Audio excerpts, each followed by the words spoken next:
Hi everyone. Am I audible and visible? Good evening, everybody. If I'm audible and visible, can I see a thumbs up, please, on the live chat? Yes. So, so good to meet you all once again on a live session, and my warm welcome to this Biochemistry LRR session. The duration of the session will be 4 hours, and in these 4 hours, I will be completing the entire discussion on biochemistry. And we will be covering every high yield topics, and the discussion will be purely based on previous year questions. And I see in the chat that some of you have asked me to cover genetics in detail. Yes, there are many questions in genetics that will be discussed, and all those questions that have been previously asked in INI-CET exam will be covered in this session. Okay. So before we start the session, hi everybody. Hi. Yes. So before we start the session, let me also tell you about a good news. As you all know, I am a strong advocate for grant test writing, right? Irrespective of any competitive exam that you write, you will have to write as many grant tests as possible. And that is why PrepLadder has arranged for a champion exam for INI-CET aspirants. And this exam starts from tomorrow. So we will be conducting this exam from 23rd April, that is tomorrow, till 27th. You can make a choice on when to attend and how to attend. And the good news is registration for this exam is absolutely free. And if you're asking me why should you take up this exam, because this exam is curated purely based on the exam pattern of INI-CET. Meaning it has 4 sections and every section has 50 MCQs, and you should be able to cover it within a period of 45 minutes. Which means if you attempt this exam, you will know how good are you in terms of time management. Not just that, after the exam, you will be given audio explanation for every MCQ, which means you're not only assessing your performance, you're also learning on the go. And so do not miss this opportunity, and do register for this exam immediately. You will definitely get benefited out of this exam. Yeah. So that's an introduction to what you need to do as far as this INI-CET champion exam is concerned. Let's start the LRR session. 1 second. It's very difficult to answer. Yes, we will be discussing, as you can see here, what to expect in this session, right? I can see that you're all anxious to know what to expect in this session. In this session, I have covered MCQs related to integration of metabolism. As you know, only when you know the integration of metabolism, you will be able to answer any question on inborn error of metabolism. So this session, we are going to start with integration of metabolism. Then I will be telling you about electron transport chain with related MCQs. We will learn carbohydrates, we will learn lipids, we will learn amino acids. Yes, as you have all been asking, genetics will be discussed. And apart from this, I will be discussing about minerals. I will be discussing about enzymes, vitamins, you name it, we will be discussing this. And towards the end of the session, I will also be telling you about arterial blood gas analysis interpretation. And though I have named it as a miscellaneous topic, this is actually not miscellaneous, because here I will be telling you about clinical investigations and about blood collection tubes. Did you all see the latest INI-CET November 2024 paper, right? Just in one exam, they had asked you 2 questions on blood collection tubes. So that will also be discussed in this session. So this is about what you can expect in this session. And I also see many of you asking me, is it enough for FMGE? So there is no difference between what is asked in FMG and what is asked in NEET PG these days, right? So whatever topic that we are going to cover during this session will be of use to FMG aspirants as well. But if you're asking me, is it enough? I cannot give you a false hope saying that, yes, this is going to be completely enough. But what I can give you as an assurance is, once you watch this 4-hour session, you will have the confidence to answer almost every MCQ that is asked in biochemistry, at least by exclusion, because the entire discussion is going to be a conceptual discussion. Yeah, that assurance I can give all of you, right? So with that introduction, yes, you can definitely have a hope on this session. I'll definitely not disappoint you. Okay, so let's start with integration of metabolism. The first MCQ for this day is this. So this is the NEET PG 2023 question. When there is low insulin is to glucagon ratio, which of the following enzymes is stimulated? Right? Let me give you the right answer first. The enzyme that will be stimulated when there is low insulin glucagon ratio is choice B, hormone sensitive lipase. And if you're asking me why, let me give you two interesting statements. The first interesting statement is insulin hates hormone sensitive lipase. Do you see the H here? Insulin hates hormone sensitive lipase, but insulin loves lipoprotein lipase. So all of you tell me what happens when there is low insulin. Whenever there is low insulin, there is nothing to hate hormone sensitive lipase. So hormone sensitive lipase is stimulated. And that was the question, right? So we know that the right answer here is hormone sensitive lipase. But as I said, this session is not just about answering these MCQs. This session is all about learning biochemistry conceptually as well, so that even if there is a twist in the question, you should be able to answer it. Okay, for which I'm going to tell you what happens in the well-fed state and what happens in starvation.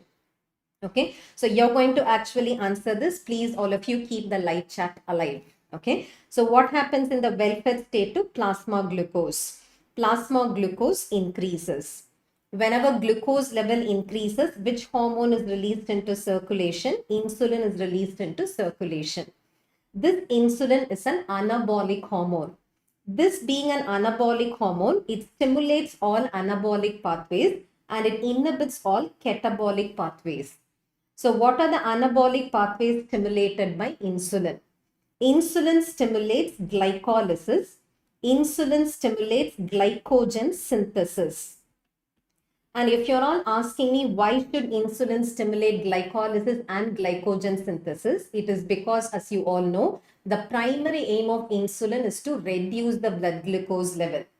How can it reduce the blood glucose level? By causing the cell to use glucose.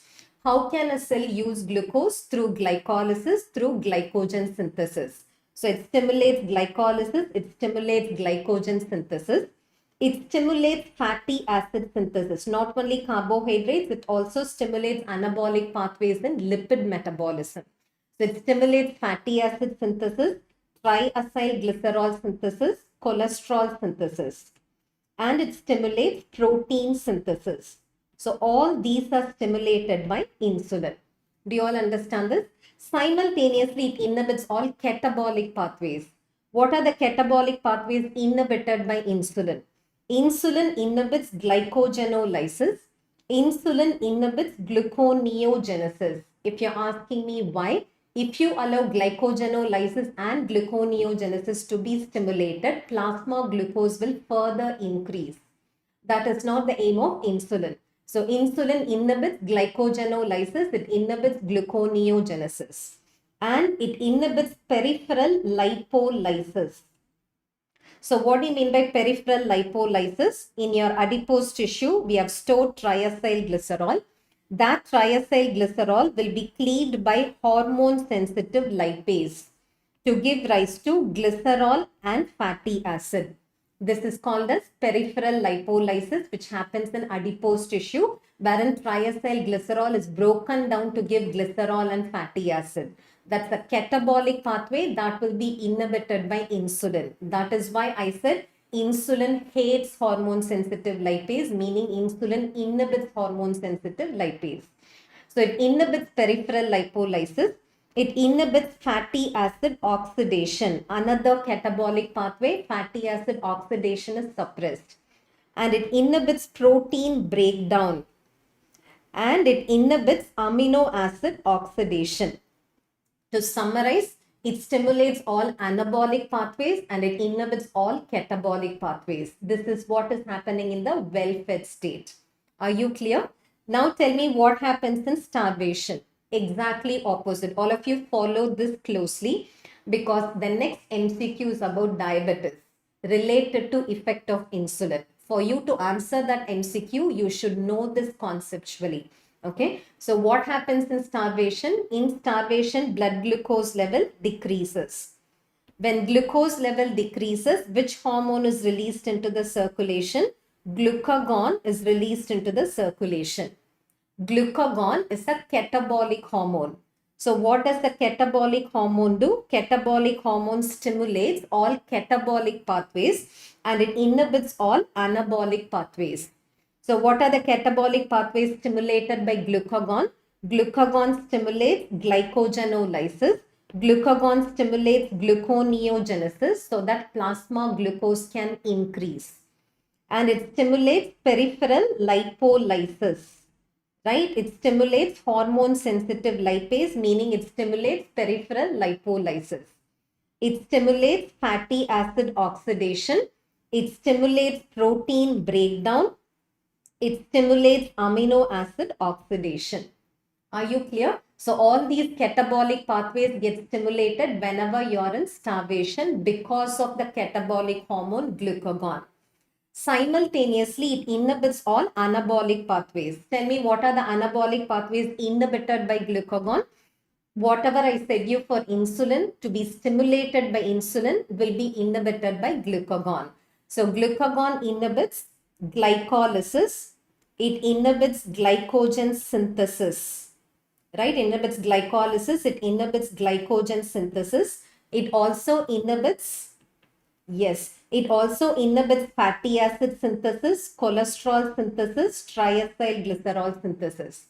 It inhibits protein synthesis. Yes, LRR enough. Yes, you watch this closely. You will be able to answer most of the MCQs conceptually. Yeah, that's a summary that I can give to all of you. So this is about what happens in the fed state and what happens in starvation. Now, interestingly, let's learn what happens in diabetes. So we all know that in diabetes, there is an increase in the VLDL level in the blood.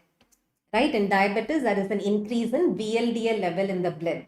And there was an INI-CET question which was asking you what is the reason behind VLDL level being high in diabetes.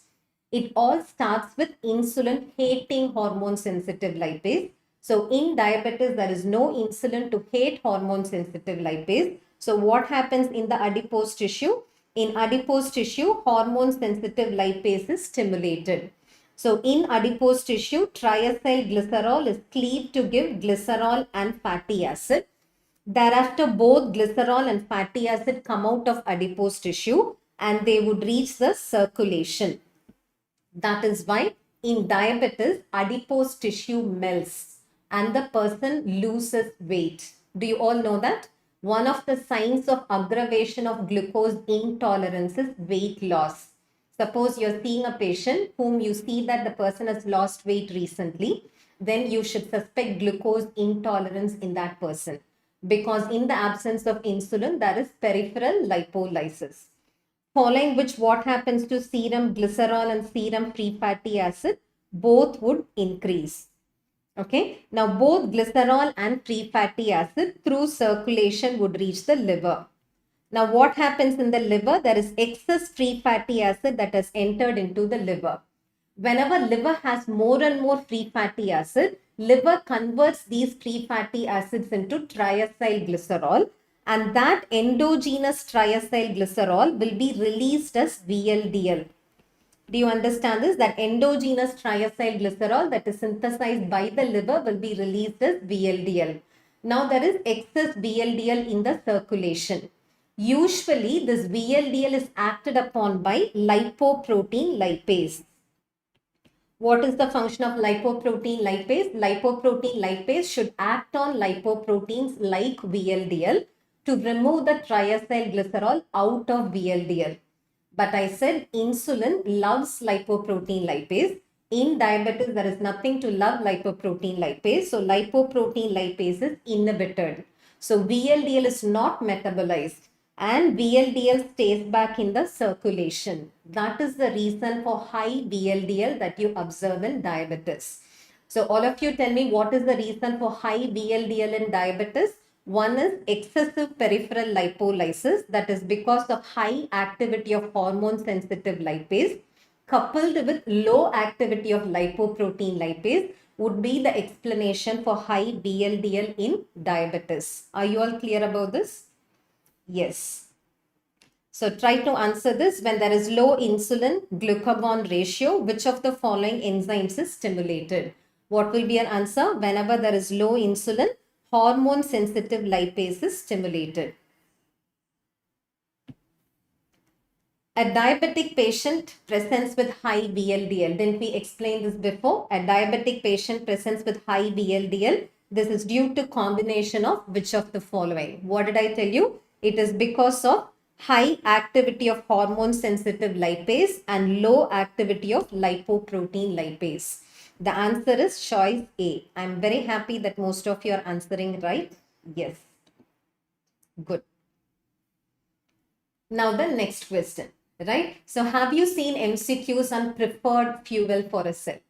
Yeah, this is being frequently asked about. So this is also an INI-CET question. What is the metabolic fuel for RBCs during starvation? Be it starvation or the well-fed state, there is no change.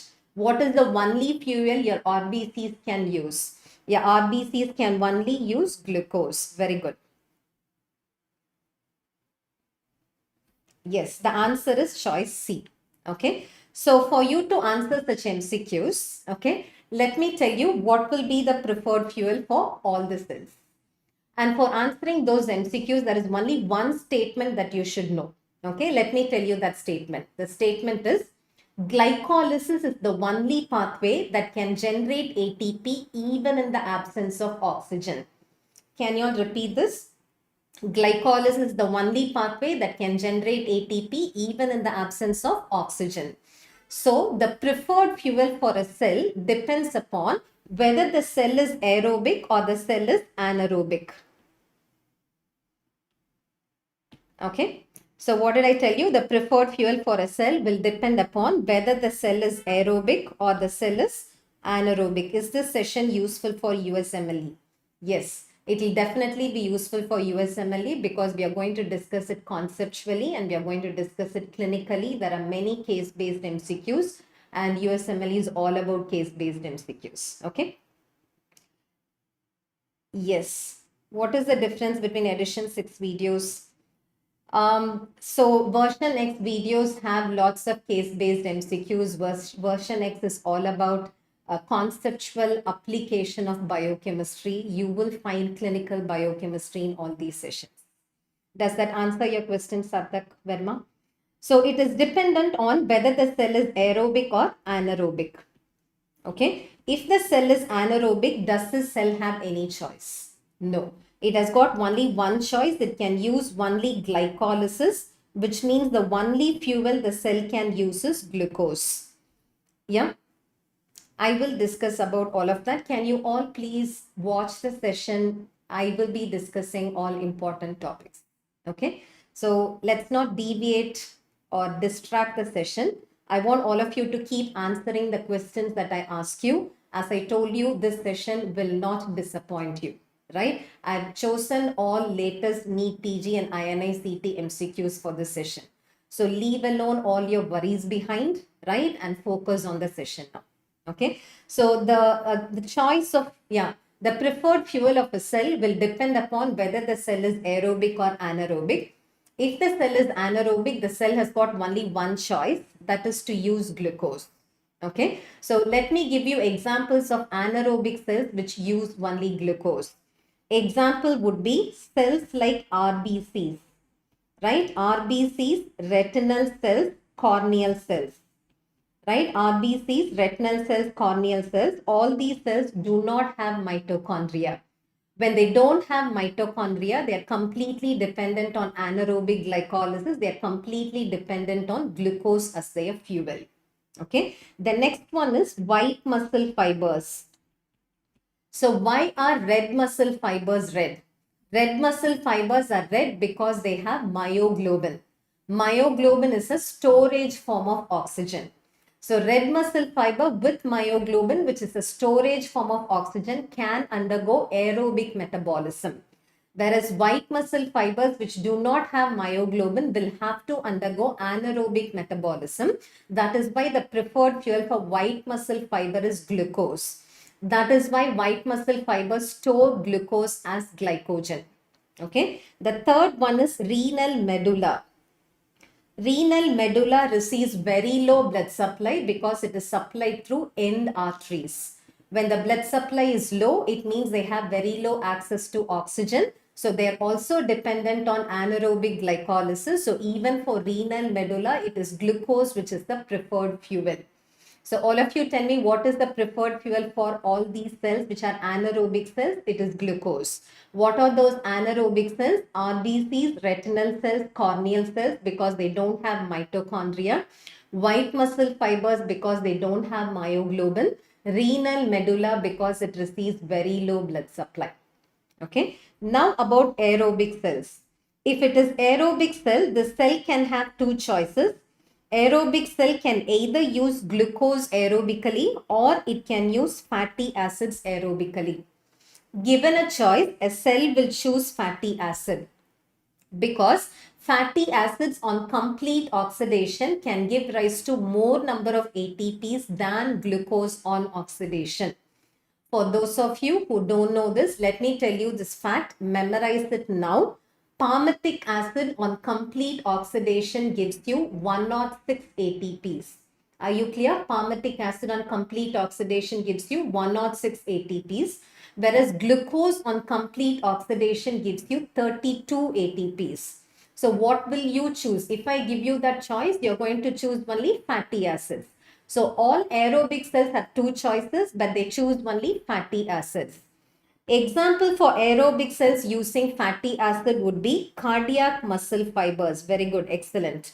Example would be cardiac muscle fibers, which are known for their mitochondrial content. With numerous mitochondria, they undergo aerobic metabolism. So their preferred fuel is fatty acid. The next example is red muscle fibers. Just now I told you red muscle fibers are known for their myoglobin content. So they undergo aerobic metabolism. So they prefer to use fatty acids. That is why red muscle fibers store fatty acids as triacylglycerol and as cholesterol ester. That is why you should refrain from having red meat. Have you been already taught this? Yeah, try to avoid red meat because red meat is rich in triacylglycerol and cholesterol ester. Anybody who consumes red meat will end up getting hypertriglyceridemia and hypercholesterolemia. So these are the two cells which use fatty acids as their preferred fuel. One is cardiac muscle fibers, the other one is red muscle fiber. Now there is an exception to this rule. There is one aerobic cell which uses glucose. Which is that cell, all of you? Which aerobic cell prefers to use glucose? It is neurons. So all of you tell me, why do neurons prefer to use glucose? It is because neurons are mostly surrounded by blood-brain barrier. Right? What are neurons surrounded by? They're always surrounded by blood-brain barrier. Now, what about the fatty acid that is present in the circulation? Any fatty acid that is present in the circulation is attached to albumin. Anything that is attached to albumin cannot cross the blood-brain barrier. So, neurons do not have an access to fatty acid. That is why, though neurons are aerobic, they prefer to use glucose. Do you understand this? They prefer to use glucose. But the difference between RBCs using glucose and neurons using glucose is RBCs use glucose anaerobically, neurons use glucose aerobically. Are you clear? So that is about the preferred fuel for all the cells.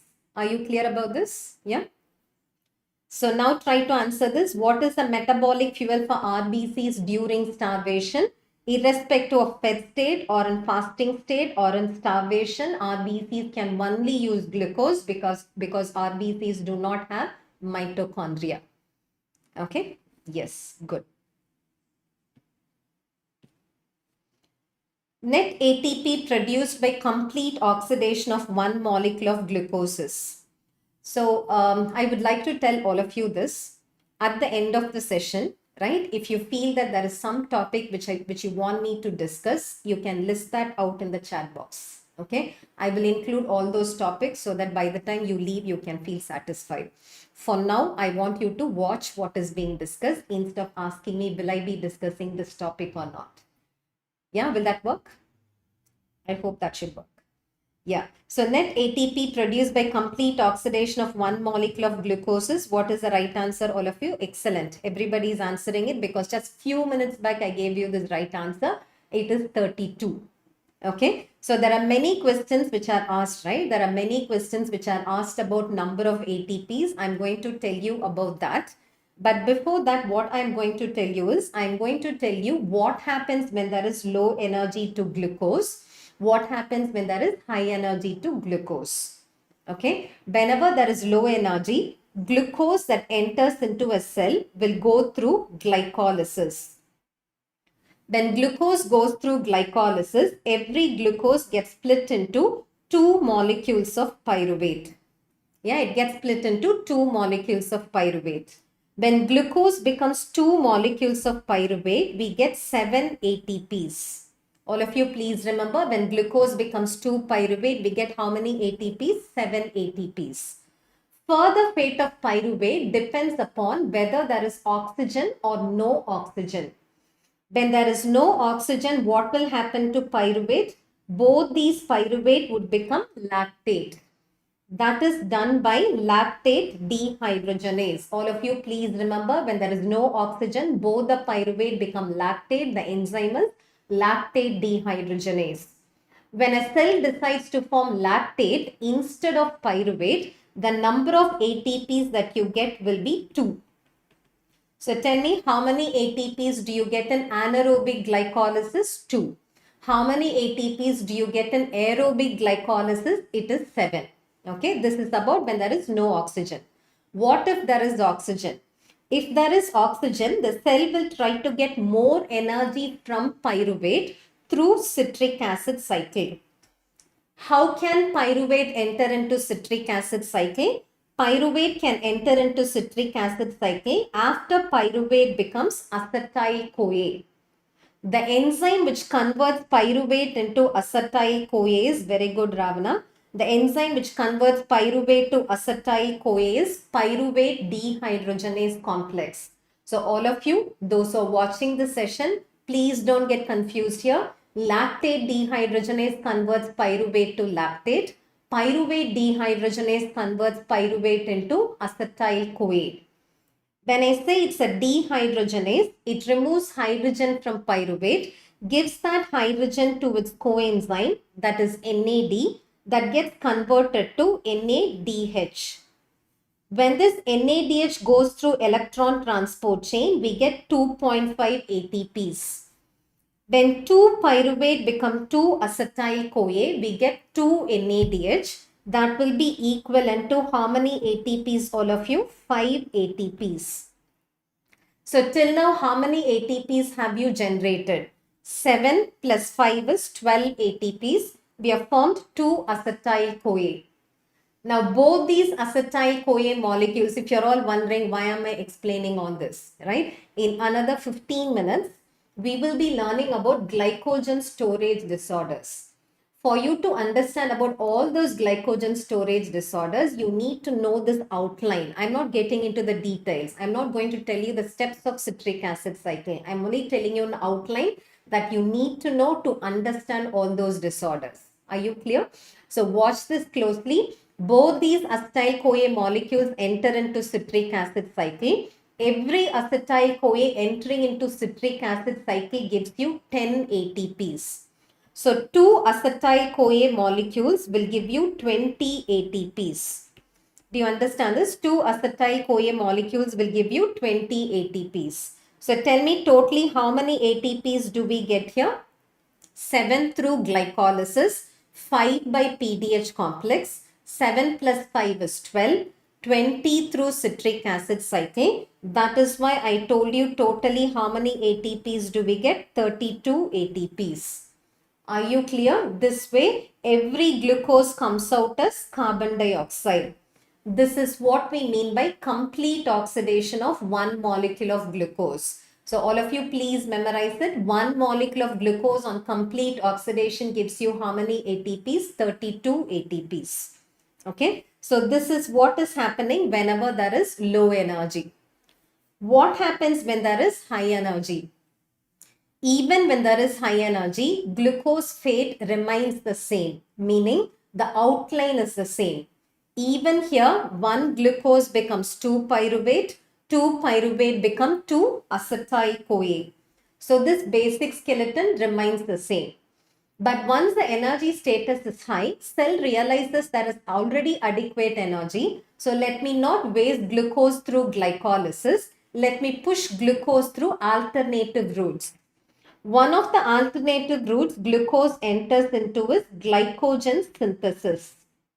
Do you all understand this? Glucose starts entering into glycogen synthesis. Is it not logical? When your energy is high, you should store glucose. How will you store glucose? As glycogen. Similarly, some glucose molecules start getting into HMP shunt. Some glucose molecules start getting into HMP shunt when glucose 6-phosphate dehydrogenase acts. All of you please remember, glucose 6-phosphate dehydrogenase pushes glucose 6-phosphate through HMP shunt. There are two uses of HMP shunt. One is it acts as a source of NADPH. All of you repeat this. One is it acts as a source of NADPH. The other use of HMP shunt is it acts as a source of ribose 5-phosphate. That is why we call HMP shunt otherwise as pentose phosphate pathway. What do you mean by pentose phosphate pathway? Ribose 5-phosphate formation. Okay. So let me tell you about these two products, NADPH and ribose 5-phosphate. I'll first tell you one interesting fact about NADPH. The interesting fact is, unlike NADH, NADPH cannot give rise to ATP. Are you clear? NADPH cannot give rise to ATP. Only NADH can give rise to ATP. So what is the use of NADPH? There are few uses of NADPH. Because it's a last resort revision, I'm going to quickly tell you one use of NADPH.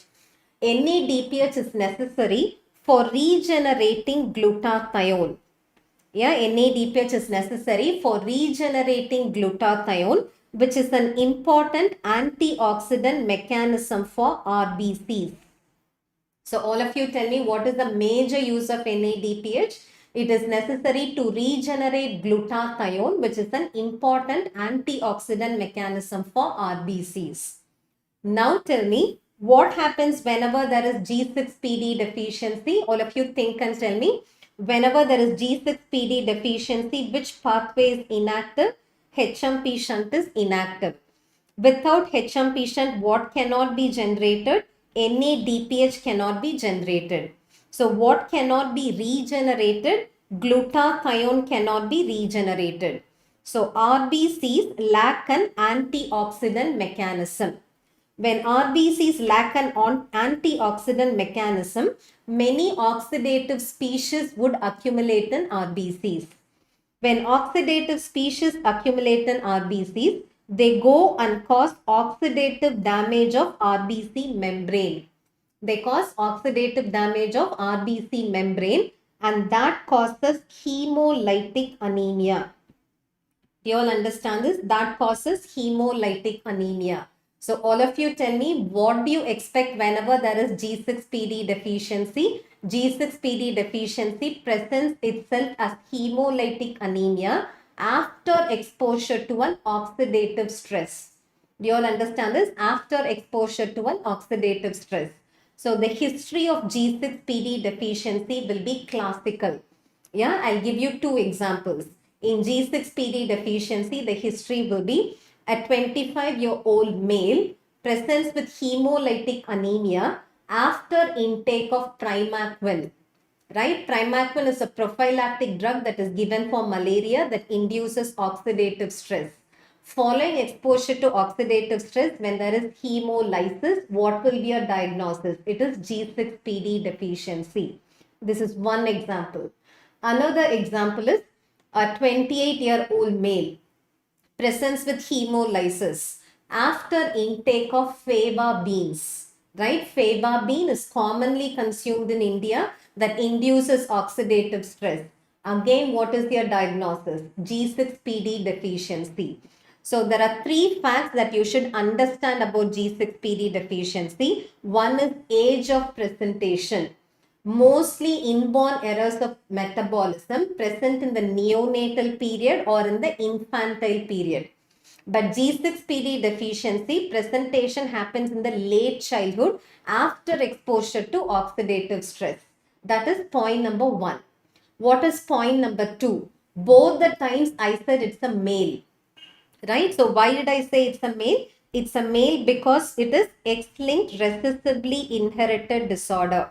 So all of you remember G6PD is X-linked recessively inherited disorder. That is why it's more common among males.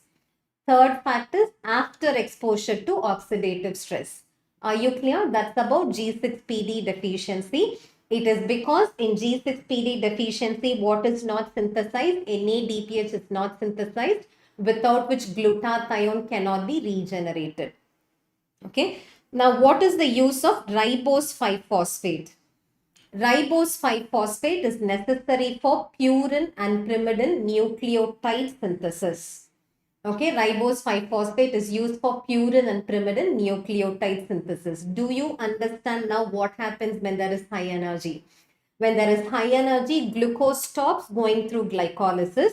Glucose is stored as glycogen or glucose enters into HMP shunt when it forms NADPH and it forms ribose 5-phosphate. Similarly, when there is high energy, there is no reason for acetyl-CoA to go through citric acid cycle. When will you want acetyl-CoA to go through citric acid cycle? Only when you need energy. When the energy is already high, no point in pushing acetyl-CoA through citric acid cycle. So acetyl-CoA accumulates. When acetyl-CoA accumulates, that is used for fatty acid synthesis. Right? That is used for fatty acid synthesis and that is used for cholesterol synthesis. All of you please remember, acetyl-CoA is a building block for both fatty acid and for cholesterol. When there is high energy, acetyl-CoA is used for anabolism. It forms fatty acid and it forms cholesterol. Fatty acids will be stored as triacylglycerol. Cholesterol will be stored as cholesterol ester.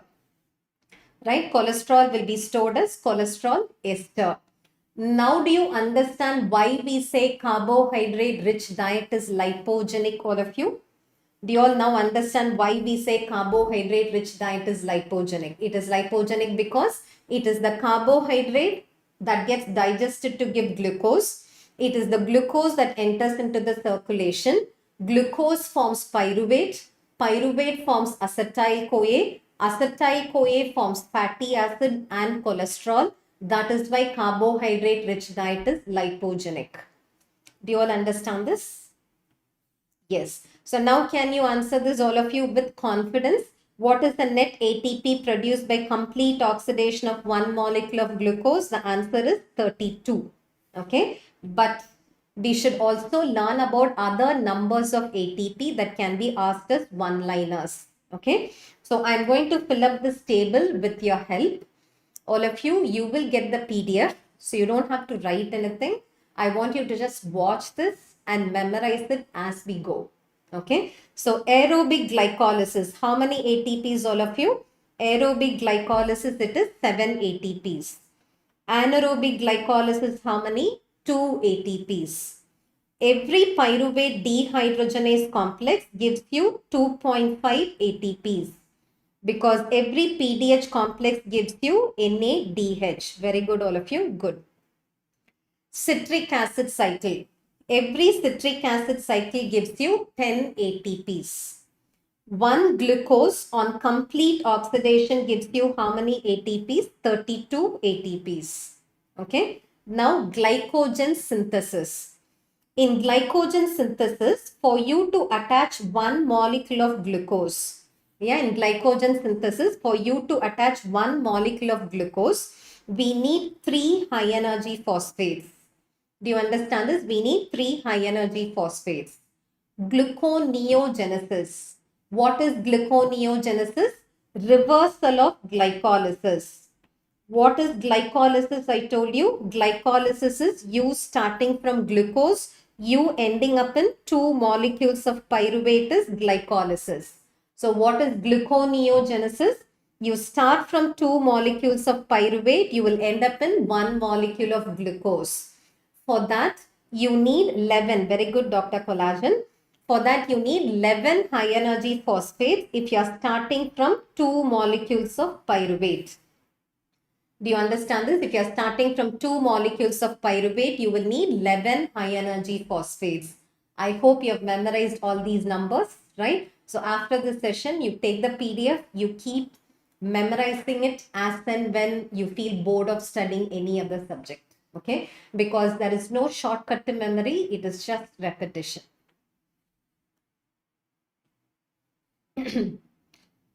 So, do you know the answer for this question? All of you? Tell me the answer. Primaquine can precipitate hemolytic anemia in individuals with an enzyme deficiency. The enzyme is related to which pathway? Yes, high energy phosphate is equal to ATP. 1 high energy phosphate is 1 ATP. Okay. Yeah, what is the right answer? I said HMP shunt. Okay. So, how many of you think learning inborn error of metabolism is difficult? Many of you would think it is difficult, right? But let me make it easy for you, okay? Learning any inborn error of metabolism is easy, provided you ask yourself 4 questions. Do you all understand this? Provided you ask yourself 4 questions. Question number 1 is, which enzyme defect causes this condition? Right? What is the first question you should ask? Which enzyme defect causes this condition? Question number 2. Which pathway is this enzyme related to? Right? Question number 2 is, which pathway is this enzyme related to? Question number 3. What is the significance of this pathway? Okay. The last question. What are the cells for which this pathway is indispensable?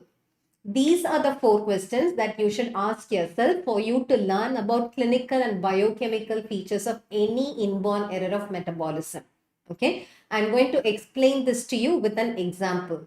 The example is Taruv's disease. I know it is confusing, but let me make it easy for you. Okay, so the example that I'm going to give you is Taruv's disease. We will be learning about Taruv's disease in another 20 minutes.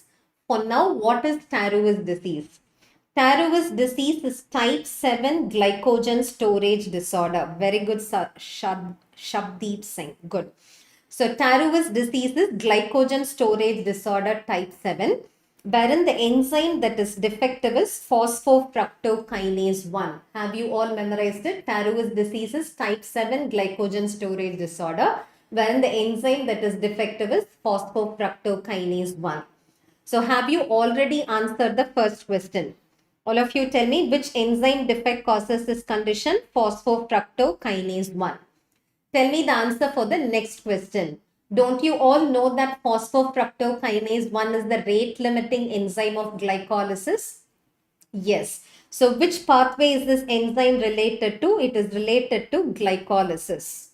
Okay. What is the significance of the pathway? I already told you the significance of glycolysis is that this is the only pathway that can generate ATP even in the absence of oxygen, right? The significance is the only pathway that can generate ATP even in the absence of oxygen. So what are the cells for which this pathway is indispensable? It is indispensable for all anaerobic cells that I told you, right? So what are the anaerobic cells I told you? One is RBC, right? Cells for which this pathway is indispensable is number 1, RBCs, number 2, white muscle fibers, right? RBCs and white muscle fibers. Tell me what will happen when RBCs get affected. In glycolytic enzyme defect, RBCs are not able to generate ATP. Right? Without ATP, which pump fails? Sodium, potassium, ATPase pump fails. What is the function of this pump? The function of this pump is to pump out 3 sodium ions and to reciprocally take in 2 potassium ions. Are you clear? What's the function of this pump? It pumps out 3 sodium ions and it takes in 2 potassium ions. So whenever there is a glycolytic enzyme defect, RBCs do not have ATP. Without ATP, sodium, potassium, ATPase pump fails. So sodium ions accumulate within RBCs. Then sodium ions accumulate within RBCs that attracts water. RBCs swell and RBCs undergo rupture. So tell me, what will be the principal presenting feature of Tarow's disease? Tarow's disease presents as hemolytic anemia. Yeah, it presents as hemolytic anemia. What happens when white muscle fibers are affected? That will present as exercise intolerance. Do you understand this? What will it present as? It will present as exercise intolerance. Intolerance particularly to anaerobic exercises. Why only to anaerobic exercises? If it's aerobic exercise, the cell uses fatty acid. Fatty acid oxidation is perfectly normal in this person. There is only a glycolytic enzyme defect which comes to the surface only when the person performs an anaerobic exercise. So tell me, what will you see in Tarow's disease? I want all of you to keep the live chat alive. Yeah, please tell me what will be the answer for Tarow's disease manifestation. Tarow's disease presents with hemolytic anemia and with exercise intolerance. Intolerance particularly to anaerobic exercises. Is this not easy? Yeah, this is how you have to learn all inborn errors of metabolism. Okay, good. So try to answer this. All of the following are fates of pyruvate except. All of the following are fates of pyruvate except. Let's try to exclude choices. Okay. So can pyruvate form acetyl-CoA? Yes. Can you name the enzyme which converts pyruvate into acetyl-CoA? As I told you, it is pyruvate dehydrogenase complex. Can it form lactate? Yes. Which enzyme can convert pyruvate into lactate? It is lactate dehydrogenase. Can it form alanine? Yes. Pyruvate can form alanine in the presence of a transaminase. Yeah, pyruvate can form alanine in the presence of transaminase, but it cannot form valine. So what is the right answer here? The right answer here is valine. Okay. So I'm going to tell you about the various fates of pyruvate now. Yeah, you almost know all fates of pyruvate. It is just that I'm going to help you understand what happens when. Okay, so pyruvate is a central metabolite and this pyruvate can have multiple fates and the choice of fate depends upon the energy status of the cell. First, I'm going to tell you what will happen to pyruvate when the energy status of the cell is low. Okay, then I'm going to tell you what will happen to pyruvate when the energy status of the cell is high. When the energy status of the cell is low, fate of pyruvate is dependent on whether the cell is aerobic or the cell is anaerobic. Do you understand this? When the energy status of the cell is low, fate of pyruvate is dependent on whether the cell is aerobic or the cell is anaerobic. Can you all answer this? What if the cell is anaerobic? What can happen to pyruvate? The only fate of pyruvate is that pyruvate gets converted to lactate. Can you name the enzyme which converts pyruvate to lactate? Lactate dehydrogenase. Whereas if the energy status is low and if the cell is aerobic, then the cell tries to get more energy from pyruvate through citric acid cycling, for which pyruvate becomes acetyl-CoA. Which enzyme converts pyruvate into acetyl-CoA? It is pyruvate dehydrogenase complex. Okay, it is pyruvate dehydrogenase complex. So that is about what happens when there is low energy. When there is high energy, fate of pyruvate is dependent on whether the person is well fed or the person is in starvation. You all understand this? When the energy status of the cell is high, fate of pyruvate is dependent on whether the person is well fed or the person is in starvation. Let me tell you what happens when the person is in starvation. In starvation, your aim is to synthesize glucose from pyruvate, for which pyruvate should get into gluconeogenesis. How can pyruvate get into gluconeogenesis? By reversal of glycolysis. That is done by pyruvate carboxylase.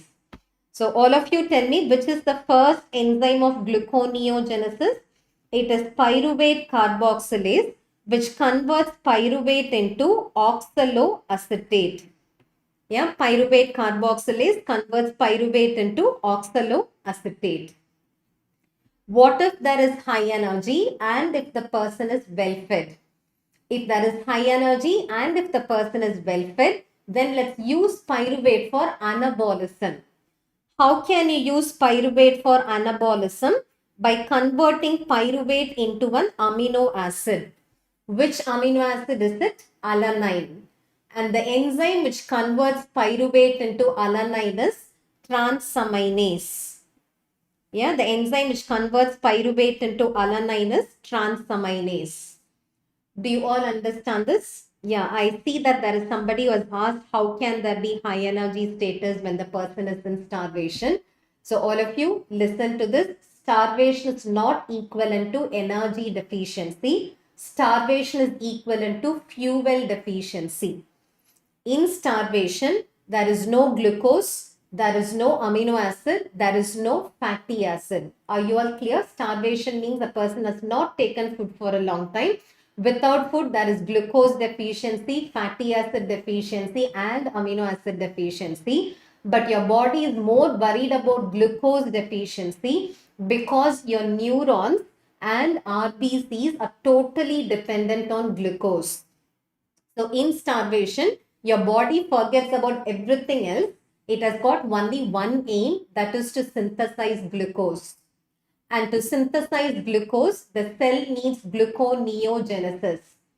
For gluconeogenesis to happen, did I tell you you need 11 high energy phosphates, right? From where do we get these 11 high energy phosphates? By oxidizing fatty acid. Do you understand this? So what does the cell do in starvation? The cell is least bothered about everything else.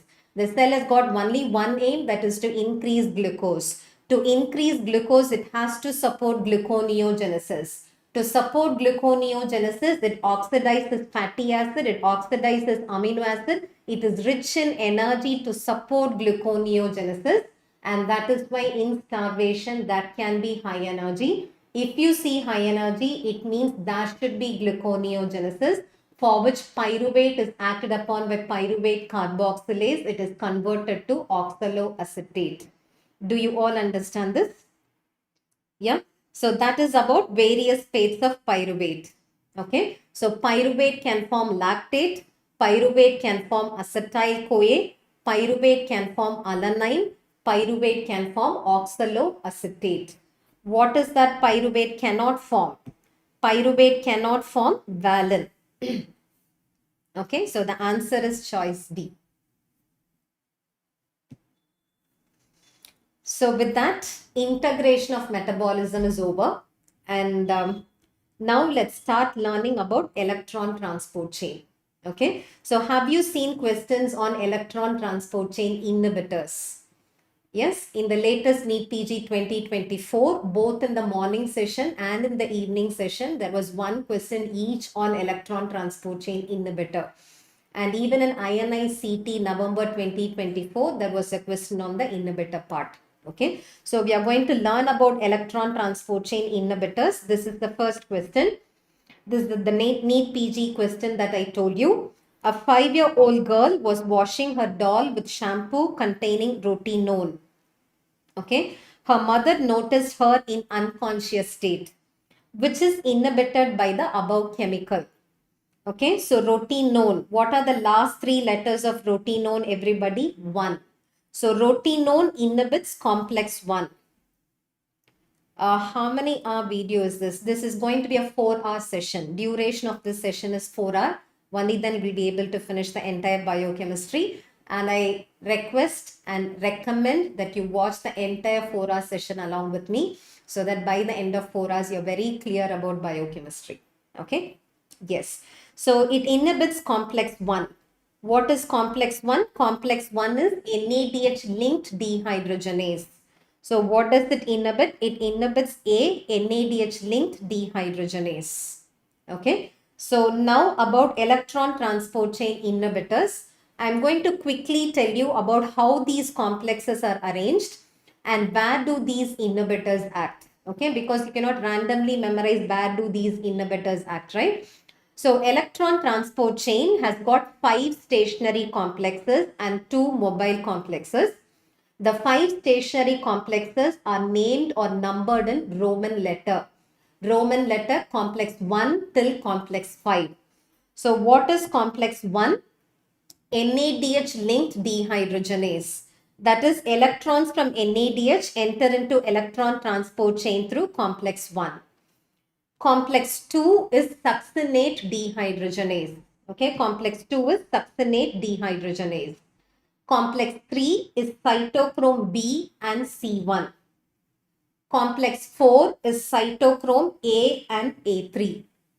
Finally, complex 5 is ATP synthase complex, which I will not be showing you here in this slide. So these are the 5 stationary complexes.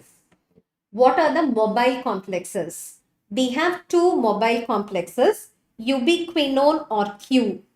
Ubiquinone or Q placed between 1 and 3 and cytochrome C placed between 3 and 4. Yeah, ubiquinone Q between 1 and 3, cytochrome C placed between 3 and 4. Now, what is the direction of transport of electron? If it's from NADH, NADH electron enters into electron transport chain through complex 1. From complex 1, electrons go to Q. Right? From complex 1, electrons go to Q. From Q, obviously, where do they go? They go to complex 3. From 3, electrons go to C. From C, electrons go to 4. From 4, the final acceptor of electron is oxygen. So this was asked in NEET PG. All of you tell me which is the final acceptor of electron in electron transport chain. It is oxygen. This is for NADH. If it's FADH2, succinate dehydrogenase sends its electron through complex 2. From complex 2, electrons go to Q. Yeah, from complex 2, electrons go to Q. From Q, we know the direction, right? What is the direction? Q to 3, 3 to C, C to 4. From 4, the final acceptor of electron is oxygen. Okay. But apart from succinate dehydrogenase, we have few other FADH2 linked dehydrogenases. This I want all of you to memorize. The other FADH2 linked dehydrogenases are acyl-CoA dehydrogenase and mitochondrial glycerol 3-phosphate dehydrogenase. One is acyl-CoA dehydrogenase, the other one is mitochondrial glycerol 3-phosphate dehydrogenase.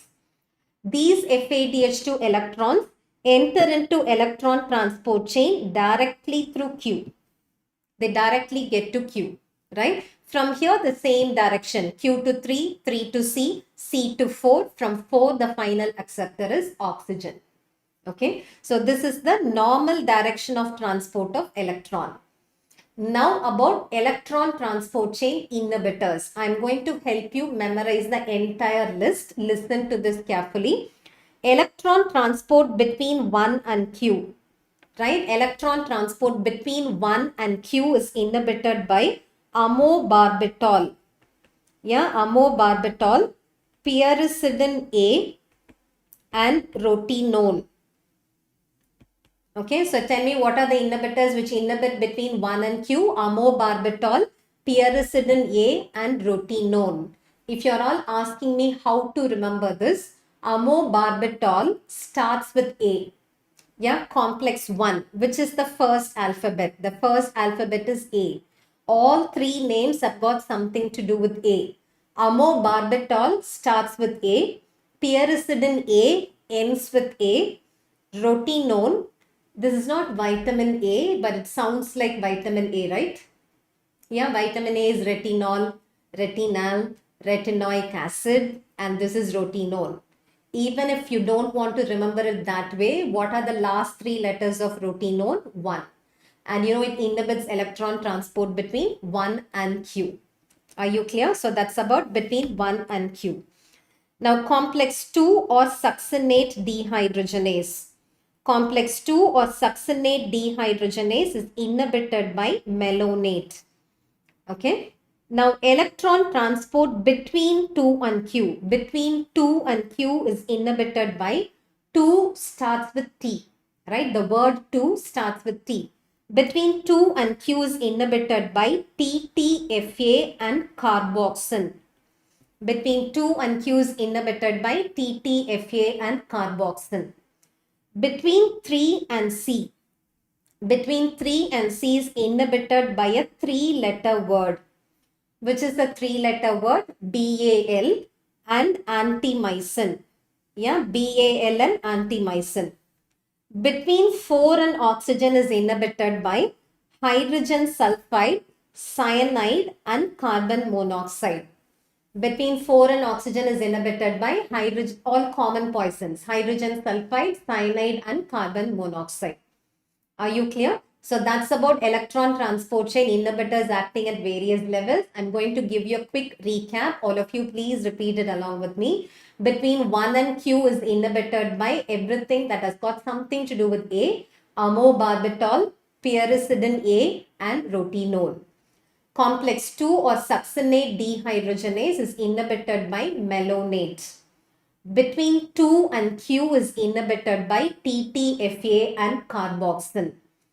Between 3 and C is inhibited by BAL and antimycin. Between 4 and oxygen is inhibited by hydrogen sulfide, cyanide and carbon monoxide. Okay. Apart from this, as somebody also mentioned, you will have to know about uncouplers. Right? What are uncouplers? Uncouplers uncouple oxidation from phosphorylation. Okay. What does electron transport chain usually do? Electron transport chain couples oxidation of fuel with phosphorylation of ADP to form ATP. Do you all understand this? What does electron transport chain do? It couples oxidation of fuel with phosphorylation of ADP to form ATP. Now, what is an uncoupler? Uncoupler uncouples oxidation from phosphorylation, meaning oxidation of fuel happens continuously without phosphorylation. Do you understand this? Oxidation of fuel happens continuously without phosphorylation. So tell me, what are the effects of uncouplers? The first effect is when there is no phosphorylation, what is not generated? ATP is not generated. But what is happening continuously? Fuels are getting oxidized continuously. Continuously, energy is getting liberated. But you're not using the energy for generating ATP. So the energy will be liberated out as heat. So there is no ATP production, only heat production. When there is no ATP production, for want of ATP, more and more fuels get oxidized. Right? For want of ATP, more and more fuel gets oxidized. So these are the effects of uncouplers. So tell me, what are the 3 effects of uncouplers? No ATP production, only heat production. For want of ATP, more and more fuels get oxidized. So this is about what do they do, right? Now, what are the examples of uncouplers? Examples of uncouplers, we have physiological uncouplers and artificial uncouplers. Okay, we have physiological uncouplers and artificial uncouplers. Physiological uncouplers include thyroxine and brown adipose tissue. Okay, physiological uncoupler includes thyroxine and brown adipose tissue. Don't we always say thyroxine increases the basal metabolic rate? Don't we always say thyroxine increases heat production? It's only because thyroxine acts as an uncoupler. Okay, and then brown adipose tissue. Brown adipose tissue is brown because it has got numerous mitochondria, and in all these mitochondria, uncoupling happens. So there is no ATP production, only heat production. That is why brown adipose tissue acts as a mechanism for non-shivering thermogenesis in neonates and in hibernating animals. So what are the examples of physiological uncouplers? Thyroxine and brown adipose tissue. What are the examples of artificial uncouplers? Artificial uncouplers include 2,4-dinitrophenol, valinomycin, nalinomycin, and nigericin. Okay, artificial uncouplers include 2,4-dinitrophenol, valinomycin, nalinomycin, and nigericin. So that's about uncouplers which do not inhibit fuel oxidation, they only inhibit phosphorylation. Okay. Now, how does oligomycin act? Oligomycin acts by inhibiting the FO component of ATP synthase complex. Or in other words, oligomycin inhibits complex 5. Did I tell you complex 5 is ATP synthase complex? And one of the subunits of ATP synthase complex is FO, wherein O denotes the fact that it is inhibited by oligomycin. Okay, so that's about all electron transport chain inhibitors. Last one in chemical is nigericin. Nigericin, nigericin. Okay. So I want you to understand that oligomycin is not an uncoupler. It does not only inhibit phosphorylation, it also inhibits oxidation. Only when something inhibits only phosphorylation, not affecting oxidation, you can call it as uncoupler. Oligomycin is not an uncoupler. Oligomycin inhibits both oxidation and phosphorylation. Are you clear? Hi, Shafiq. So what is the answer? Rotenone inhibits NADH dehydrogenase. A patient is being treated with the same exam in the next session. This was the question. A patient is treated with phenobarbital. I said amobarbital inhibits complex 1. Any barbiturate inhibits complex 1. So what is the right answer? Yeah, choice A. Good. So this is the NEET November 24 question that I told you. Which of the following does not inhibit cytochrome? Right? Cytochrome is complex 4. Which of the following does not inhibit complex 4? Hydrogen sulfide inhibits, cyanide inhibits, carbon monoxide inhibits. So what is the right answer? Nitric oxide. Good. So we have completed 2 topics. We have finished integration. We have finished electron transport chain. Now we are starting to learn about carbohydrates. Okay. Answer please. A diabetic patient came to the OPD and physician advised exercise. Which of the following glucose transporter is insulin sensitive? Right? In diabetic individual, insulin sensitive glucose transporter will not be upregulated in skeletal muscle, but that can be upregulated by exercise. And that is why we always recommend exercise for diabetic individuals so that you upregulate those GLUT transporters which are not normally regulated in a diabetic individual. And the answer is GLUT4, right? Which is the insulin sensitive GLUT transporter, all of you. It is GLUT4, which means you need to learn all about GLUT transporters, right? So can we quickly revise about GLUT transporters? You need to know about 5 types of GLUT transporters. First fact about GLUT transporter is they all belong to facilitated passive diffusion mechanism. Yeah, they belong to facilitated passive diffusion mechanism. GLUT1 and GLUT3 transporters are present in those cells for which glucose is indispensable. Can you tell me what are the cells for which glucose is indispensable? RBCs, neurons, and placenta. Right? RBCs, neurons, and placenta have GLUT1 and GLUT3 transporters. When I say they are present in those cells for which glucose is indispensable, can you tell me what you think about its affinity for glucose? These cells badly need glucose. So the affinity has to be very high. Okay. GLUT1 and GLUT3 transporters exhibit very high affinity for glucose. That is why neoplastic cells, You all know neoplastic cells prefer to use glucose, right? And these neoplastic cells are super smart. They try to use whatever is beneficial for them. So they have decided to use GLUT1 transporter. So GLUT1 is also present in neoplastic cell because GLUT1 exhibits very high affinity for glucose. Okay. Now GLUT2 transporters are present in those cells which are related to glucose balance. So what are the cells which are related to glucose balance? First, glucose has to be absorbed by enterocytes. Then glucose has to be stored by hepatocytes. Pancreatic beta cells should release insulin. And then it has to be reabsorbed by proximal convoluted tubular cell. In all these places, you have GLUT2 transporter. So where do you have GLUT2 transporter? Enterocytes, hepatocytes, pancreatic beta cells and renal tubular cells. Okay. GLUT4. All of you remember insulin dependent glucose uptake.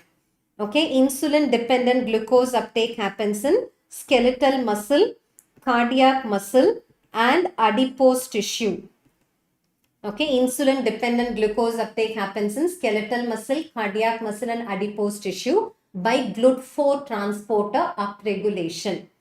Okay, so if you're asking me how to remember this list, just remember insulin is an anabolic hormone. So insulin will stimulate glucose uptake only into those cells wherein glucose can be used for anabolism. Insulin knows that if it causes uptake of glucose into skeletal muscle, that glucose can be stored as glycogen.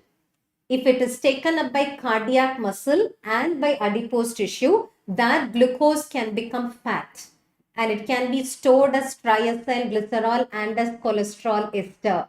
That is why insulin dependent glucose uptake happens in skeletal muscle, cardiac muscle and adipose tissue by GLUT4 transporter upregulation. I hope you will not forget this now. Yeah. And then GLUT5. GLUT5 is related to fructose movement and it is present in enterocyte and it is present in seminal vesicle. Yeah, it is present in enterocyte and it is present in seminal vesicle because we know sperm uses what as the fuel? Fructose as the fuel. That fructose comes from seminal vesicle fluid. So it is present in seminal vesicle and in enterocyte. Clear? So what is the right answer for the question? Insulin sensitive glucose transporter is GLUT4. In diabetic individual, there will be no GLUT4 transporter upregulation that automatically happens because of insulin. So you're stimulating GLUT4 transporter upregulation by asking the person to exercise. Okay. So this is a NEET 2024 MCQ. It was asked as an image-based question.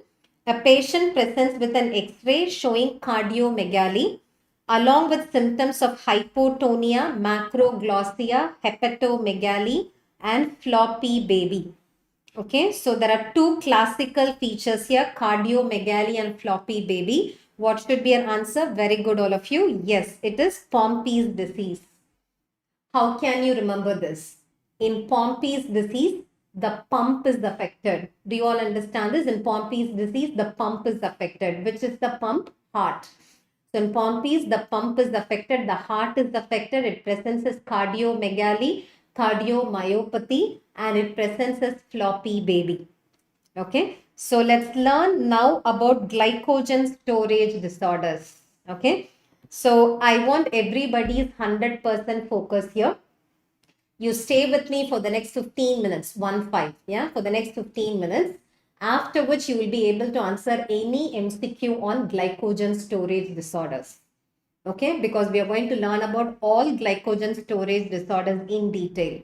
Okay, first I'm going to tell you the names of these glycogen storage disorders starting from type 0 till type 7. Okay, so what is type 0? Type 0 is glycogen synthase deficiency. Yeah, it is glycogen synthase deficiency. It is called as type 0 because it's a glycogen storage disorder without glycogen storage. Because synthase is defective. It's a glycogen storage disorder without any glycogen storage. That is why it's called as type 0. Type 1 stands for 1, right? 1 stands for 1. So what is 1? 1 is von Gierke's disease.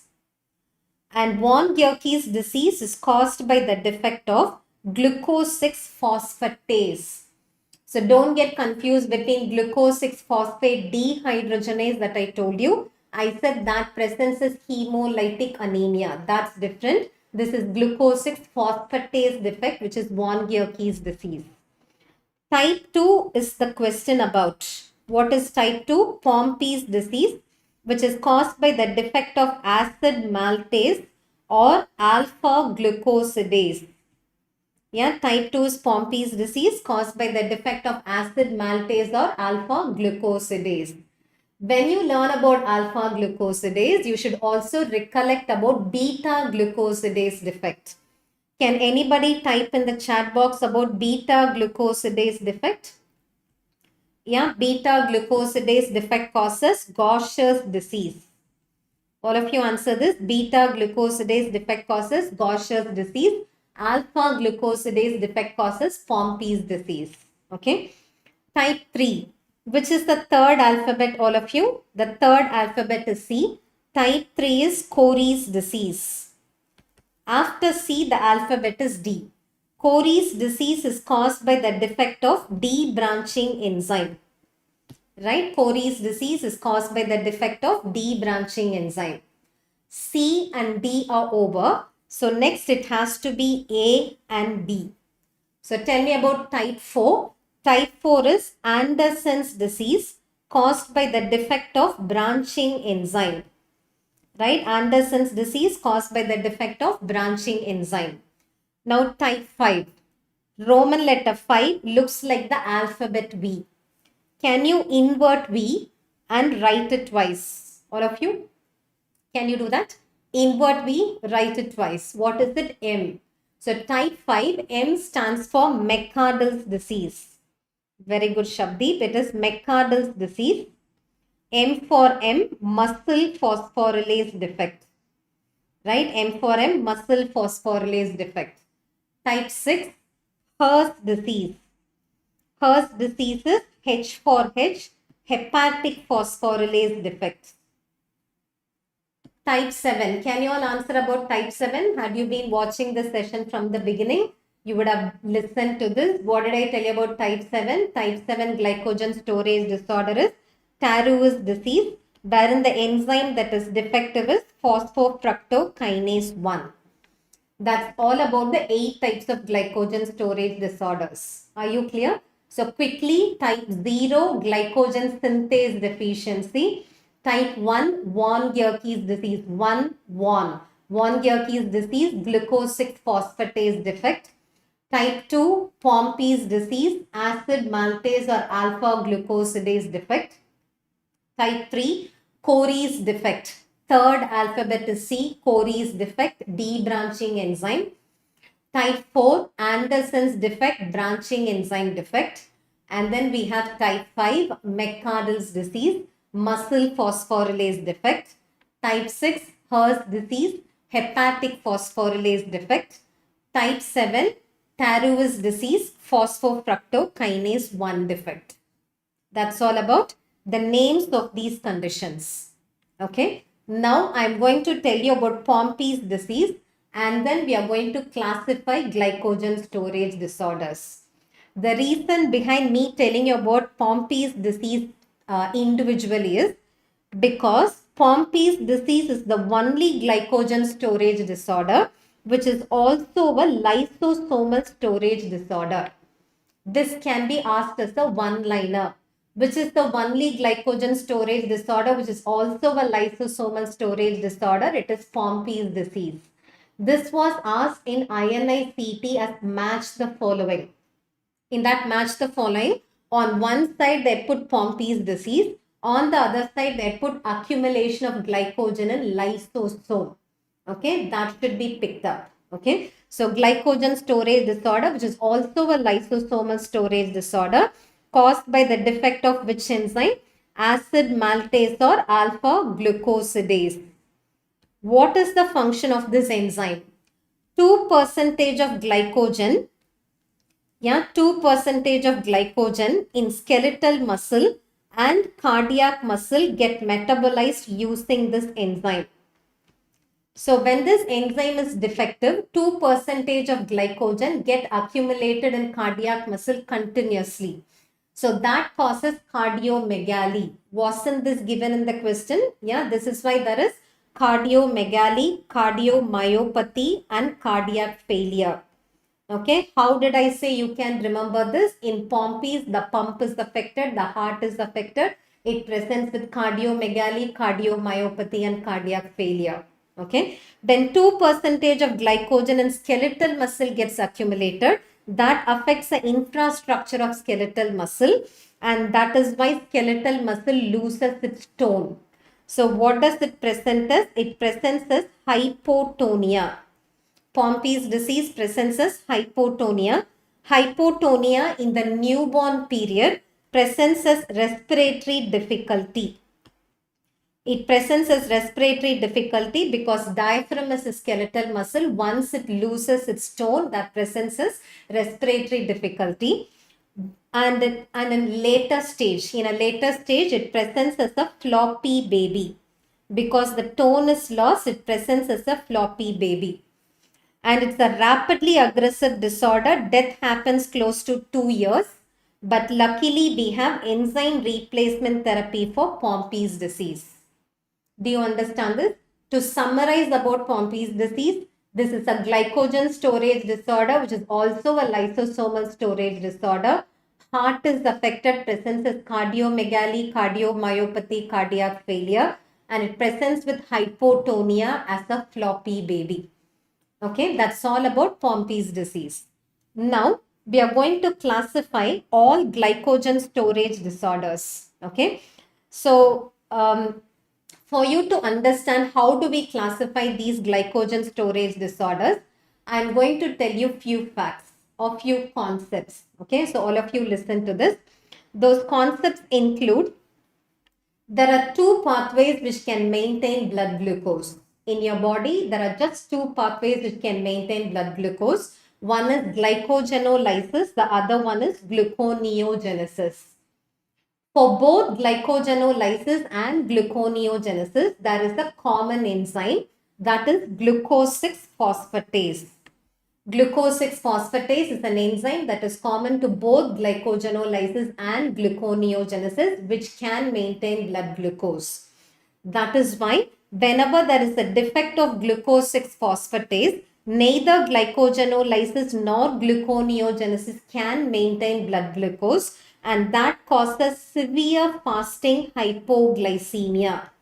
Yeah, that causes severe fasting hypoglycemia. That is why von Gierke's disease is the most severe of all glycogen storage disorders, and that presents with severe fasting hypoglycemia. Okay. Third fact is, glycogen is stored in two tissues. One is liver, the other one is muscle. Right? Glycogen is stored in liver and in muscle. Liver glycogen maintains blood glucose. Liver glycogen maintains blood glucose. Muscle glycogen is used only for muscle purposes. Muscle glycogen cannot increase blood glucose. Muscle glycogen is used only for muscle purposes. So tell me, what will happen when liver glycogen metabolism is affected? Plasma glucose cannot be maintained, and that causes fasting hypoglycemia. Whereas whenever muscle glycogen metabolism is affected, muscle will not be able to exercise. So that will present as exercise intolerance. Do you understand this? So what are the facts that I told you? What are the two pathways that can maintain plasma glucose? Glycogenolysis and gluconeogenesis. Which enzyme is common to both these pathways? Glucose 6-phosphatase. So whenever there is a defect of glucose 6-phosphatase, it presents a severe fasting hypoglycemia, which is von Gierke's disease. Glycogen is stored in liver and in muscle, but the purpose of glycogen in liver and muscle are different. Liver glycogen is for maintaining blood glucose. Muscle glycogen is for muscle exercise.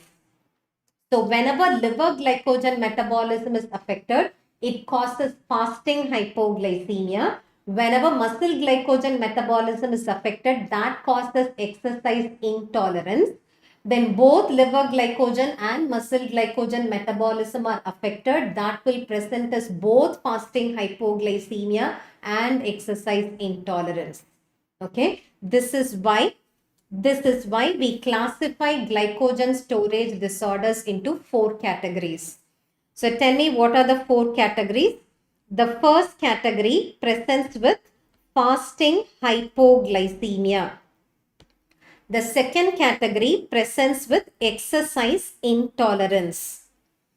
The third category presents with both fasting hypoglycemia and exercise intolerance.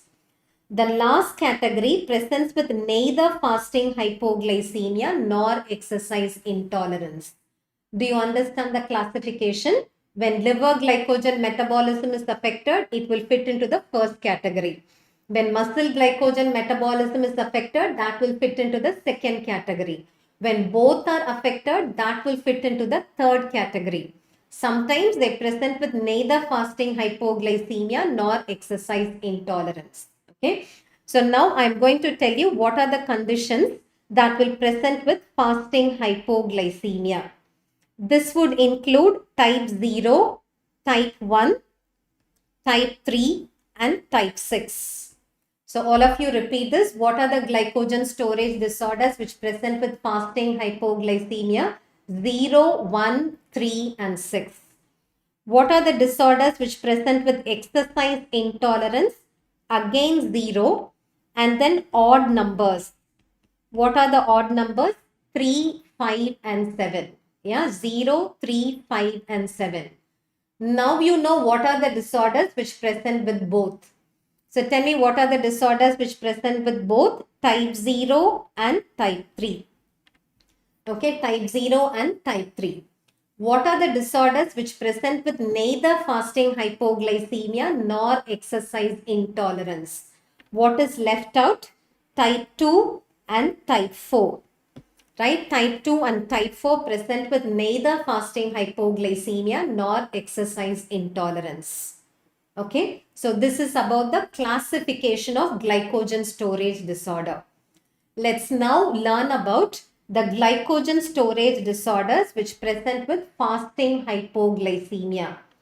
Can you tell me the types again? All of you, as I said, there is no shortcut to memory. All of you tell me what are the disorders which present with fasting hypoglycemia, starting from 0, 1, 3 and 6. Can you all tell me the names? So all of you who are watching the session now, okay, you cannot achieve something which is long lasting if you are in a hurry, right? If you want to learn everything using just shortcuts, that will not stay in your memory for long, right? In contrast, if you learn something conceptually, that will always be in your memory, that will always come handy when you start treating a patient. Not just for treating a patient, even for answering an MCQ. If you're just using shortcuts to memorize, even if they twist the question a bit, you will not be able to answer, right? That is why I'm telling you all concepts side by side, because I want everybody who's attending the session to be benefited maximally. Okay, so I want all of you to watch this carefully. So what did I tell you? Type 0. Tell me the name for type 0. Glycogen synthase deficiency. What is type 1? Type 1 is von Gierke's disease caused by the defect of glucose 6-phosphatase. Type 3, third alphabet, Cory's disease caused by the defect of D-branching enzyme. Cory's disease, D-branching enzyme defect. Type 6, Her's disease caused by the defect of hepatic phosphorylase. Okay, so we know this already.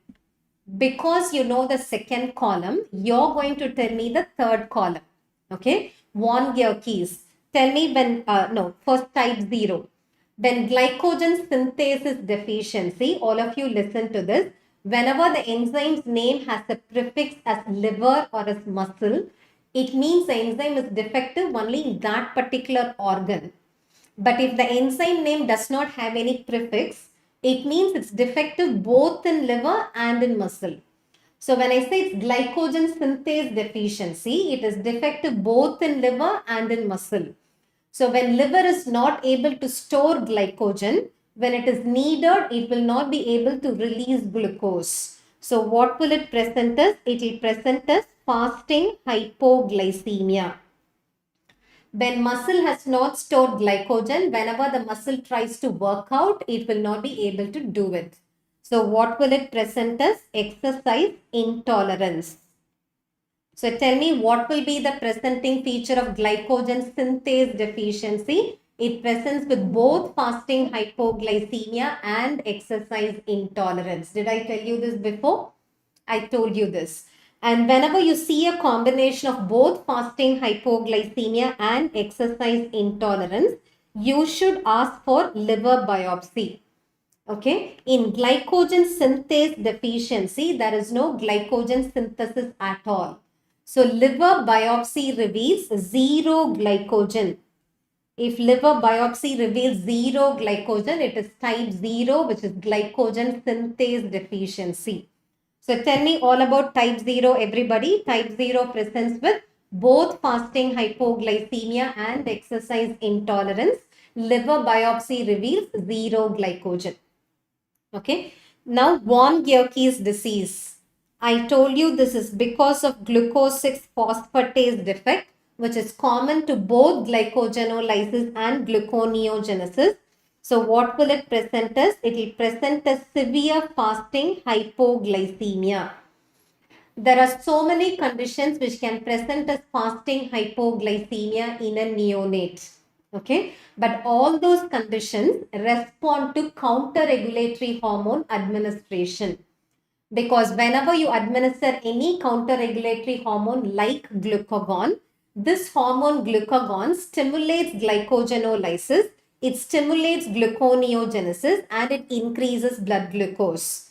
And in all other conditions, it's a defect of either glycogenolysis or gluconeogenesis. One of the two pathways will be intact. So that intact pathway will be stimulated by those counter-regulatory hormones increasing the blood glucose. But in von Gierke's, both the pathways are defective. So the pathognomonic feature of von Gierke's diseases, it presents a severe fasting hypoglycemia which does not respond to counter-regulatory hormone administration. Do you understand this? What will it present as? It presents as severe fasting hypoglycemia which does not respond to counter-regulatory hormone administration. That is pathognomonic for von Gierke's. So this has been asked previously in INI-CET. Fasting hypoglycemia which does not respond to counter-regulatory hormone administration is von Gierke's disease. Got it? Now about type 3. Yeah, I will tell you about all other features. Cory's disease. Cory's disease is because of a defect of debranching enzyme. And in this case, is there a prefix as liver or as muscle? No. When there is no prefix, it means it's defective both in liver and in muscle. So both in liver and muscle, there is no glycogenolysis that is happening. So what will it cause? It causes both fasting hypoglycemia and exercise intolerance. Did I tell you whenever you see both fasting hypoglycemia and exercise intolerance, you should take liver biopsy, right? When you take liver biopsy, in this condition, you see an abnormal glycogen with multiple branches. It's a debranching enzyme defect. So in this condition, you see an abnormal glycogen with multiple branches. That structure is called as limit dextrin. Yeah, that structure is called as limit dextrin. That is why Cory's disease is otherwise called as limit dextrinosis. Yeah, that's why it's called as limit dextrinosis. So tell me, how do you differentiate glycogen synthase deficiency type 0 and Cory's disease type 3? Clinically, both present with both fasting hypoglycemia and exercise intolerance. Those two conditions can be differentiated only by liver biopsy. If liver biopsy reveals zero glycogen, it is type 0. If liver biopsy reveals limit dextrin, it is type 3. Right? That's about type 3 or Cory's disease. Very good. Now about Hers disease. Okay. Hers disease is caused by the defect of hepatic phosphorylase. When liver phosphorylase is defective, it presents with fasting hypoglycemia. Now my question to you is, will this fasting hypoglycemia be severe as you see in von Gierke's disease, or will it be mild? This is going to be a mild to moderate fasting hypoglycemia because it's a defect of only glycogenolysis, but what is intact? Gluconeogenesis is intact.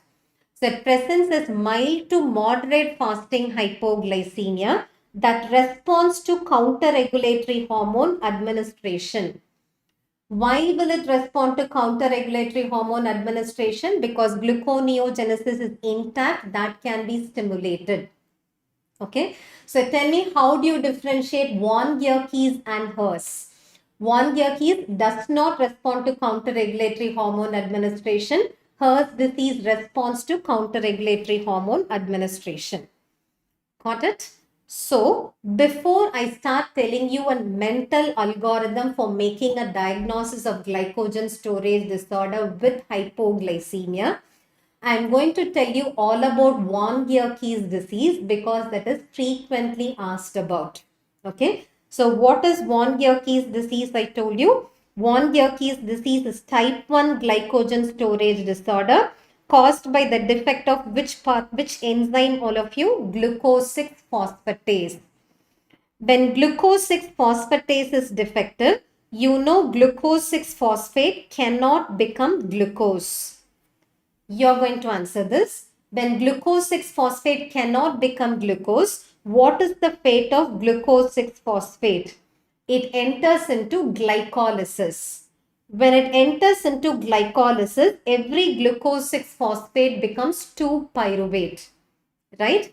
Both these pyruvate become 2-acetyl-CoA. What did I tell you acetyl-CoA will be used for? All of you, please keep the chat box active. Yes, the 2-acetyl-CoA will be used for fatty acid synthesis and cholesterol synthesis. Fatty acid will be stored as triacylglycerol. Cholesterol will be stored as cholesterol ester.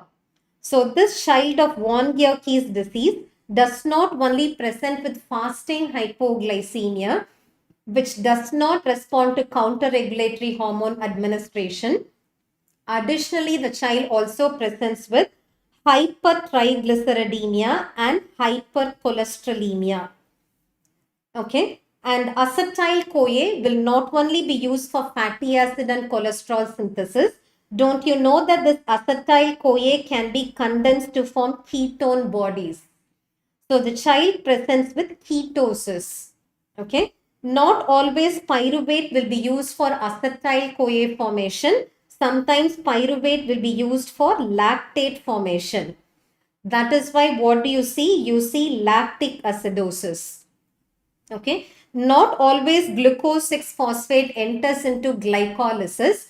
Didn't I tell you glucose 6 phosphate can get into HMP shunt? Very good. I'm very happy that all of you are keeping the chat box active. Good.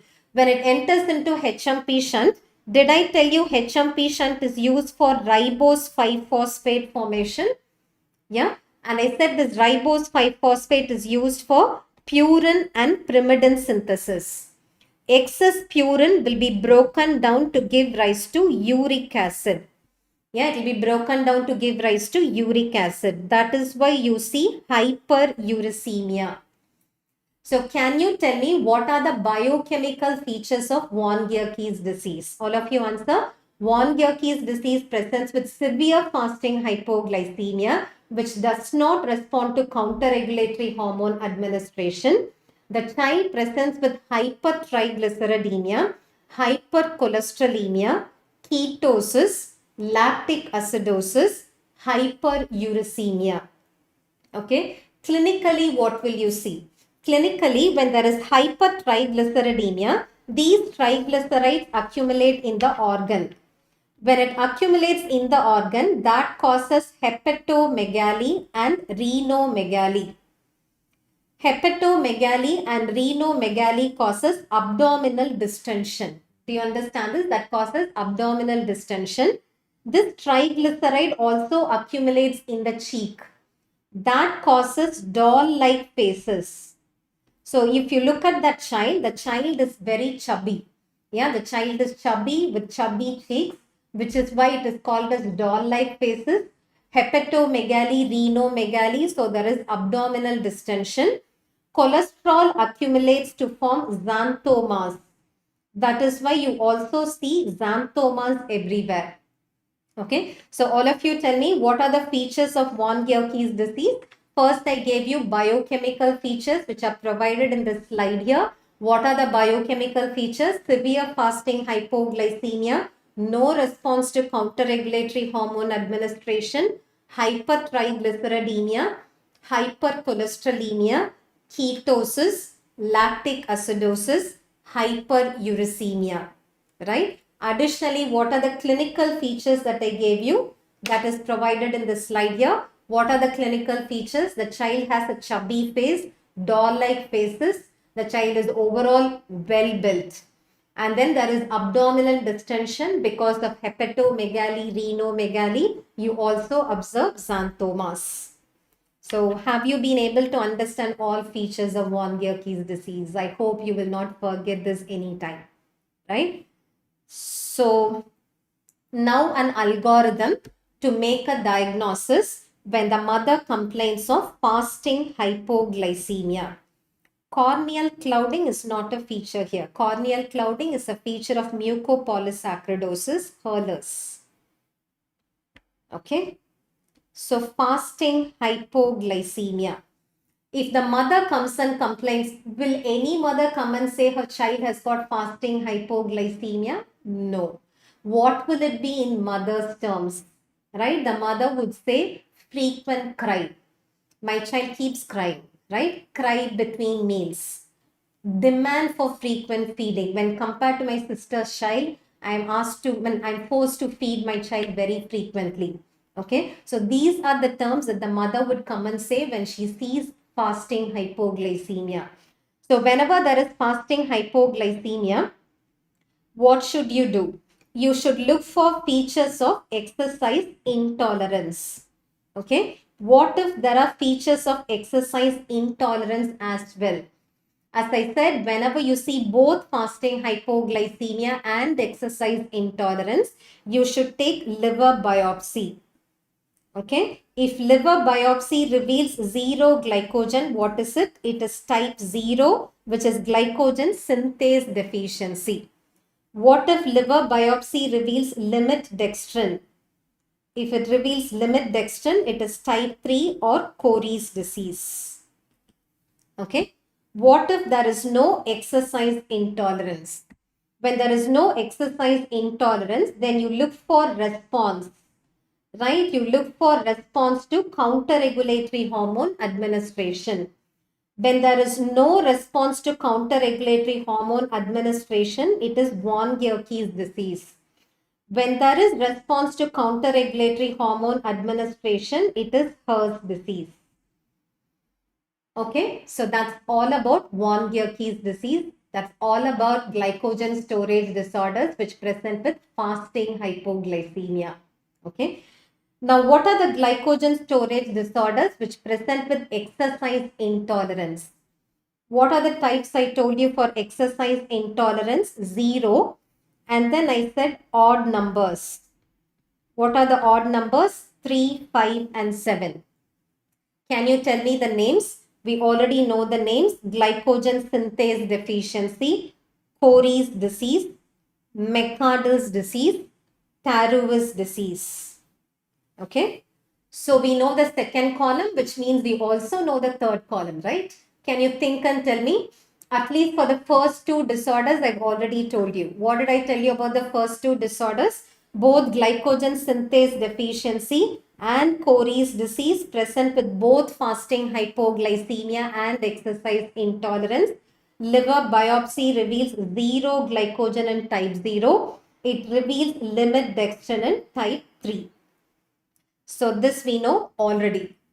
Now about McArdle's disease. This was asked in NEET PG recently, 2023. There was a question on McArdle's disease. Tell me all about McArdle's disease. It is caused by the defect of muscle phosphorylase. When muscle phosphorylase is defective, what do you expect? That presents as exercise intolerance. Intolerance only to anaerobic exercises. So tell me why only to anaerobic exercises when you ask the person to perform some aerobic exercise like running, walking, jogging, the person will be able to do it perfectly well. Because for all aerobic exercise, we use fatty acid as the fuel.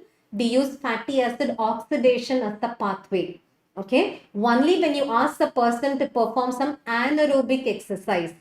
Example for anaerobic exercises, pushing something against resistance, clenching the fists, or weightlifting. So whenever you ask the person to perform some anaerobic exercise, that is when the person will be able to do that exercise only for the initial 5 to 10 minutes, after which the person complains of painful muscle cramps. Right? After which the person complains of painful muscle cramps. Okay. So, one second. Yeah. So, why do they complain of painful muscle cramp? It is because of sudden ATP depletion. Right? It's because of sudden ATP depletion. Why will there be ATP depletion? When you ask the person to clench the fist, the muscle knows that it's an anaerobic exercise. The muscle knows that it's dependent on glucose. Muscle knows that it gets that glucose from its glycogen.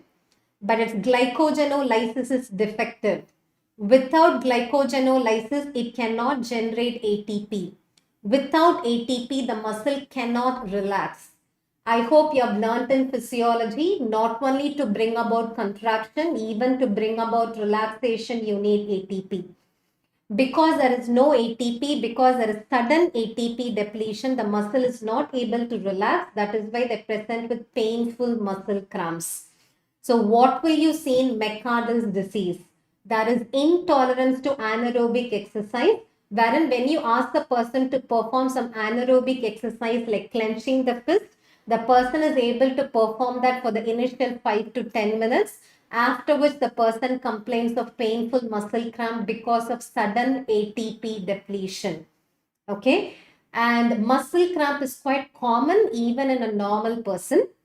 So to differentiate the muscle cramp that a normal person experiences and the muscle cramp that a person of McArdle experiences, when the person complains of painful muscle cramp, you're supposed to collect blood sample from the exercising arm. Yeah, from the exercising arm, you collect blood sample. In that blood sample, you estimate glucose and you estimate lactate. After exercise, in the exercising arm blood sample, there is low glucose and low lactate level. The reason for low glucose is muscle realizes that muscle is not able to give glucose. So muscle gets glucose from the blood. Through GLUT4 transporters, it starts extracting glucose from the blood. That is why post-exercise, there is low glucose level in that blood vessel. Why is the lactate level low? Because the glucose availability is low, glycolysis rate is low, so lactate level is not elevated. If you and I clench our fist, after clenching the fist, if your blood sample is collected, in that blood sample, lactate level will be high because there should have been anaerobic glycolysis. But in McArdle's disease, lactate level fails to rise. So post-exercise, if you observe low glucose and low lactate level, then that is McArdle's disease. Do you all understand this? Yes. So that is about what to expect in McArdle's disease. So what will you expect in McArdle's disease? Exercise intolerance, intolerance to anaerobic exercise, after 5 to 10 minutes, there is painful muscle cramp. If you collect blood sample when there is muscle cramp, in that blood sample, there is low glucose and low lactate level. Okay. Now about Taruv's disease. Haven't we learned in detail about Taruv's disease? We did, right? So can you all recollect an answer? Can I see that in the chat box? Whenever there is glycolytic enzyme defect, RBCs get affected. That presents as hemolytic anemia. White muscle fibers get affected. That will present as exercise intolerance, intolerance to anaerobic exercises. That's about Taruv's disease. Okay. So now I'm going to give you a mental algorithm if the mother complains of exercise intolerance. Again, will any mother come and say that her child has got exercise intolerance? No. What will it be in mother's terms? The mother would say, my child often complains of fatigability. Right? My child presents with fatigability. My child complains of fatigue.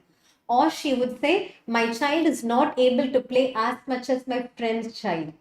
Or she would say, my child is not able to play as much as my child's friend. Right? That is how she would say that there is exercise intolerance. So whenever the mother complains of exercise intolerance in her child, you have to collect fasting blood sample. And in that fasting blood sample, you have to estimate just two values. One is glucose, the other one is LDH. Just estimate glucose and LDH. Okay. What if you see fasting hypoglycemia? The mother says only exercise intolerance. You have found out fasting hypoglycemia also. In that case, what did I tell you you should do? Take liver biopsy. Now answer all of you. If liver biopsy reveals zero glycogen, what is it? Type 0. If liver biopsy reveals limit dextrin, it is type 3.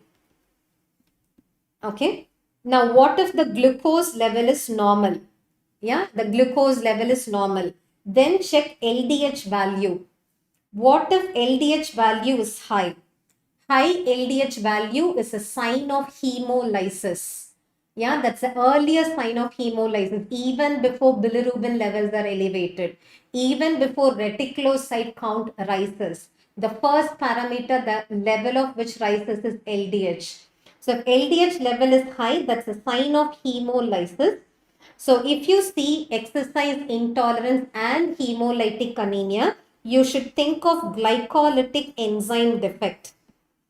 Yeah, glycolytic enzyme defect like Taruv's disease. What if the LDH level is normal? It means RBCs are not affected, only muscle is affected. Then that is McArdle's disease. Are you clear? Yeah, using this algorithm, any case that they give you, you will be able to make a diagnosis. Get it? So that's about exercise intolerance. Now, finally, about neither fasting hypoglycemia nor exercise intolerance. What are the two conditions I told you here? The two conditions would be type 2 and type 4. Did we already learn about type 2 or Pompey's disease? All of you repeated. Pompey's disease presents with cardiomegaly, cardiomyopathy, hypotonia. Now, type 4, Anderson's disease.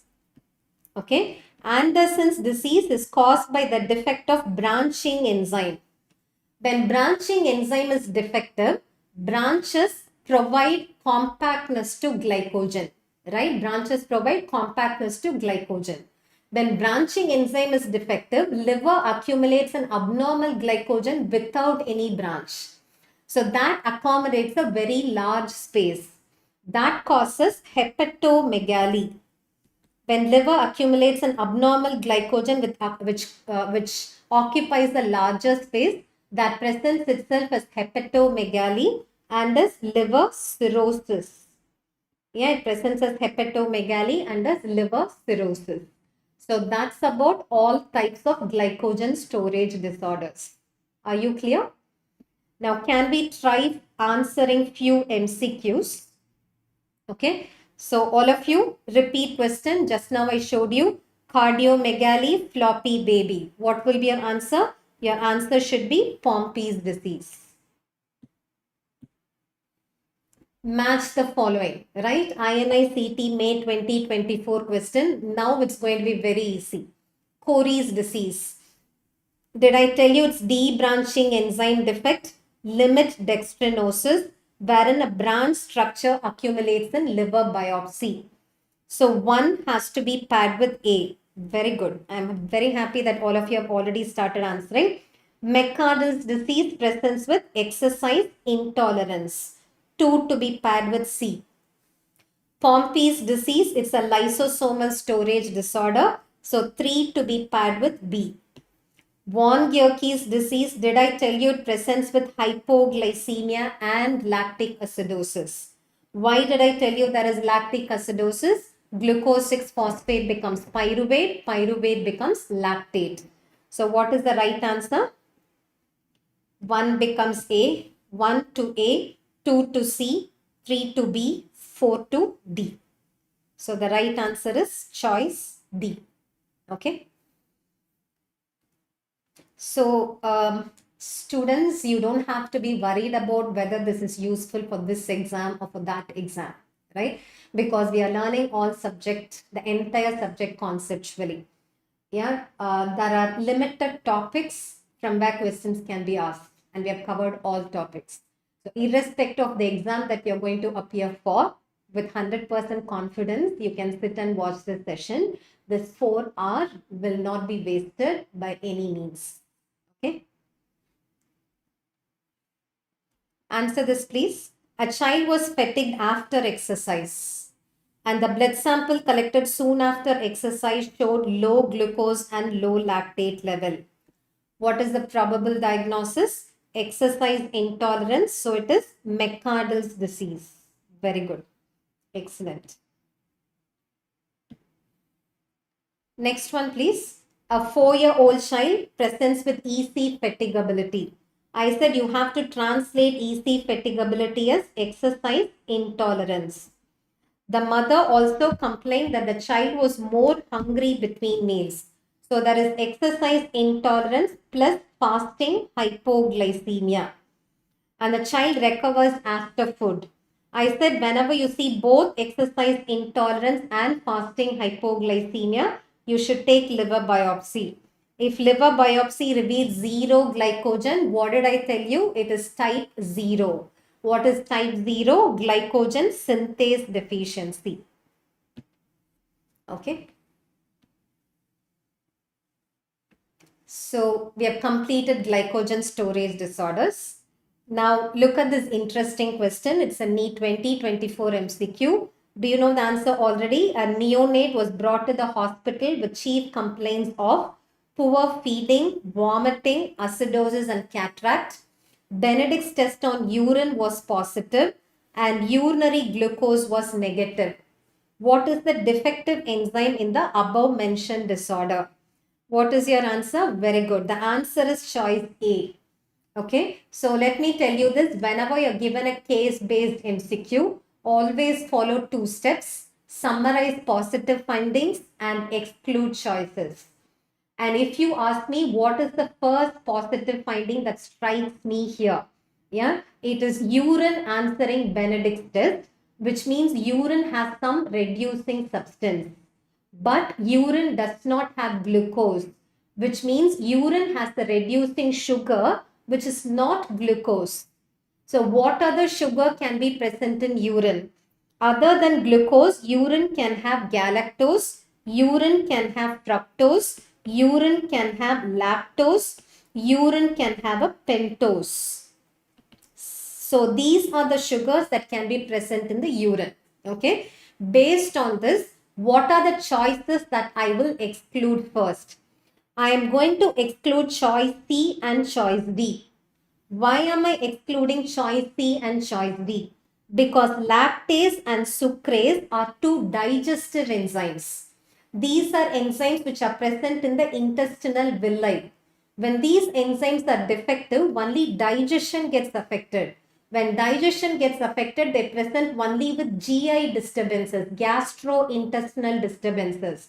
What will they present with? They present with diarrhea, they present with vomiting, only gastrointestinal manifestations. In this case, you see metabolic manifestations.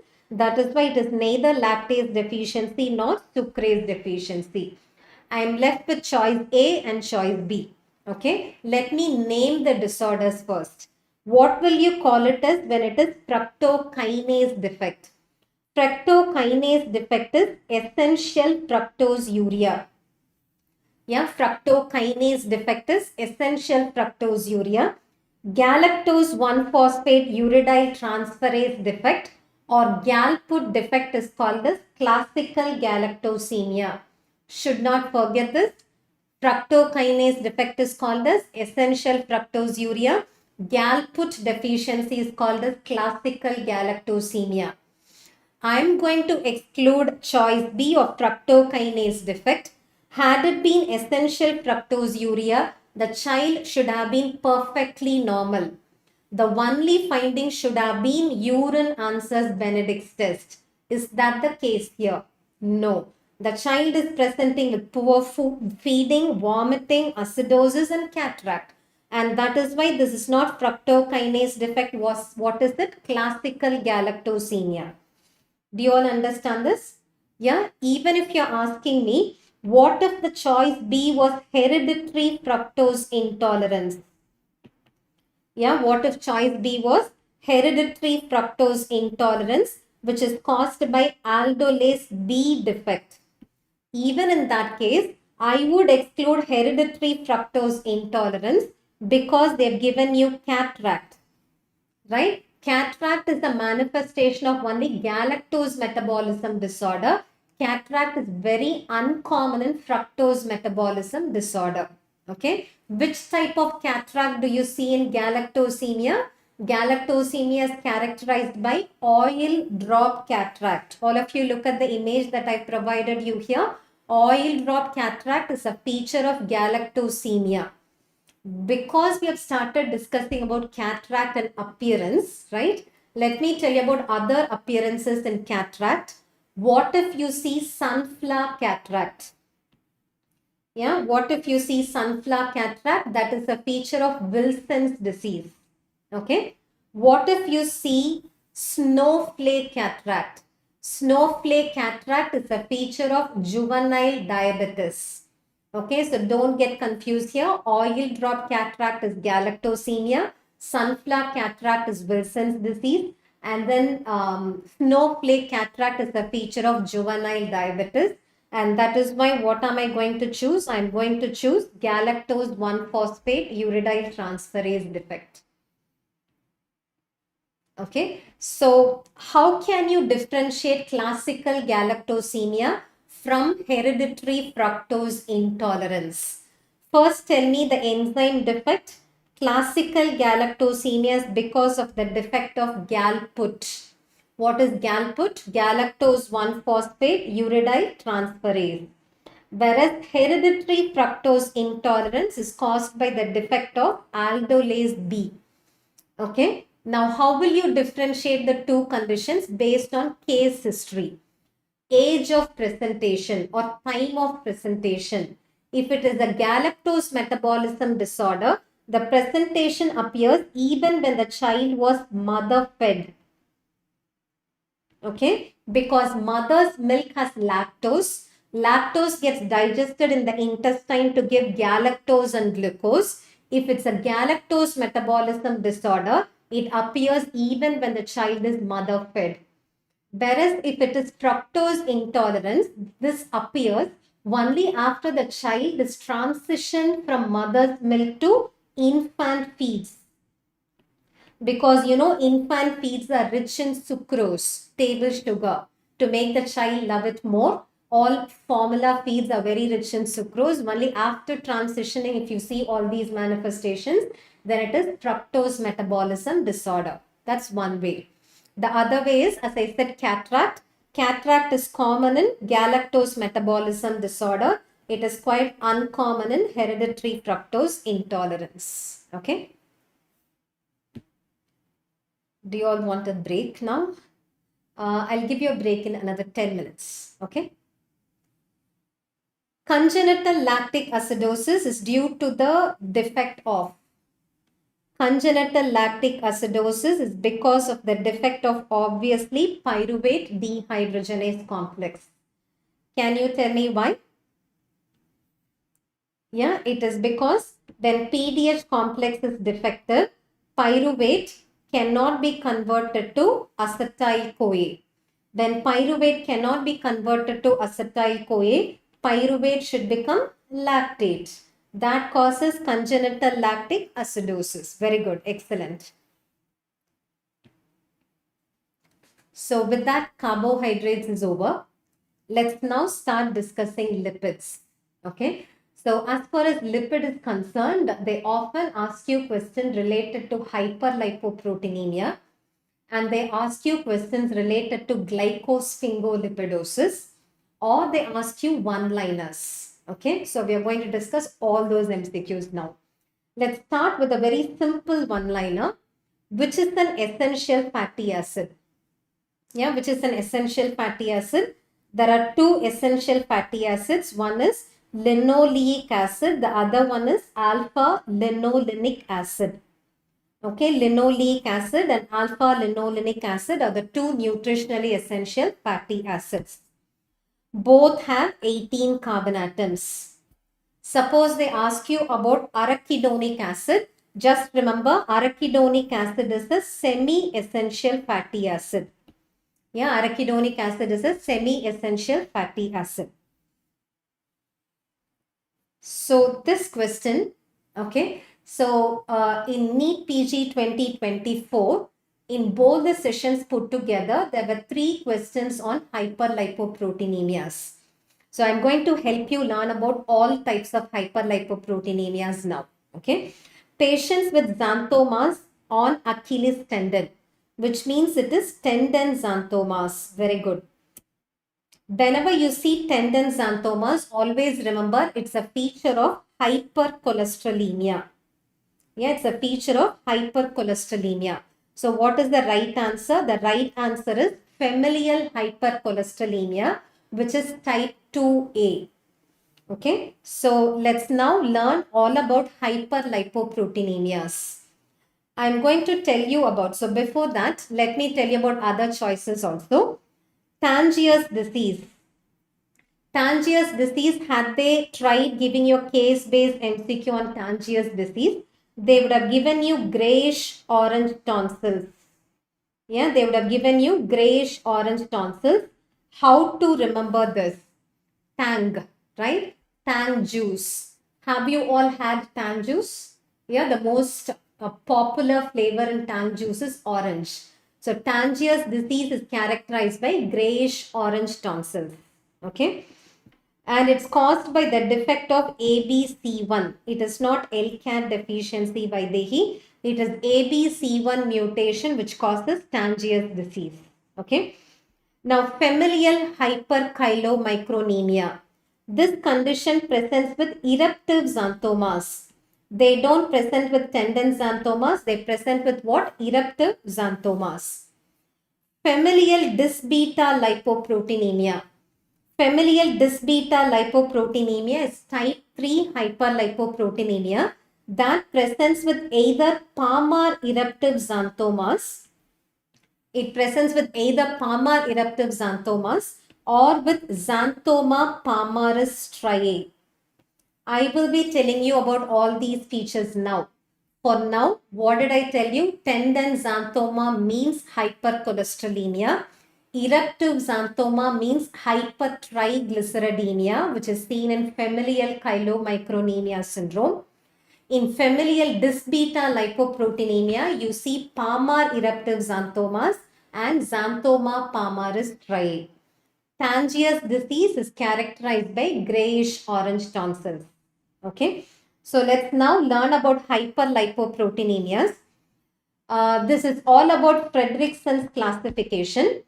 Fredrickson classified and arranged hyperlipoproteinemias into 6 types. So what are the 6 types? Type 1, 2A, 2B, 3, 4 and 5. Yeah, there are 6 types of hyperlipoproteinemias. Type 1, 2A, 2B, 3, 4 and 5. So I see that some of you are asking me, will this stay on YouTube? Yes, this video will stay on YouTube.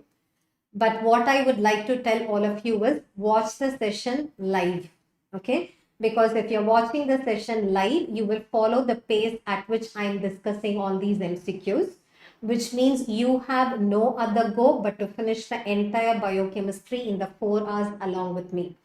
Right? If you think you'll come back and watch this later, many a times that does not happen. Okay? So just sit here and watch this for the next 2 hours. We will be done with the entire biochemistry.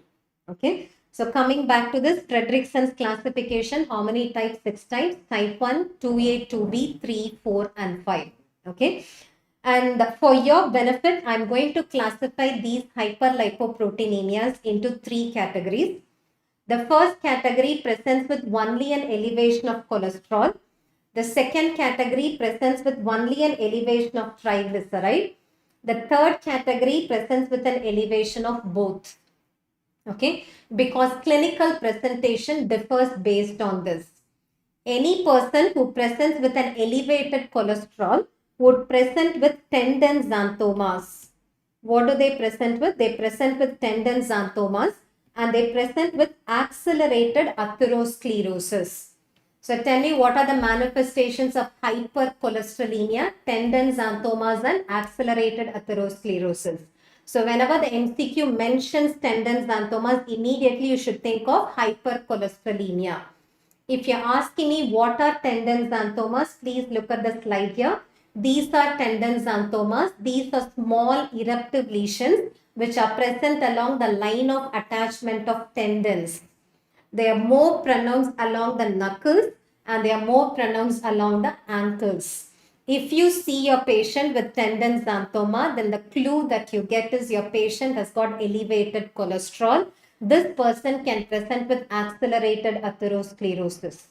Okay. Whereas if your patient has got an elevated triglyceride, then they present with eruptive xanthomas.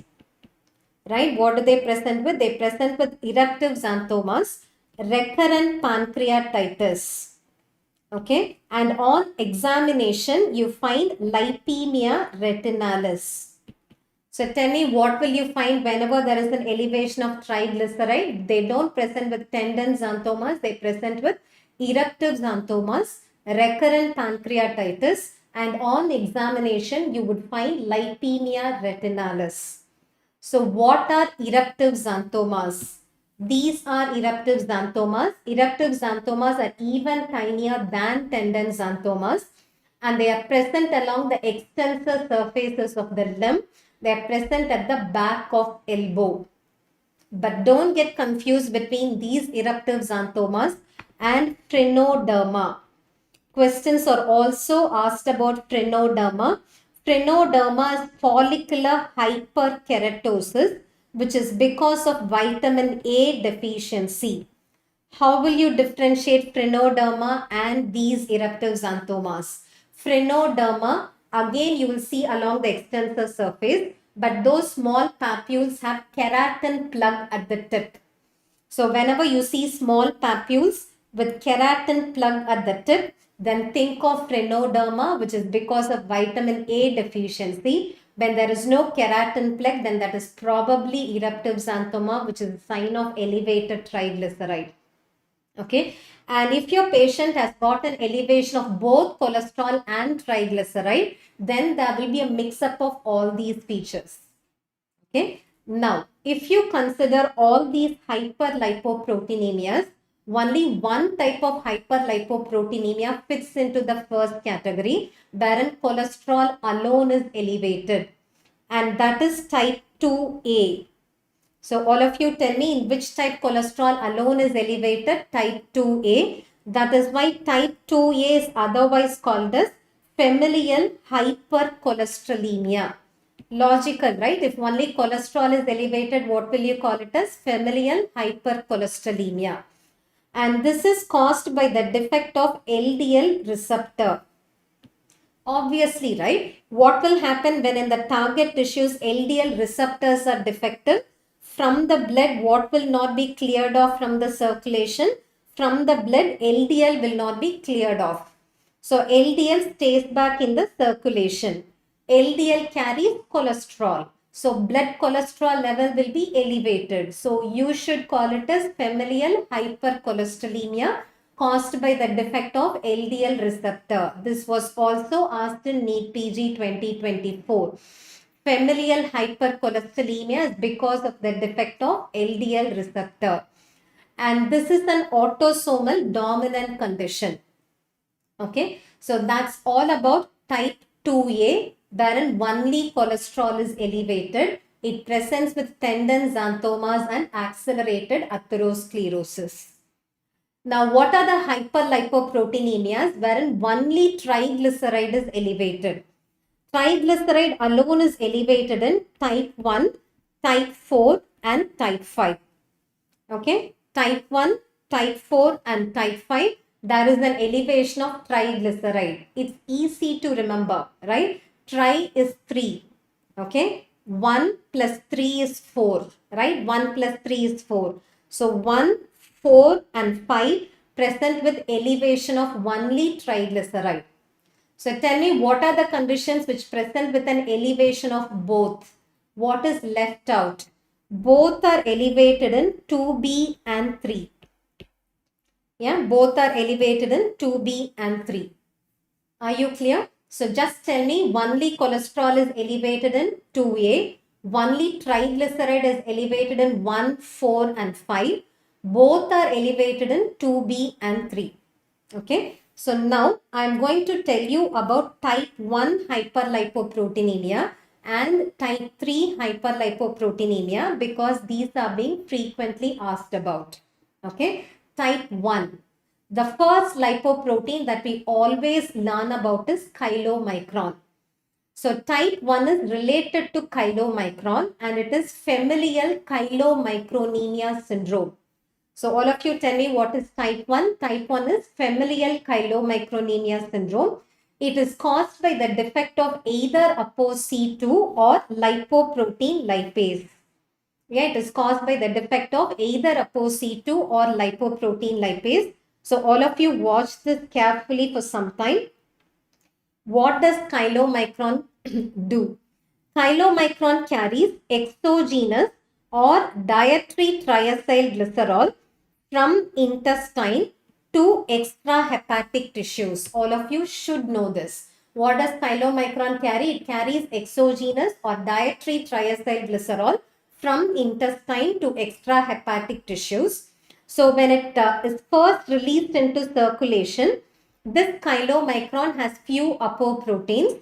One is, it has got ApoB48, it has got ApoC2 and ApoE. So tell me, what are the apoproteins present in chylomicron? Everybody, there is a reason why I am telling you all this. What are the apoproteins present in chylomicron? ApoB48, ApoC2 and ApoE. What does ApoC2 do? ApoC2 activates lipoprotein lipase. Did I start the discussion today evening with lipoprotein lipase?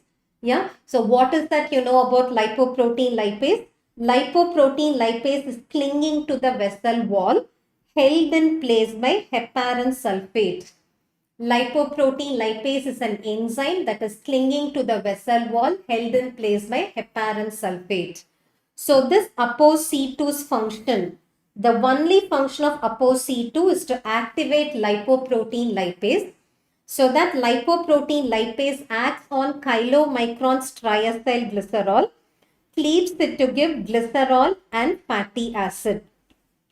Yeah, cleaves it to give glycerol and fatty acid. Thereafter, this fatty acid crosses all membranes, gets into extrahepatic tissues where it is stored as triacylglycerol. This is how chylomicron is metabolized.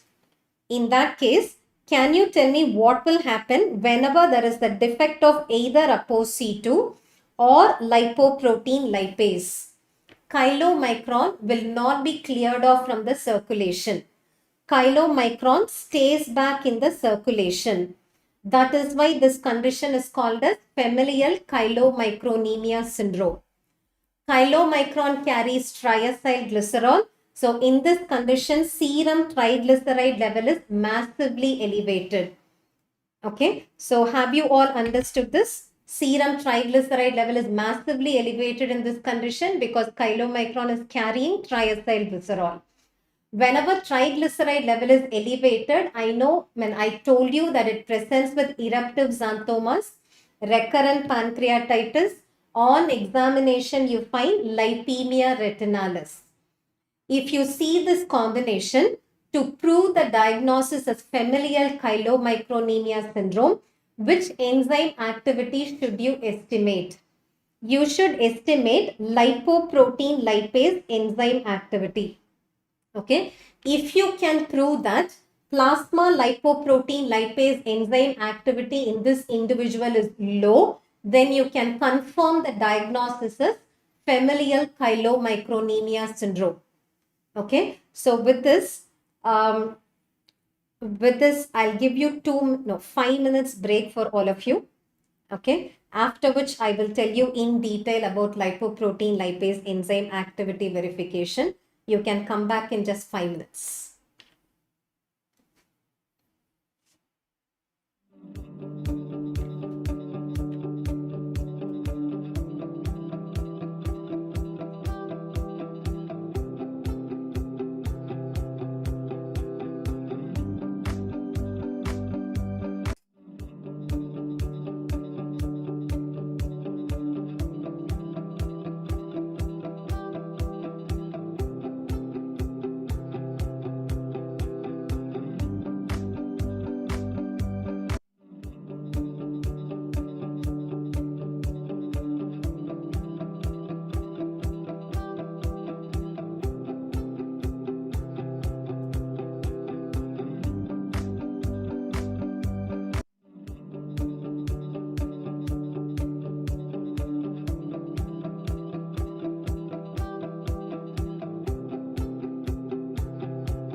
Can we start?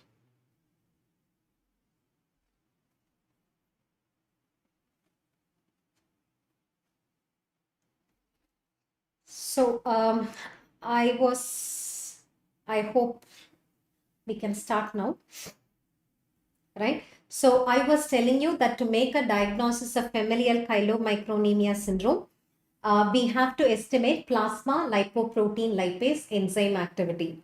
And to estimate this plasma lipoprotein lipase enzyme activity, you should collect a post-heparinized blood sample. Okay, what do you mean by post-heparinized blood sample? You have to inject heparin and then collect the blood sample.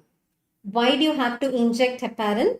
Because your lipoprotein lipase is clinging to the vessel wall, held in place by heparin sulfate.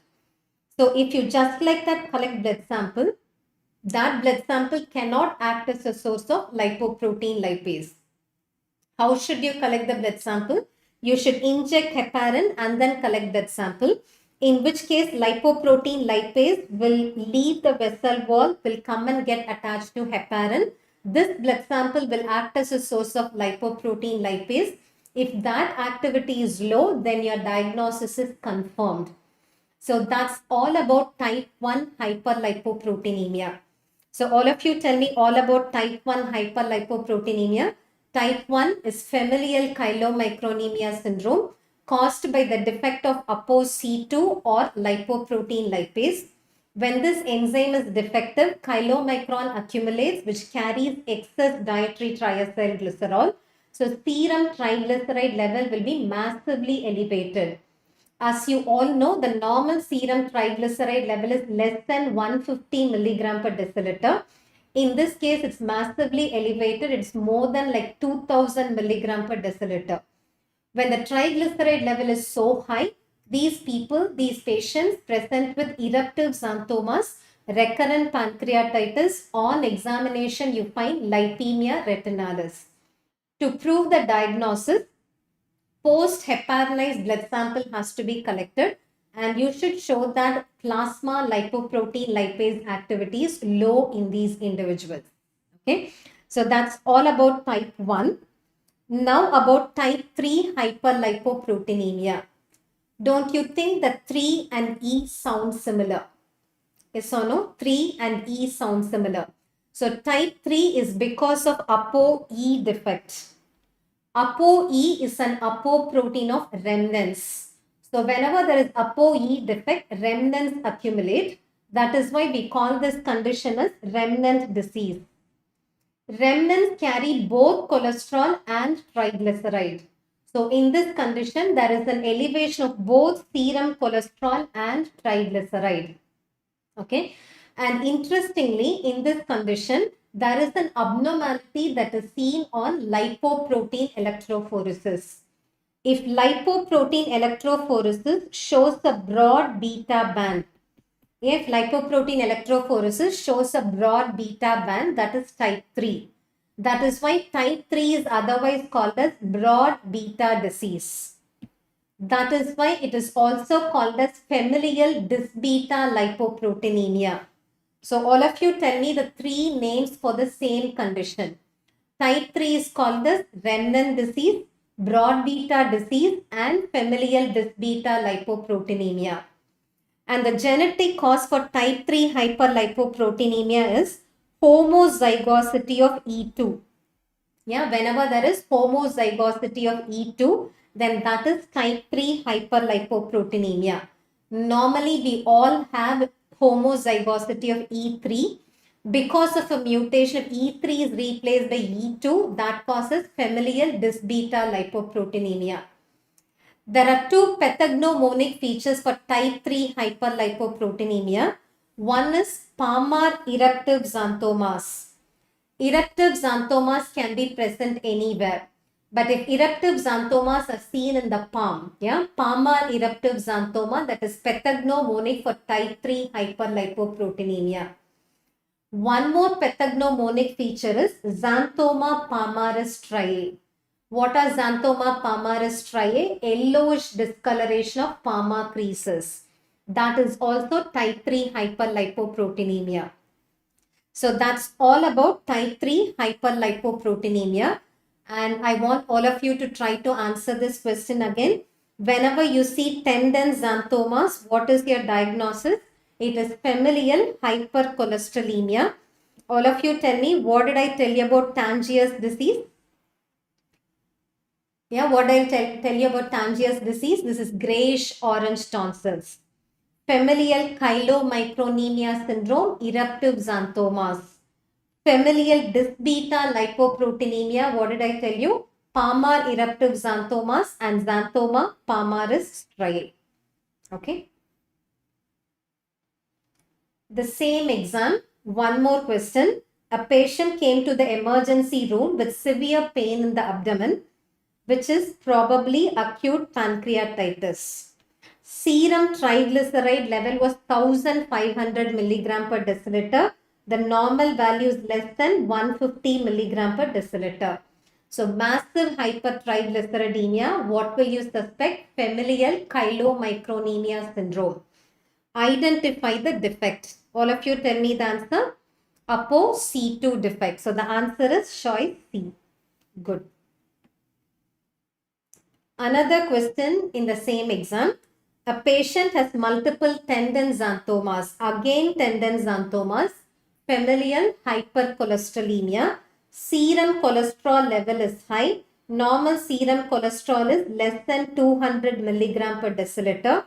And LDL value is also high, right? So what is the cause? It is LDL receptor defect. The answer is, what is the diagnosis, all of you? The diagnosis here is familial hypercholesterolemia caused by the defect of what? LDL receptors. Easy to answer now, right? NEET 2023 also there was a question. Which gene defect causes familial hypercholesterolemia? Familial hypercholesterolemia is because of the defect of LDL receptor. Fatty acids cross mitochondrial membrane with the help of a simple one-liner, right? Do you all know that fatty acids get oxidized in mitochondria? But as fatty acids, as acyl-CoA, they cannot cross the mitochondrial membrane. They need a carrier. The carrier is carnitine. Do you all understand this? The carrier is carnitine. That is why what is the rate limiting enzyme of fatty acid oxidation? The rate limiting enzyme of fatty acid oxidation is carnitine acyl transferase 1. Okay. Now, this is a recent MCQ, NEET PG 2024. Okay. Patient with high triglyceride, esterified with long chain fatty acid, presence with fatigue, and biopsy of muscle shows fat vacuoles. Which of the following is the diagnosis? Did I tell you for any case-based MCQ, you should exclude choices, right? So can we try excluding choices? Which choice will you exclude first? I would exclude fatty acid synthase defect. Please remember, there is no inborn error of metabolism related to fatty acid synthesis. Fatty acid synthase defect does not present with any clinical manifestation. That is the first one that I would exclude. What is the next one that you can exclude? LPL defect. Why am I excluding LPL defect? Whenever there is a defect of ApoC2 or lipoprotein lipase, it is called as familial chylomicronemia syndrome, which can present with hypertriglyceridemia. But will it present with fatigue? No. What does it present with? I told you. Familial chylomicronemia syndrome presents with eruptive xanthomas, recurrent pancreatitis, and lipemia retinalis. There is no reason for this condition to present with fatigue. So let's exclude LPL defect.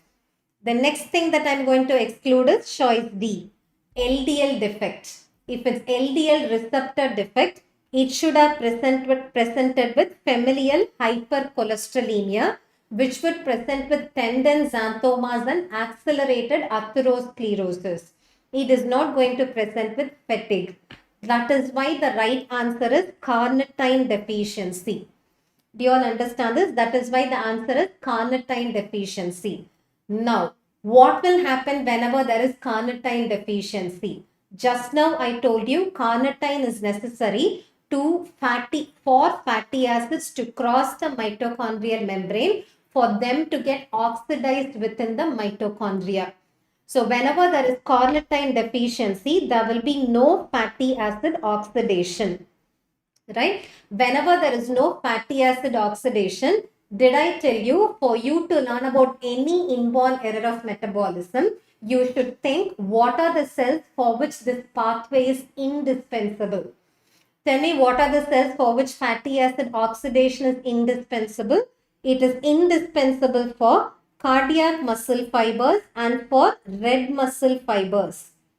So whenever there is carnitine deficiency, when fatty acid oxidation is defective, cardiac muscle fiber and red muscle fiber gets affected. When red muscle fiber gets affected, that will present as exercise intolerance. It will present as fatigability. It will present with muscle cramps, and that is what you have seen here. Okay, and when fatty acids are not getting oxidized, fatty acids become triglyceride, and that is why serum triglyceride levels are elevated. Do you all understand this? So that is the answer. The answer is carnitine deficiency. Okay. Now, NEET PG 2023 MCQ. A child presented with difficulty on vision. On examination, cherry red spots were seen on macula. There was no organomegaly. Identify the disease. Again, a case-based MCQ. What are we going to do? We are going to exclude choices. Okay. Which choice will I exclude first? Because there are cherry red spots, the first disorder that I would exclude is Hunter's. I can see many of you have given me the right answer. Yes, it is Tay-Sachs, but I'm going to help you understand why it is Tay-Sachs. Okay. So which choice will you exclude first, all of you? I'm going to exclude Hunter's because Hunter's is a mucopolysaccharidosis. And this mucopolysaccharidosis has got nothing to do with cherry red spots. When will you see cherry red spots? Cherry red spots are features of only lipid storage disorders. It is not a feature of mucopolysaccharidosis. So what is the first condition that we are going to exclude? Hunter's. Okay. The next choice that I'm going to exclude is Gaucher's. Why am I excluding Gaucher's? Because the classical infantile Gaucher's does not present with cherry red spot. I have a mnemonic for cherry red spots. No cherry red spot in KGF. Okay, what should you know? No cherry red spot in KGF. What does KGF stand for? K stands for Krabs disease. K stands for Krabs disease. G stands for Gaucher's. F stands for Fabry's. So Krabs, Gaucher's, Fabry's, no cherry red spot. That is why I've excluded Hunter's and Gaucher's. Still, I'm left with Tay-Sachs and Niemann-Pick. I can confidently exclude Niemann-Pick because they mentioned that there is no organomegaly. Organomegaly is never a feature of Tay-Sachs and it's never a feature of Krabs. Are you clear? Organomegaly is never a feature of Tay-Sachs, never a feature of Krabs. So tell me what is the right answer here? The right answer here is Tay-Sachs disease. Okay. So I know that we have found out the answer for this question, but you need to know all about Glycosphingolipidosis, right? Have you seen MCQs on Glycosphingolipidosis? If you want to know about Glycosphingolipidosis, can I see a thumbs up on the live chat, please? Have you seen questions on this? There have been many questions. Once they asked you beta galactosidase defect causes. I'm still waiting for your thumbs up. Beta galactosidase defect causes what? GM1 gangliosidosis. This was asked once. Okay. The next time they asked you hexosaminidase A defect causes. Yeah, hexosaminidase A defect causes. We all know it is Tay-Sachs. Thanks everybody. I will tell you all about glycosphingolipidosis now so that any MCQ you will be able to answer. Okay. So for that, you should be with me for the next 15 minutes. Okay. Not 15, 10 minutes. Okay. So hexosaminidase A defect we all know is called as Tay-Sachs, but they did not give Tay-Sachs among the choices. Okay. They had given you GM3 gangliosidosis, GM2 gangliosidosis, GM1 gangliosidosis.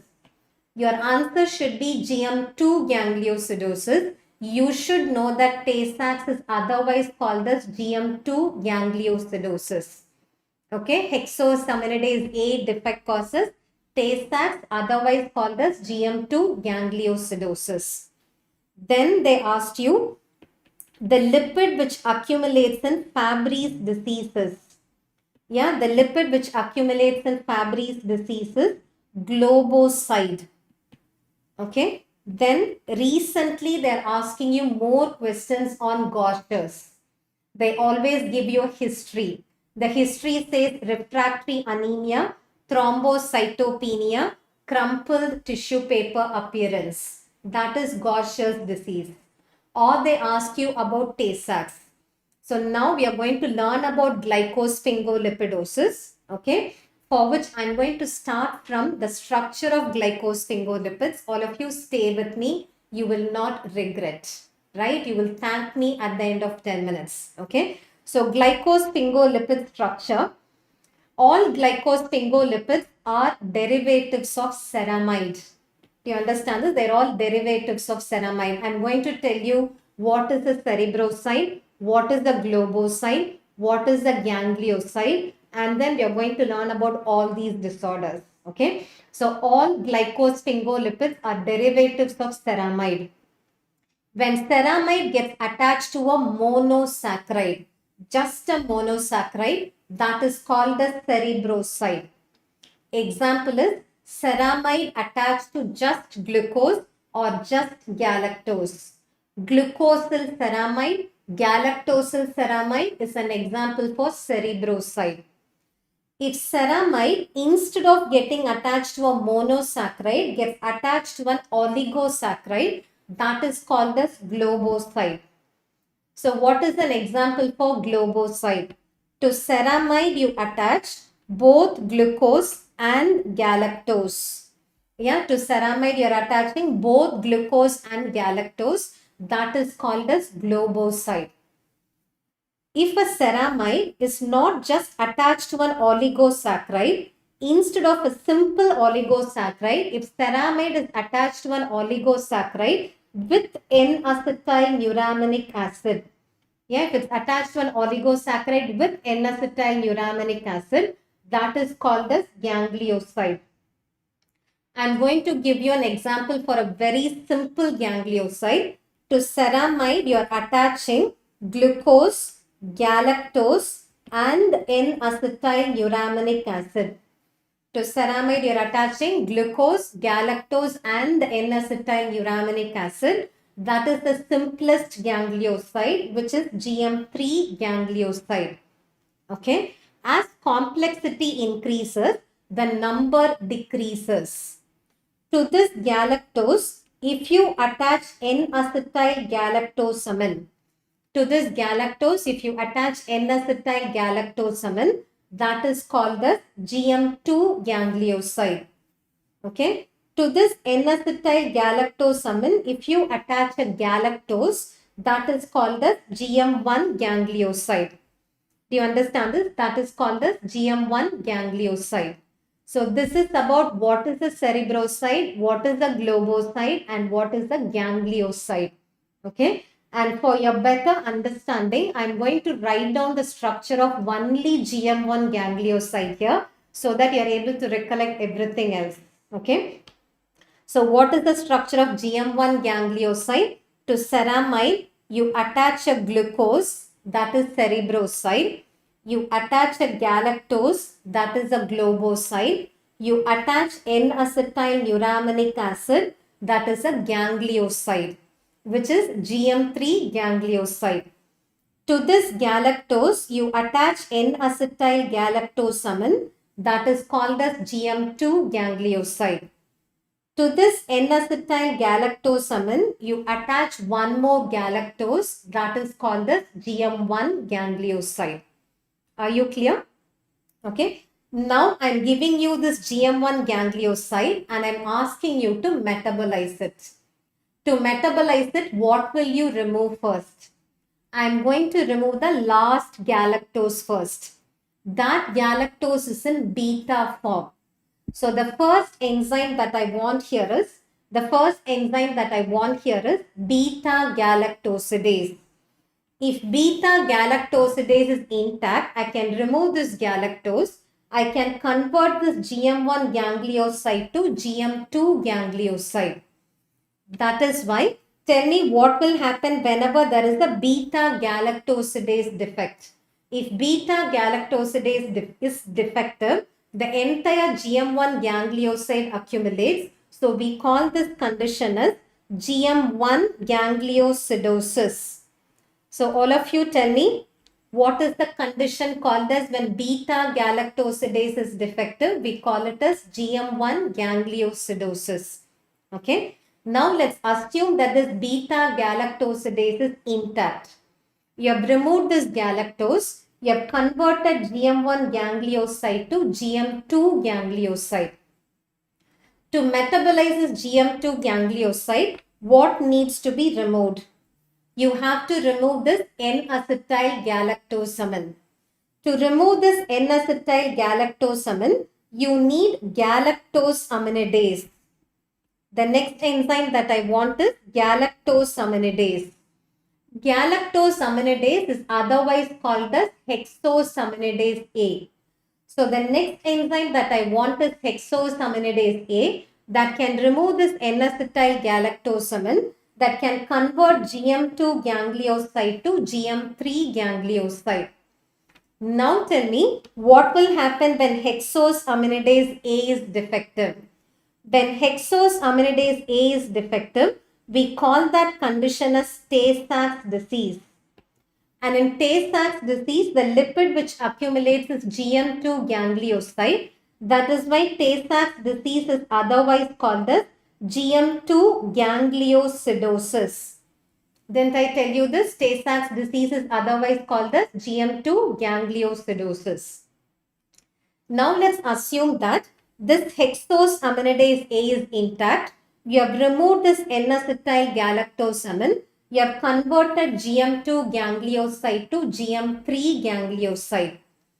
To metabolize this GM3 ganglioside, what needs to be removed? You have to remove this N-acetyl neuraminic acid. To remove this N-acetyl neuraminic acid, the enzyme that we want is neuraminidase. So the next enzyme is neuraminidase. If neuraminidase is intact, you can remove this N-acetyl neuraminic acid. You can convert GM3 ganglioside to globoside. Okay. Now tell me, what will happen when this neuraminidase is defective? When this neuraminidase is defective, we call that condition as GM3 gangliosidosis. It is also called as sialidosis. Yeah, it's also called as sialidosis. So all of you tell me, I'm going to ask you a few questions. Please type it in the chat box. Beta galactosidase defect causes GM1 gangliosidosis. I see that in the chat box, many of you have answered it as Krabs disease. I will tell you about Krabs disease in a bit. Okay. For now, just remember beta galactosidase defect causes GM1 gangliosidosis. Hexosaminidase A defect causes GM2 gangliosidosis. Neuraminidase defect causes sialidosis, otherwise called as GM3 gangliosidosis. Okay. Now let's assume that this neuraminidase is intact. We have removed this N-acetyl neuraminic acid. You have converted this GM3 ganglioside to globoside. To metabolize this globoside, what should you remove? You should remove this galactose. This galactose is in alpha form. So the next enzyme that you want is alpha galactosidase. All of you tell me, the first galactose in GM1 ganglioside is in beta form. So the first enzyme that we need is beta galactosidase. This galactose is in alpha form. So the enzyme that we need is alpha galactosidase. When alpha galactosidase is intact, you can remove this galactose. You can convert this globoside to cerebroside. Okay. What if this alpha galactosidase is inactive? If alpha galactosidase is inactive, we call that condition as Fabry's disease. So all of you tell me every fact about Fabry's disease. Let me tell you that. Which enzyme defect causes Fabry's disease? All of you repeat this. The enzyme defect that causes Fabry's disease is alpha galactosidase. Which lipid accumulates in Fabry's disease? It is globoside. The lipid which accumulates in Fabry's disease is globoside. Okay. Now, inheritance. Fabry's disease is X-linked recessively inherited. Did I tell you G6PD deficiency is X-linked recessive? Yeah, not only G6PD deficiency, Fabry's disease is also X-linked recessively inherited. Okay. Now, what are the clinical features of Fabry's disease? Don't we all want a fabric to be colorful? If not boys, girls, right? Girls want a fabric to be colorful. So Fabry's disease is a colorful disorder. It presents as red. It presents with reddish purple macules. Right? What does it present as? It presents as reddish purple spots, which are angiokeratomas. So many a times a patient of Fabry's will be visiting a dermatologist suspecting a skin disorder when in reality the person is suffering from an inborn error of metabolism. So just remember, it's a colorful disorder. It presents with reddish purple spots or angiokeratomas, but slowly they present with proteinuria. Yeah, they present with proteinuria, massive proteinuria, chronic kidney disease, and early myocardial infarction. Yeah, chronic kidney disease and early myocardial infarction. So that's about Fabry's disease. So I'm repeating about Fabry's disease. All of you repeat it along with me. The enzyme that is defective is alpha galactosidase. The lipid which accumulates is globoside. X-linked recessively inherited disorder. It presents with angiokeratomas, massive proteinuria, chronic kidney disease, and early myocardial infarction. Okay. Now let's assume that this alpha galactosidase is intact.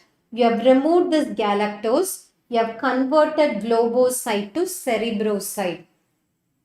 To metabolize this cerebroside, what needs to be removed? This glucose has to be removed.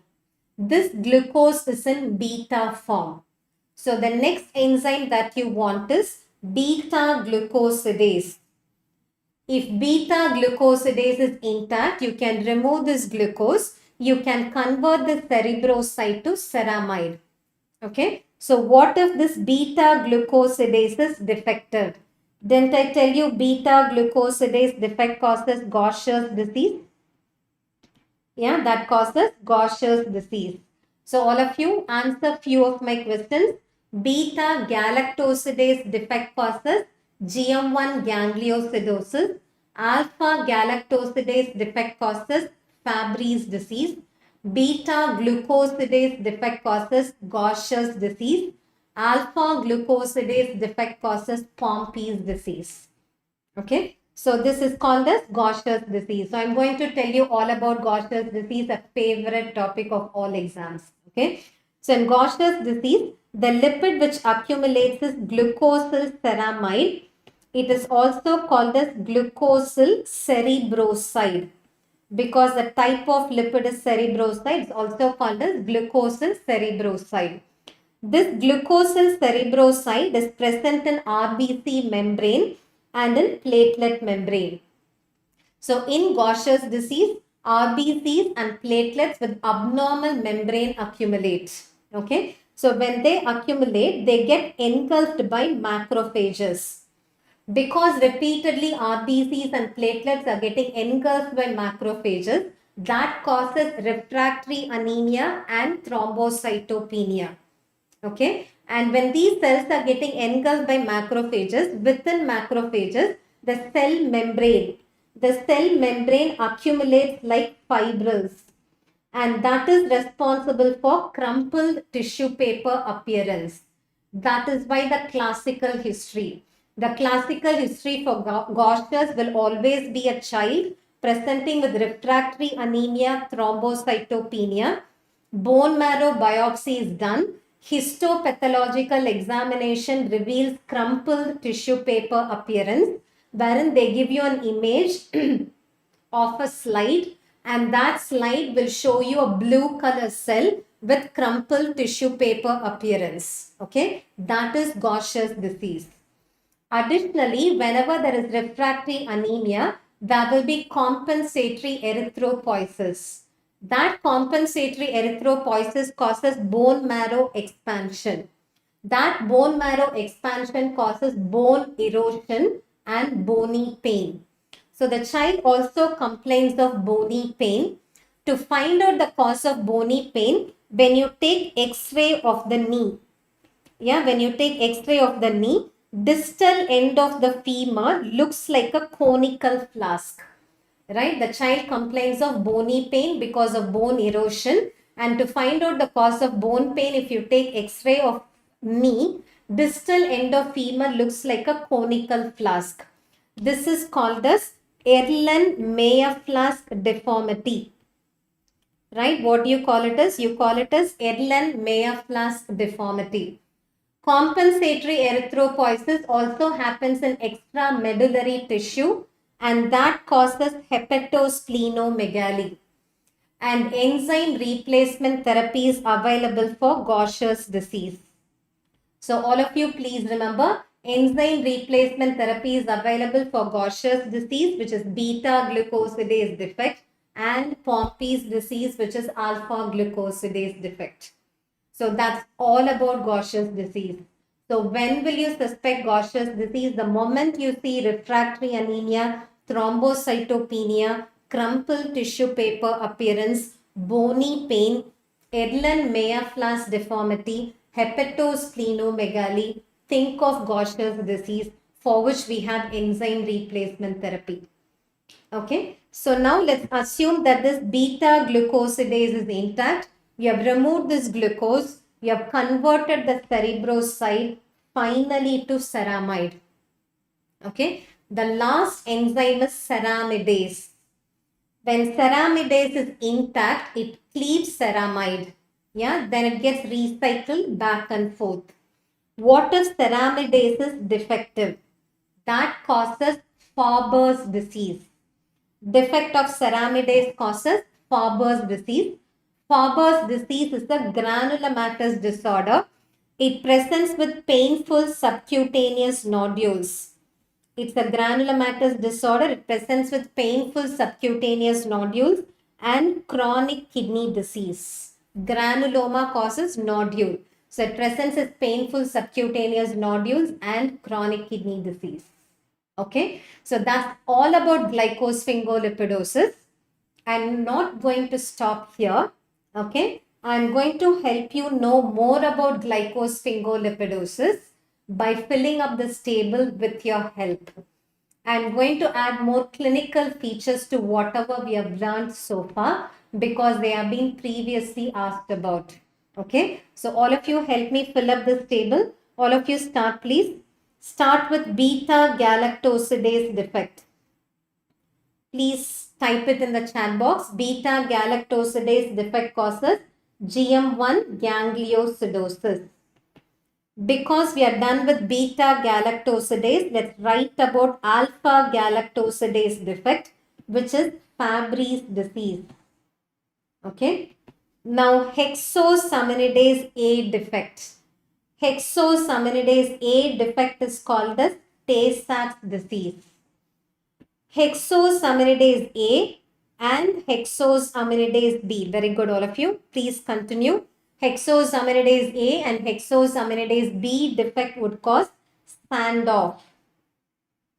Collectively, Tay-Sachs and Sandoff are called as GM2 gangliosidosis.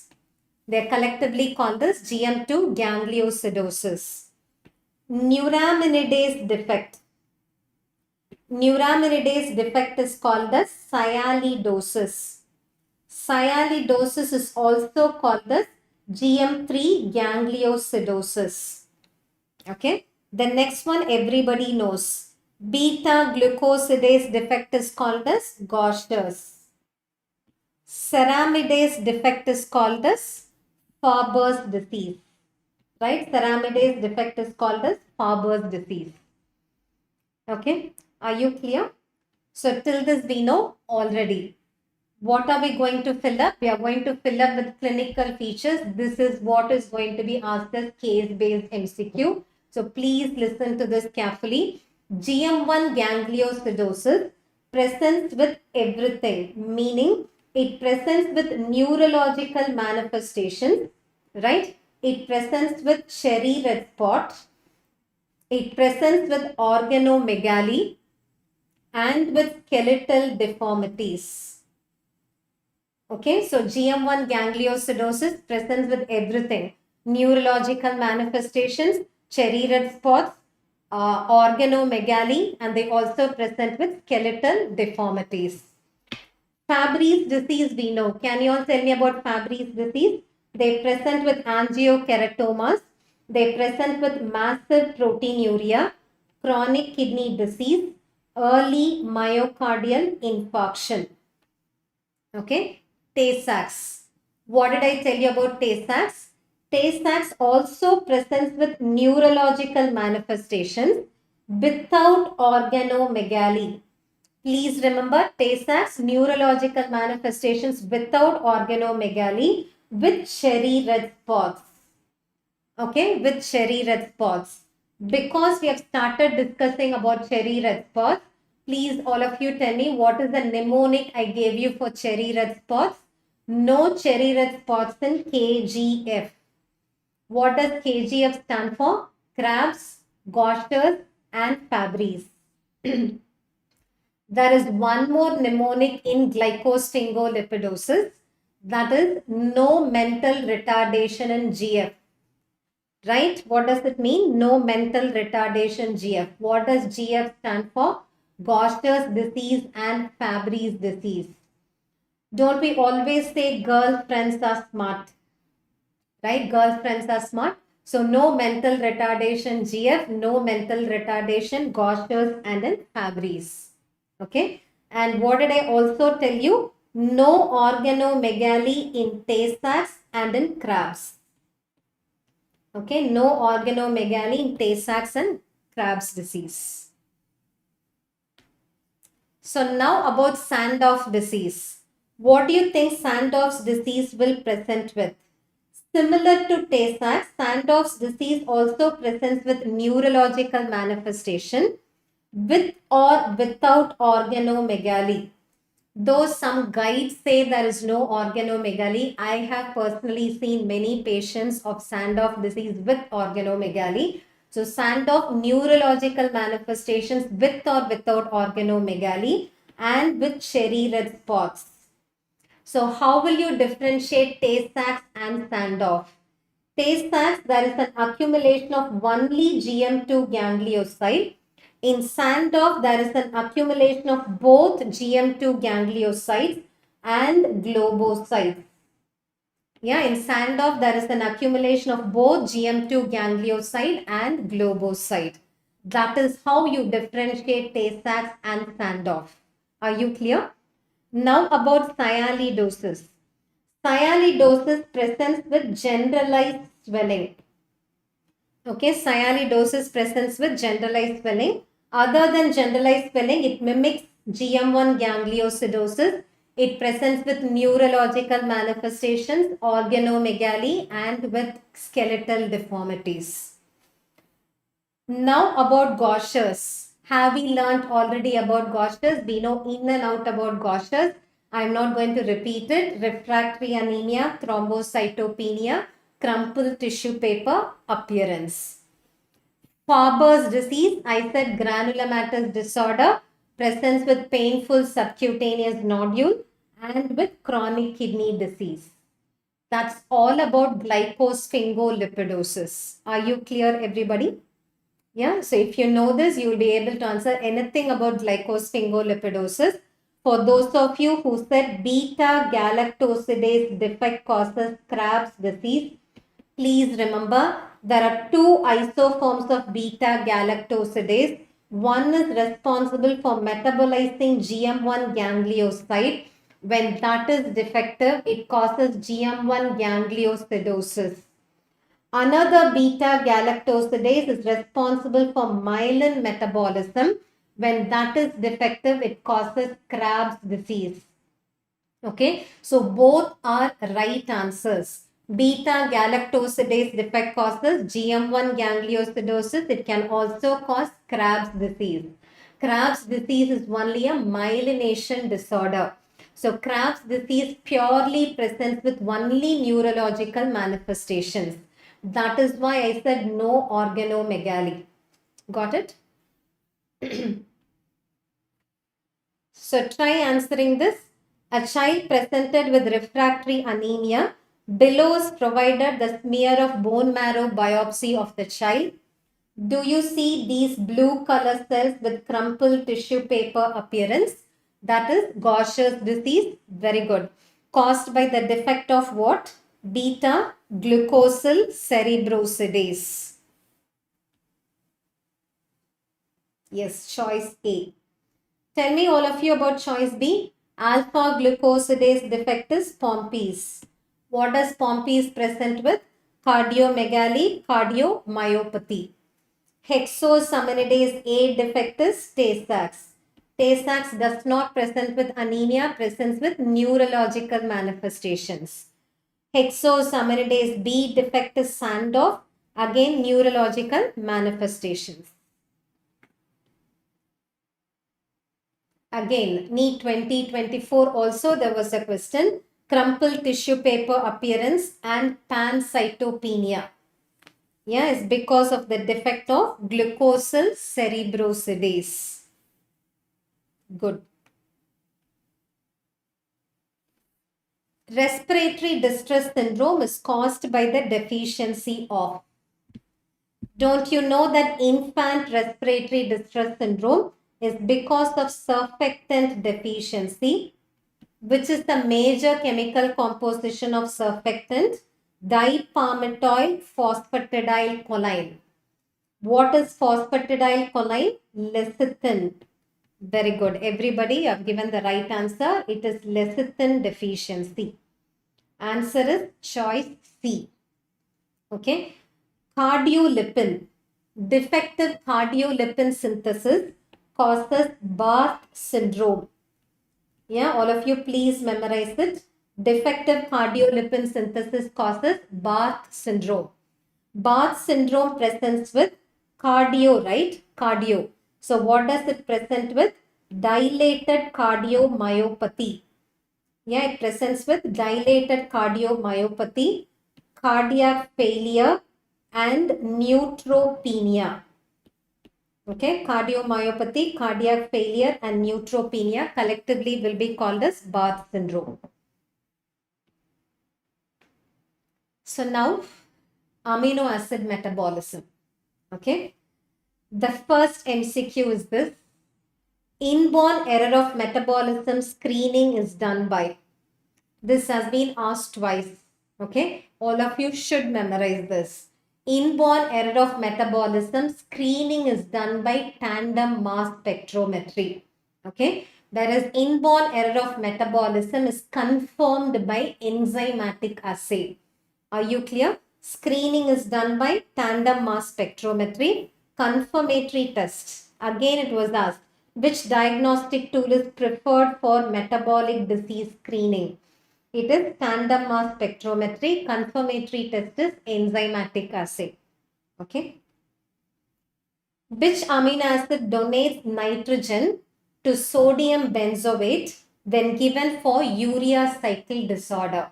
This I've explained both in the regular video as well as in rapid revision, right? So this is like an applied aspect of biochemistry. It's like true to, it's very close to my heart, okay?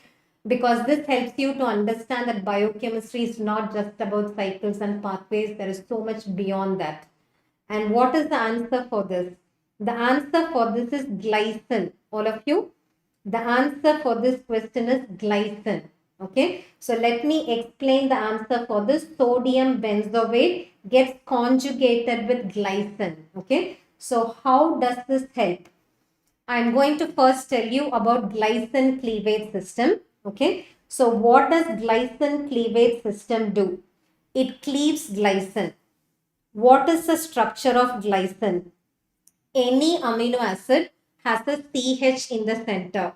Okay, the CH for any amino acid is attached to an amino group and an acid group. Do you see that? There is a CH in the center that is attached to an amino group and an acid group on either side. And then all these amino acids have a side chain. The side chain in glycine is just a H. That is why we call glycine as the simplest amino acid. Okay. So this glycine is cleaved by glycine cleavage system. When you cleave this, what do you think will happen? On one hand, one functional group, right? One functional group comes out as carbon dioxide. On the other hand, the other functional group comes out as ammonia.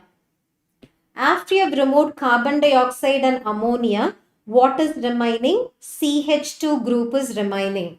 This is a one carbon group. One carbon group is always accepted by tetrahydrofolate. Don't you all know that tetrahydrofolate is considered as the one carbon carrier of your body?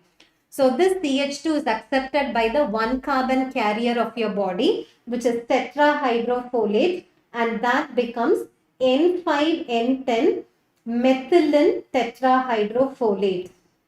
This is what glycine cleavage system does in your body. So glycine cleavage system cleaves glycine to give rise to carbon dioxide, ammonia and N5N10 methylene tetrahydrofolate. But you know that all chemical reactions are reversible. So when you reverse it, in the presence of carbon dioxide, ammonia and N5N10 methylene tetrahydrofolate, you can form glycine. Okay, this is the basis of why or how you can use sodium benzoate as an ammonia scavenging agent. Yeah, this is why you can use sodium benzoate as an ammonia scavenging agent. Let me give you a practical example for this. Okay, you are seeing an infant. This infant is throwing fits. Yeah, you see refractory seizure in an infant. You know, seizure is because of hypoglycemia, because of hypocalcemia. It can even be because of fever. It can be because of a structural cause. But you have ruled out all this. Okay. You are estimating ammonia level. Ammonia level in this infant is high. So now you know the cause of seizure is hyperammonemia. That is why this infant is not responding to any of your medications. Okay. So now you know that the only way you can bring down the seizure activity is by bringing down the ammonia level. How can you bring down the ammonia level? Start IV sodium benzoate. All that you will have to do is start IV sodium benzoate. When you start sodium benzoate, liver comes for the rescue. Liver does not know why sodium benzoate has entered into the body. All that the liver knows is it has to be excreted from the body. For which liver takes sodium benzoate, conjugates sodium benzoate with glycine. Yeah, glycine is one of the conjugating agents used by liver. So sodium benzoate is conjugated with glycine in liver to form hippuric acid, and that hippuric acid gets excreted in the urine. This way, for every mole of sodium benzoate that is given as IV infusion, 1 mole of glycine is used up. So glycine availability in the body is reduced. In this equilibrium reaction, if one side of the equilibrium, the concentration is kept low, equilibrium will try to get shifted towards that side. The body tries to form more and more glycine. For forming glycine, what is used? Ammonia is used. So for 1 mole of sodium benzoate that is given as IV infusion, 1 mole of ammonia is getting scavenged. And that is how ammonia levels will be brought down in this infant, and seizure activity will be brought down. That is why sodium benzoate is considered as an ammonia scavenging agent. How does it act as an ammonia scavenging agent? Because sodium benzoate uses glycine. For forming glycine, ammonia is used. Do you all understand this? Yeah. And one more ammonia scavenging agent is phenyl acetate. When they can ask you about sodium benzoate, they can also ask you about phenyl acetate. So if you want to bring down the ammonia level in anybody, you can also start phenyl acetate. What happens when you start IV phenyl acetate? Liver comes for the rescue. Phenyl acetate is conjugated with glutamine, and that gets excreted as phenyl acetyl glutamine. That way glutamine availability is reduced. So body tries to form glutamine. From where do we get this glutamine? We get this glutamine from ammonia. First, ammonia reacts with alpha ketoglutarate to form glutamate. That glutamate reacts with one more ammonia to form glutamine. So for every mole of phenyl acetate that is given as IV in this child, two molecules of ammonia will get scavenged. So which is the better scavenging agent? Phenyl acetate is a better scavenging agent. When you give sodium benzoate, what acts as a scavenging agent there? It is glycine. When you give phenyl acetate, what acts as a scavenging agent? It is glutamine. Do you all understand this? I hope it's clear to all of you. Okay, so what is the answer here? The answer here is sodium benzoate when given for urea cycle disorder. What acts as a nitrogen source? Glycine acts as a nitrogen source. So, let me tell you this. Just because I said this, what did I tell you just now? If you see somebody with hyperammonemia, to reduce ammonia level, I said you can start IV sodium benzoate. I said you can start IV phenyl acetate, right? That does not mean you can start these IV infusions in a person with decompensated liver disease. Even in decompensated liver disease, ammonia level will be high.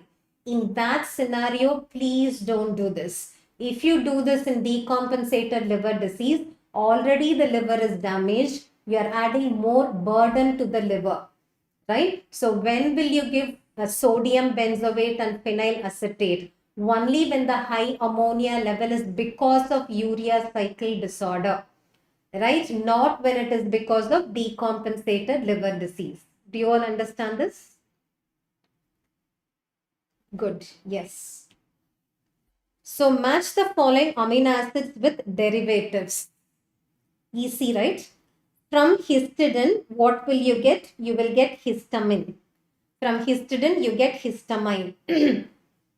From tyrosine, what are the specialized products that you get from tyrosine? All of you remember? From tyrosine, we get neurotransmitters. What are the neurotransmitters? Dopamine, norepinephrine, epinephrine. Okay. And from tyrosine, we get melanin. From tyrosine, we get thyroid hormone. So all of you tell me, what are the specialized products that you get from tyrosine? Dopamine, norepinephrine, epinephrine. We get melanin, we get thyroid hormone. So what is the answer here? Tyrosine can be coupled with catecholamines. Tryptophan. From tryptophan, we get niacin. 60 milligram of tryptophan is equivalent to 1 milligram of niacin. From tryptophan, we also get serotonin and melatonin.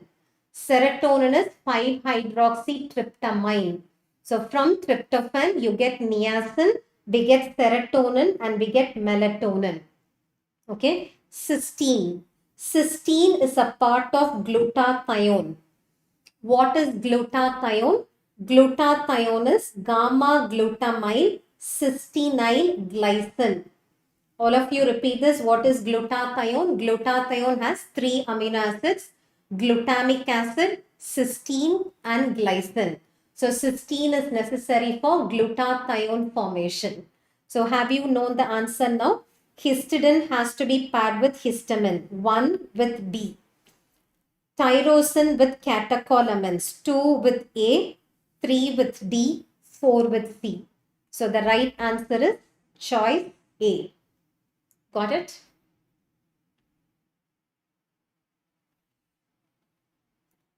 A 26-year-old male with colicky pain and crystals in the urine are given in the picture. So look at the crystal. How many sides do you see? 6 sides. Hexagonal crystal. Hexagonal 6 sides. It is cis. Right? 6 sides is cis. It's a feature of cystinuria. You all understand this? It's a feature of cystinuria. So what is the right answer? The right answer is choice A. What are the other shaped crystals that you know? What if they give you rhomboid crystals? Look at this. What if they give you rhomboid crystals? In rhomboid shape, do you see U? Yeah, this is rhomboid. In rhomboid, do you see U? So rhomboid is urate crystals. Yeah, this is the feature of urate crystal. And then what if they give you this image? Envelope shaped crystal or X. Do you see X here? Envelope shaped crystal or X. X is oxalate. So calcium oxalate crystal dihydrate. Calcium oxalate dihydrate crystals are envelope shaped with an X in the center. What if it's calcium oxalate monohydrate? For monohydrate, it is dumbbell shaped. Yeah, calcium oxalate monohydrate is dumbbell shaped. And then what if you see coffin lid appearance? Coffin lid is a serious thing, right? Serious stone is struvite stone. What is struvite stone? If you see this, this is coffin lid appearance. This is a serious condition which is struvite stone. What is struvite stone? MAP. MAP is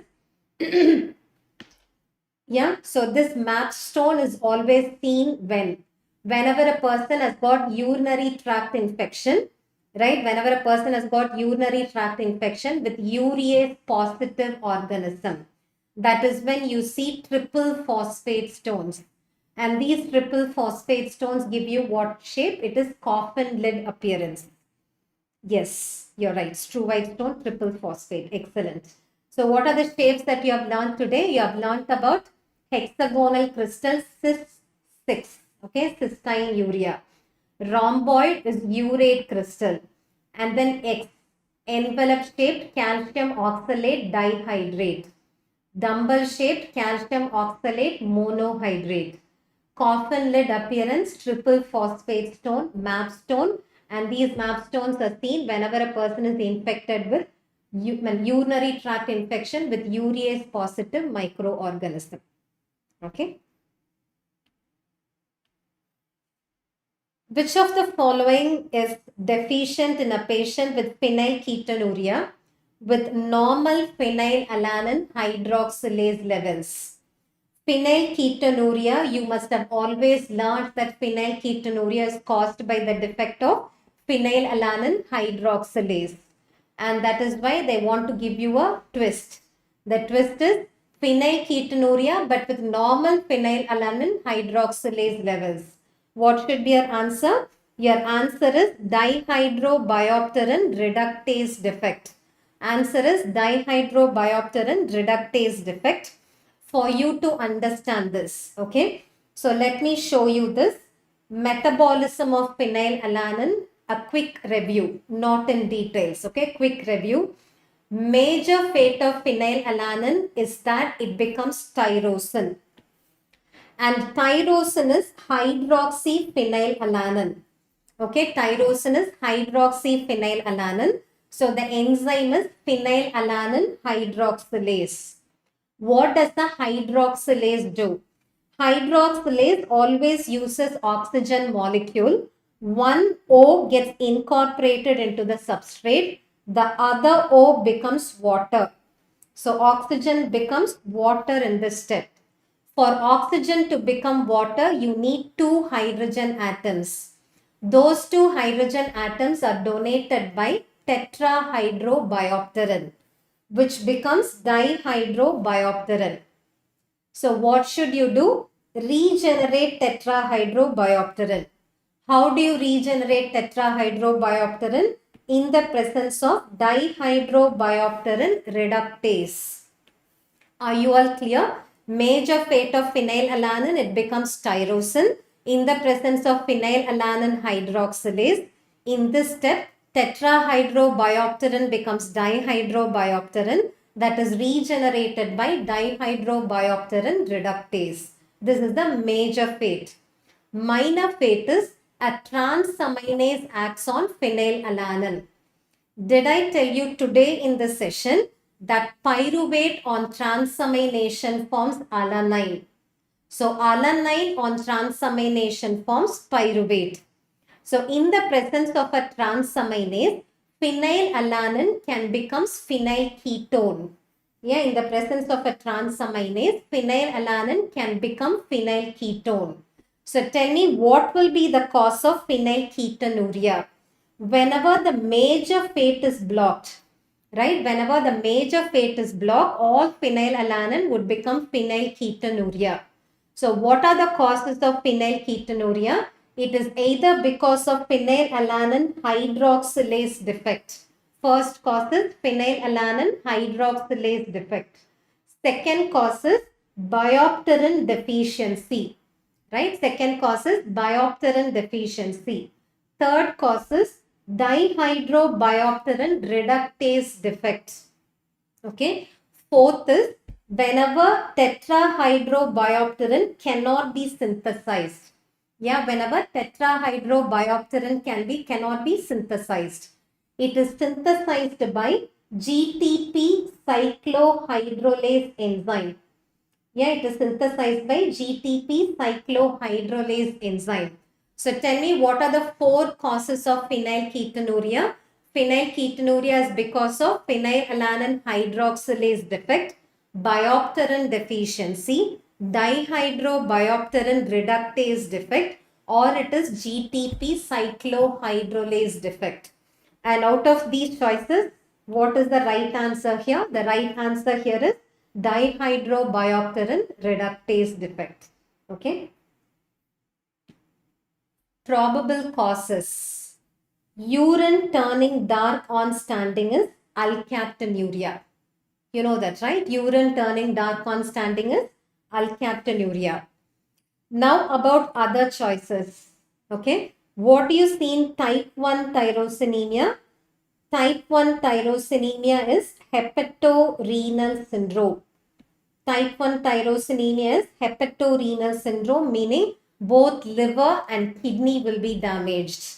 It does not present as urine turning dark on standing. Okay. Congenital erythropoietic porphyria presents with photosensitivity. Right? Congenital erythropoietic porphyria would present with photosensitivity. Type 2 tyrosinemia, we have 2 eyes, right? Type 2, we have 2 eyes. I is oculocutaneous syndrome. Type 2 tyrosinemia presents as oculocutaneous syndrome. It does not present as urine turning dark on standing. So the right answer is alkaptonuria. Very good. Alkaptonuria is caused by the defect of homogentisate oxidase, which is not an amino acid derived neurotransmitter. Easy, right? Even if you know nothing about amino acid metabolism, what is that you know about creatine? Is it a neurotransmitter? No. So though creatine is from amino acids, what is the mnemonic used to remember amino acids necessary for creatine formation? For creatine formation, there are 3 amino acids that are necessary, which can be remembered as GAME. What does GAME stand for? Glycine, arginine, methionine. Okay. So creatine is derived from amino acid, but it's not a neurotransmitter.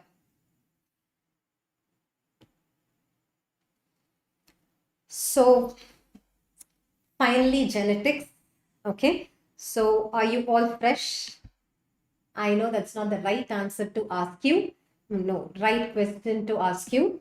I hope all of you have the energy and the zeal to understand genetics now. Okay, so I'm going to discuss all about genetics, and I want you to show some energy and enthusiasm during this discussion, because I've included all questions which are previously asked related to genetics and INI-CET here. Okay, so first one. A mother came to the OPD with 14-year-old boy, mentally retarded, complaining of joint pain, irresistible urge to bite his fingers and lips. The serum uric acid level was found to be elevated, right? It is classical, right? It is classical of what? Lesch-Nyhan syndrome. The answer is Lesch-Nyhan syndrome. Good. I'm happy to see that all of you are good. The answer is choice A. Okay. So let me give you a mnemonic related to Lesch-Nyhan syndrome, and it is there in the name Lesch, right? What does Lesch stand for? L stands for what? Lips and fingers are bitten. right? L stands for lips and nails are bitten. S also stands for the same, self-mutilation. S also stands for self-mutilation. E stands for excessive uric acid or elevated uric acid. Okay. C stands for chorioathetosis or you see extrapyramidal manifestation. C stands for chorioathetosis. And then H stands for HGPRTase defect. Okay, H stands for HGPRTase defect, which is hypoxanthine guanine phosphoribosal transferase deficiency. So tell me, what do you expect in Lesch-Nyhan syndrome? Lesch, L, lips and nails are bitten. S stands for self-mutilation. E is excessive uric acid or elevated uric acid. C is chorioathetosis. H stands for hypoxanthine guanine phosphoribosal transferase defect. Which of the following is not associated with post-transcriptional modification? Okay. The answer for this post-transcriptional modification is, what is the right answer, all of you? The right answer is choice D, glycosylation. Because glycosylation is the post-translational modification. Do you all understand this? Glycosylation is a post-translational modification. Okay. So methylation, endonuclease cleavage, 5' capping, all these are post-transcriptional modification. I am going to explain that to you now. Okay. For you to understand that, all of you tell me what is the chromosome and what is the gene. Yeah, what is the chromosome? Whenever you say with pride that you have 46 chromosomes, and whenever you draw a chromosome with a centromere, a short arm and a long arm, just visualize it as a long double-stranded DNA. Do you understand this? What should you visualize it as? It's a long double-stranded DNA. So one chromosome is one long double-stranded DNA which has got condensed with the help of proteins. Now, what are genes? Gene or transcription unit. Previously, we used to call it as a gene. Now, we call it as a transcription unit. Gene or transcription unit is a segment of your chromosome. Do you all understand this? It's a segment of your chromosome which can finally code for a protein or for RNA. So can you all repeat this? What is gene or transcription unit? Every gene is made up of every chromosome is made up of multiple genes. What is a gene? Gene is a segment of your chromosome which can finally code for a protein or for RNA. Okay. Within genes, you don't only have coding sequences, but also non-coding intervening sequences, otherwise called as introns. All of you repeat this. Within genes, you don't only have coding sequences, but also non-coding intervening sequences, otherwise called as introns. That is why the immediate product of transcription, genes undergo transcription.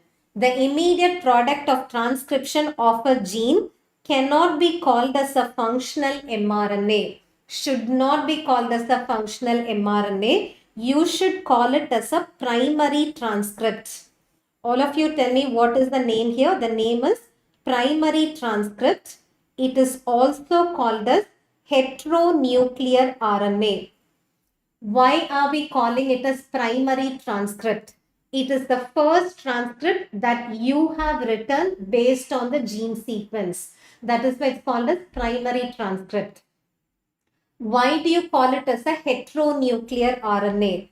Because it is formed in the nucleus. Right? Why is it formed within the nucleus? The gene is in chromosome. Chromosome is in the nucleus. Transcription happens in the nucleus. That is why the first product is called as heteronuclear RNA. Then this primary transcript or heteronuclear RNA enters into nucleolus. Primary transcript or heteronuclear RNA enters into nucleolus. In nucleolus, 3 post-transcriptional modifications happen. Do you understand the term post-transcriptional modification? Transcription is over and then it is getting modified. That is why it's called as post-transcriptional modification happen in the nucleolus. So what are the post-transcriptional modifications? The first one is 7-methyl-guanosine cap. Yeah, 7-methyl-guanosine cap gets added to the 5' end. Second is poly-A tail gets added to the 3' end. Third is you remove all introns and you join all exons in a process called as splicing. Do you understand this? You remove all non-coding sequences or introns and you join all coding sequences or exons in a process called as splicing. After these three post-transcriptional modifications, you call it as a functional mRNA. Okay. Then this functional mRNA leaves the nucleus and it reaches the cytoplasm. All of you tell me what happens in the cytoplasm. Yeah, in the cytoplasm, what do we have? We have functional mRNA. Once functional mRNA reaches the cytoplasm, ribosome starts reading the mRNA. What does it read on the mRNA? It reads every codon one by one. Ribosome reads every codon of mRNA one by one. Depending upon the codon that is present on mRNA, ribosome recruits a complementary anticodon containing tRNA. Do you understand this? Depending upon the codon that is present on mRNA, ribosome recruits a complementary anticodon containing tRNA. That tRNA drags along with it an amino acid. This is how nucleotide sequences of mRNA get translated as amino acid sequences of a polypeptide chain.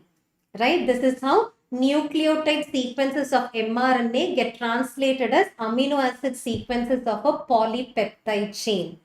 And that is why we call this process as translation. Do you understand this? That is why we call this as translation.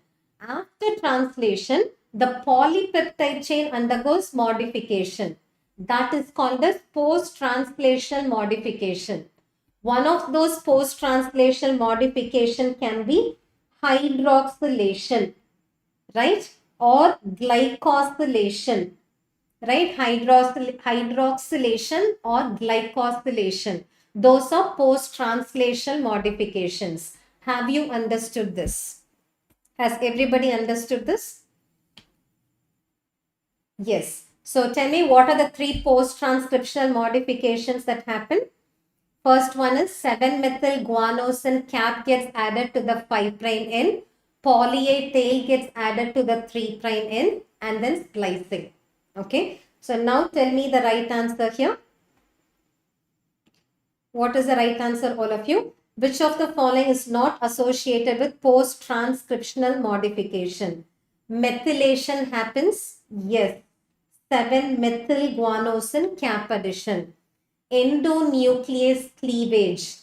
What is splicing? Splicing is you breaking the RNA, removing the intron, right? It is endonuclease mediated cleavage. So splicing, yes, it's one of the post-transcriptional modification. Capping, yes. What is glycosylation? It's a post-translational modification. Clear? Now the next one. Sickle cell anemia is caused by which of the following changes? We know that, right? This is being frequently asked about. Sickle cell anemia is caused by a point mutation of the 6th codon. Caused by the point mutation of the 6th codon of the beta globin gene. Right? Where in the 6th codon, instead of coding for glutamic acid is a polar amino acid. Instead of coding for glutamic acid, it starts coding for valine, which is a non-polar amino acid. Are you clear? So tell me, what is the change that happens? It is glutamic acid is replaced by valine. Okay.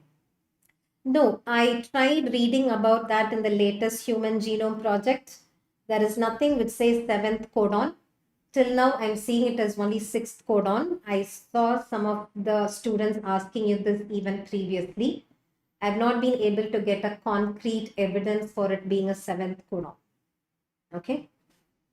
So it's still, we do sequencing, right? When we do sequencing, we only go and verify the 6th codon. I don't know if all of you know this. So I am involved in molecular diagnostics, right? I design and develop molecular diagnostic kit, and I use sequences day in and day out. Okay, and there we go and check only the 6th codon. Probably if pathology ma'am has told, I will definitely verify. If there is any change, I will update it and I'll post it on the chat box here. Okay. Now this one, a 21-year-old man wants a molecular diagnosis of sickle cell anemia, as 3 of his maternal cousins are diagnosed with sickle cell anemia. The intern knows few steps involved in molecular diagnostics in a jumbled way. Help him choose appropriate steps and arrange in the right sequence. Okay, do you understand the question? Somebody wants to make a diagnosis of sickle cell anemia in a person, and that is done by molecular diagnostics. They want to know the steps. Okay. So for any molecular diagnostics wherein we are trying to identify a point mutation, sickle cell anemia is a point mutation, right? For that, what is step number 1 always? Step number 1 is sample collection. Okay. So what will be step number 1? It is 2. After sample collection, from the sample, we have to extract DNA, because only when you get the DNA, you will get the gene. Only when you get the gene, you will know the sequence. Do you understand this? So after getting the blood sample, the next step is DNA extraction. Okay. When you extract the DNA, you would have extracted all 46 chromosomes of the individual with all 25,000 genes. But you're involved in molecular diagnosis of only sickle cell anemia, right? And sickle cell anemia is caused by a point mutation of 6th or 7th codon. I'll verify it and tell you tomorrow. So it's caused by a point mutation of a particular place in beta globin gene. In that case, do you have to struggle with the entire genomic material? No. I want only a part of the beta globin gene, which includes the codon, right? So how will I get exactly what I want? To get exactly what I want, I will subject the DNA that I've extracted to PCR. Okay. In PCR, what I do is I choose specific primers. If this is the entire DNA, if this represents the beta globin gene fragment, to get exactly what I want, I construct primers in such a way that the primers go and bind only to the flanking sequences. They go and bind only to the terminal sequences of the desired fragment, so that I get exactly what I want. So what do I use PCR for here? So after DNA extraction, the next step is conventional PCR. The purpose of conventional PCR here is to get the fragment that I want. This does not directly give me the diagnosis. This only gives me the fragment of the beta globin gene. Then, to find out whether the codon is normal or abnormal, I should subject it to sequencing, right? But sequencing cannot be always done because it's not a cost-effective option. That is why after that I do RFLP. So what is RFLP here? 4. Okay, I'm going to explain all that to you now. For now, tell me the sequence of steps for any molecular diagnostics for you to detect any point mutation. Step number 1 is sample collection. From the sample, we extract DNA, which is the entire chromosome set. After extracting the DNA, you subject the DNA to polymerase chain reaction to get the exact fragment that I want. After getting the fragment, to find out whether it is right or wrong, I can subject it to sequencing or I can subject it to RFLP. Are you all clear about this? Yeah. So the right answer here is 2764. Okay. but I'm going to explain this in detail now. Okay, so tell me what is step number 1, all of you. If the mutation site is already known, the step number 1 is sample collection. What is step number 2? DNA extraction. When I say I've extracted DNA, what have I extracted from the individual? I've extracted all 46 chromosomes of the individual with all 25,000 genes. I don't want to struggle with so much of genomic material. So what do? I subject the DNA that I have extracted to PCR. What do I do in PCR? In PCR, I choose specific primers in such a way that they go and anneal only to the terminal sequences of my desired fragment. So following this, I have obtained this fragment of beta globin gene, which includes a specific codon. Do you understand this? That I've obtained a fragment of beta globin gene, which includes a specific codon. Till now, I don't know whether this codon is normal or abnormal. To find out whether it is normal or abnormal, a straightforward answer is sequencing. What I should do is, I should subject this PCR product through a sequencer. The sequencer will tell me the entire sequence. I can go to the codon, check and find out whether it is normal or abnormal. But sequences are not widely available. Sequencing is not a cost-effective option. That is why I perform RFLP. Do you understand this? That is why I perform RFLP. Now, what is RFLP? It is restriction fragment length polymorphism. And as the name indicates, in restriction fragment length polymorphism, I use restriction enzyme. What are restriction enzymes? These are restriction endonucleases which cut at specific sites. These are restriction endonucleases which cut at specific sites. There are hundreds and hundreds of restriction enzymes available in the market. But I will choose a specific restriction enzyme in such a way that this restriction enzyme cuts the mutation site only when it is normal. The enzyme cannot cut the mutation site if it is mutated. Do you understand this? How do I choose a restriction enzyme for my diagnostic technique? I know what is the mutation site. I know what is normal. I know what is mutated. So I choose the restriction enzyme in such a way that it cuts the mutation site only when it is normal. It will not cut it if it is mutated. Then, depending upon whether it is cut or uncut, I will be able to give the diagnosis. Okay, so this is an outline. So how do we do this? Okay, for you to understand this, following PCR, I have a PCR fragment or I have a PCR product which includes this codon. Let me not give you the number. Okay, so it has a PCR product which includes the codon. Okay, the length of this PCR product is 1.4 kilobase pair. Just giving you an example, I chose primers in such a way that I got a fragment of beta globin gene, length of which is 1.4 kilobase pair. Okay, and this codon is the restriction site of an enzyme by name MST2. I know that this codon is the restriction site of an enzyme by name MST2. MST2 will cut it if it's normal.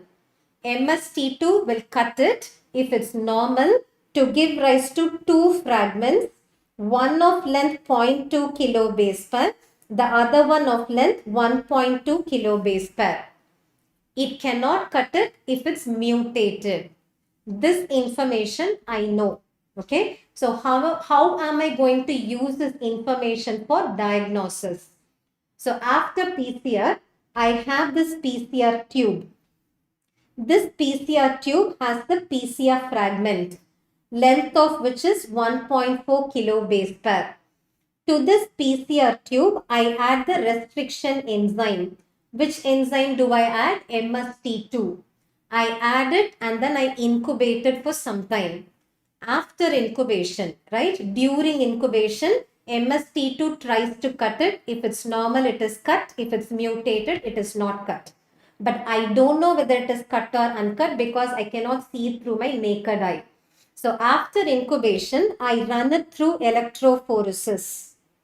Do you understand this? After incubation, I run it through electrophoresis. What I have drawn here is a polyacrylamide gel. Right? What is this? The polyacrylamide gel. This has got 3 wells. And I have 3 patients. I have patient A, patient B, patient C. I've added restriction digest of person A into well 1, restriction digest of person B into well 2, restriction digest of person C into well 3.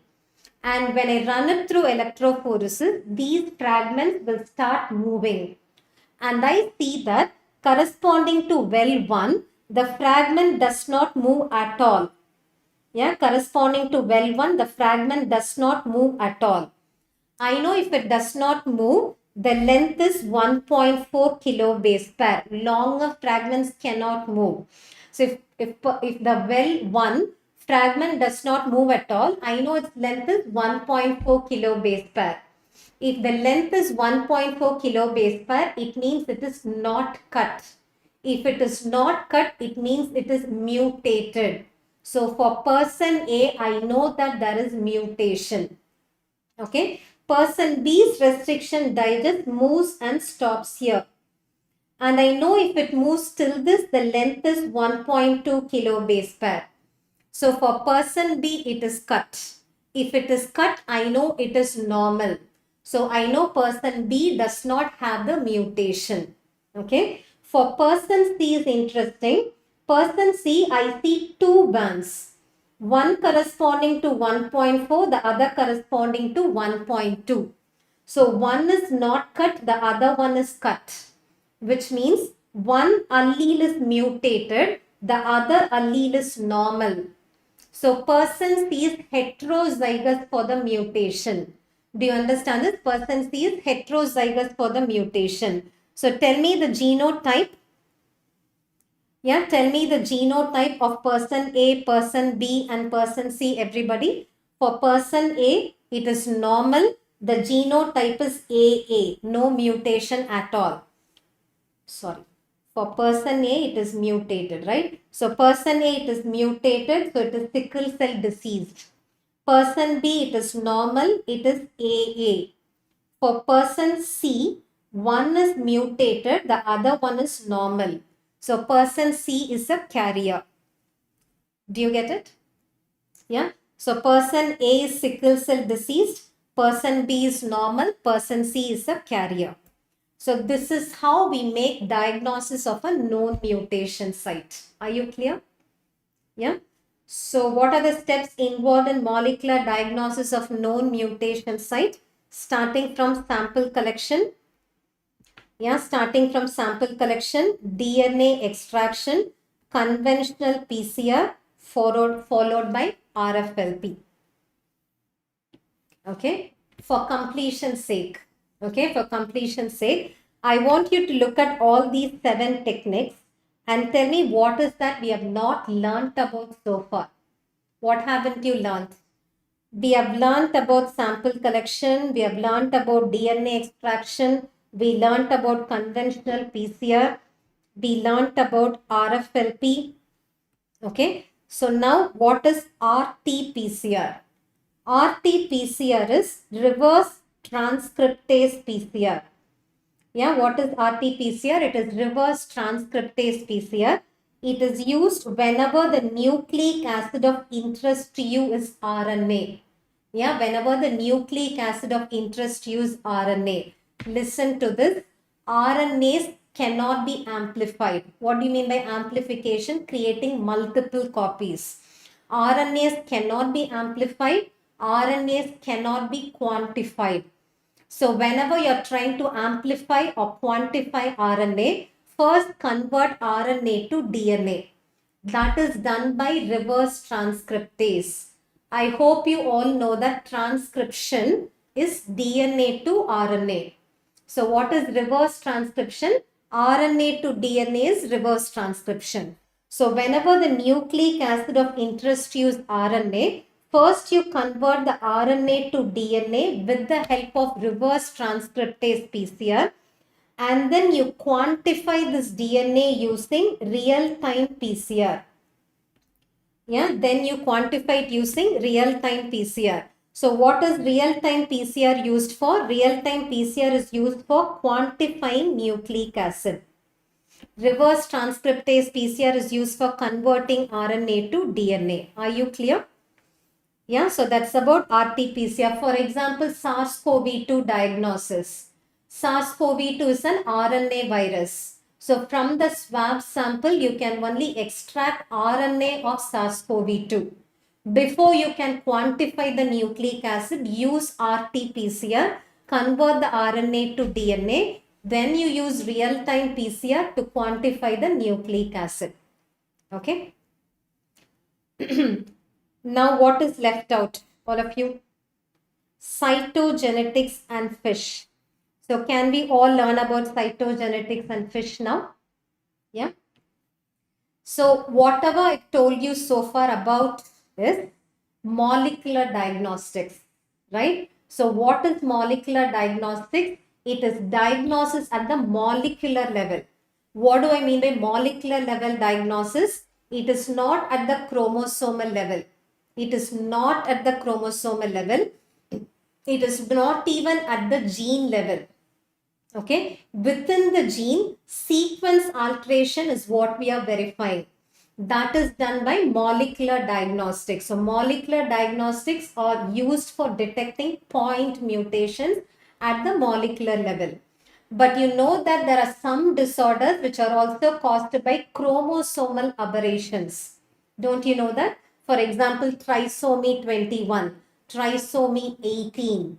Okay, or it can be translocation, BCR, ABL translocation at the chromosomal level, or it can be microdeletion at the chromosomal level, Prader-Willi syndrome. So I want you to understand that there is a group of disorder which is caused by mutations at the nucleotide sequence level. There is the group of disorder which is caused by defects at the chromosomal level. At the chromosomal level, detection is done by cytogenetics. Okay, so cytogenetics is used to detect chromosomal aberration, and here we have three techniques. The first one is karyotyping, second one is FISH, and the third one is comparative genomic hybridization. Do you all understand this? At the chromosomal level, we have three techniques. One is karyotyping, second one is FISH, third is comparative genomic hybridization. I am going to tell you or give you an outline of all these three techniques. When do we use what? Okay. So what is karyotyping? This is nothing but G banding of chromosome or GMSA staining of chromosome. So what do we do in karyotyping? In molecular diagnostic technique, it's a simple blood sample collection, simple DNA extraction, and then we do all the tests. Whereas for karyotyping, we need to maintain a cell culture. For karyotyping or for any cytogenetic technique, we'll have to maintain a cell culture. And in that cell culture, you induce metaphase arrest of the chromosome. And if you're asking me why metaphase arrest of chromosome, that is when the chromosome is highly condensed. That is why you can see those chromosomes clearly. After inducing metaphase arrest of the chromosome, you stain the chromosome with GMSA. That is why we call it as G banding of chromosome. After GMSA staining of all these chromosomes, you arrange all these chromosomes in a particular order, right? Based on the way they look, based on the location of the centromere, based on the length of the short arm, based on the length of the long arm, we arrange chromosomes in a particular order. And then we count it. Suppose you see trisomy 21. You have 3 copies of chromosome 21. That is Down syndrome. Right? So what can you use karyotyping for? Karyotyping is a very basic technique, and that can be used to detect copy number variations. Do you all understand this? That can be used to detect copy number variations. But Karyotyping cannot be used to detect structural alterations like translocation. Karyotyping cannot be used to detect microdeletion or amplification. Okay, that is when you go to the next level. What is the next level, all of you? It is FISH. Okay, so FISH is fluorescent in situ hybridization, and this fluorescent in situ hybridization can be used to detect all types of chromosomal aberrations. You can use it to detect copy number variation. You can use it to detect structural alteration like translocation. You can use it to detect micro deletion and amplification. Okay, so how do we detect copy number variation? Again, maintain cell culture. Is LRR enough? Yes, I've been saying this from the beginning. If you watch this LRR continuously, completely, you will have a conceptual understanding of the entire biochemistry. You will be able to answer many MCQs by exclusion, right? But I cannot assure that every MCQ will be based on this. So what I would suggest is you watch rapid revision videos on the app and then you top it with LRR. Okay, in that case, it should be complete. Okay. Yes. So how do we detect copy number variation? Even here you maintain cell culture. Even here you induce metaphase arrest of the chromosome. After that, you denature those chromosomes. You make those chromosomes single-stranded. Okay. Then we are going to use a fluorescently labeled probe. We are going to use a fluorescently labeled probe. That probe will have sequences which are complementary to chromosome 21 sequences. And that will be labeled with a green fluorescent dye. Just giving you an example. That will be labeled with a green fluorescent dye. Then you add this probe to denatured chromosomes which are arrested in metaphase. And then you look through the fluorescent microscope. When you look through fluorescent microscope, if you see only two signals, all of you tell me what is your diagnosis? Yeah, if you see two signals, then what is your diagnosis? There are two copies of chromosome 21. What if you see three signals? It means there are three copies of chromosome 21, which means there is aneuploidy. Do you understand this? This means there is aneuploidy, there is copy number variation. Okay, so this is how we detect copy number variation. How do we detect structural alteration like translocation? Suppose I'm trying to detect BCR-ABL translocation. Even here I maintain cell culture. Even here I induce metaphase arrest. Even here I denature all chromosomes. And then I use two fluorescently labeled probes. One probe is complementary to BCR sequences. One probe is complementary to ABL sequences. Both are differently labeled. Yeah, so both are differently labeled. One is BCR probe, the other one is ABL probe. I added to metaphase arrest chromosome, which is denature. And then I look through fluorescent microscope. When I look through fluorescent microscope, what is normal is I should be seeing two BCR signals and I should be seeing two ABL signals, all four coming from four different chromosomes. All four signals should be coming from four different chromosomes. Instead of this, if I see something like this, instead of this, if I see something like this, BCR signal and ABL signal are coming from the same chromosome, which means there is translocation between BCR and ABL. Okay, that's a good sign, right? Why is it a good sign? Suppose I'm treating a patient with leukemia. I want to find out if the person has got BCR ABL translocation, because I know in that case I have a targeted therapy. My patient will respond to it better if there is BCR ABL translocation. In that case, I can use FISH. Okay, so FISH can be used to find out translocations as well. And can it be used to detect, good evening. Thanks all of you. So, and this can also be used to detect what? It can also be used to detect micro deletion or amplification. Suppose I'm suspecting Prader-Willi syndrome. Okay, I want to find out if there is Prader-Willi or not.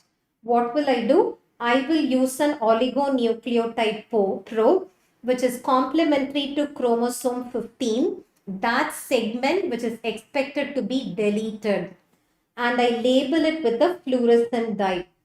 I add it to the metaphase arrest chromosome, which is denatured. And then I look through fluorescent microscope. What is normal is I should be seeing two signals. If I don't see two signals, if I see only one signal, it means in one chromosome it is deleted. So it can be used to detect micro deletion and amplification. Okay, so that is about fish. So tell me, what is fish? Point number one about fish is its cytogenetic technique. It is used to detect only chromosomal aberrations. It is not used to detect molecular level mutations at the nucleotide sequence level. It is used only to detect chromosomal aberrations. It can be used to detect copy number variation, translocation, and microdeletion or amplification. So what is the limitation of fish? There is one limitation of fish. Fish can be used only when you know what you're looking for. Right? It can be used only when you know what you're looking for. You cannot use it when you're shooting in the dark. For example, a mother has brought a child to you, and that child has presented with multiple neurodevelopmental delays, and there are multiple facial dysmorphism. You see cleft lip, cleft palate. There are cardiac defects. So it's like a syndromic manifestation. And this is the first time this family is presenting with such a defect. There has been no history. So you don't know where to look for what. It is like shooting in the dark. In that case, if you collect a sample and send it to the laboratory asking for fish, the lab will call back and ask you, which probe should I use? Do you understand this? What will they ask you? They'll ask you, which probe should I use? So if you don't know what you're looking for, you cannot use fish. In that case, you have to use comparative genomic hybridization.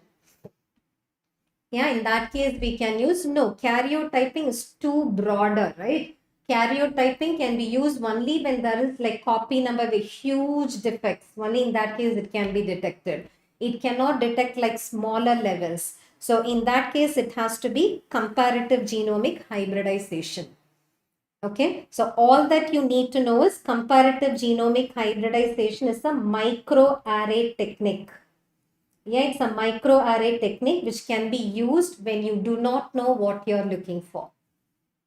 Okay, even I don't know, Pavan. I'll try to finish it in another 15 minutes. Okay, try answering this. Fish is used to detect all the following except. Can you all answer now? Quickly. Can it be used to detect translocation? Yes. Amplification? Yes. Deletion? Yes. So what is the right answer? Point mutation. Which of the following is used in diagnosing aneuploidy? What is answer? Copy number variation can be detected by cytogenetics and fish. Is it not easy now to answer, all of you? Yeah, what is the right answer, all of you? It is fish and cytogenetics. Answer is A.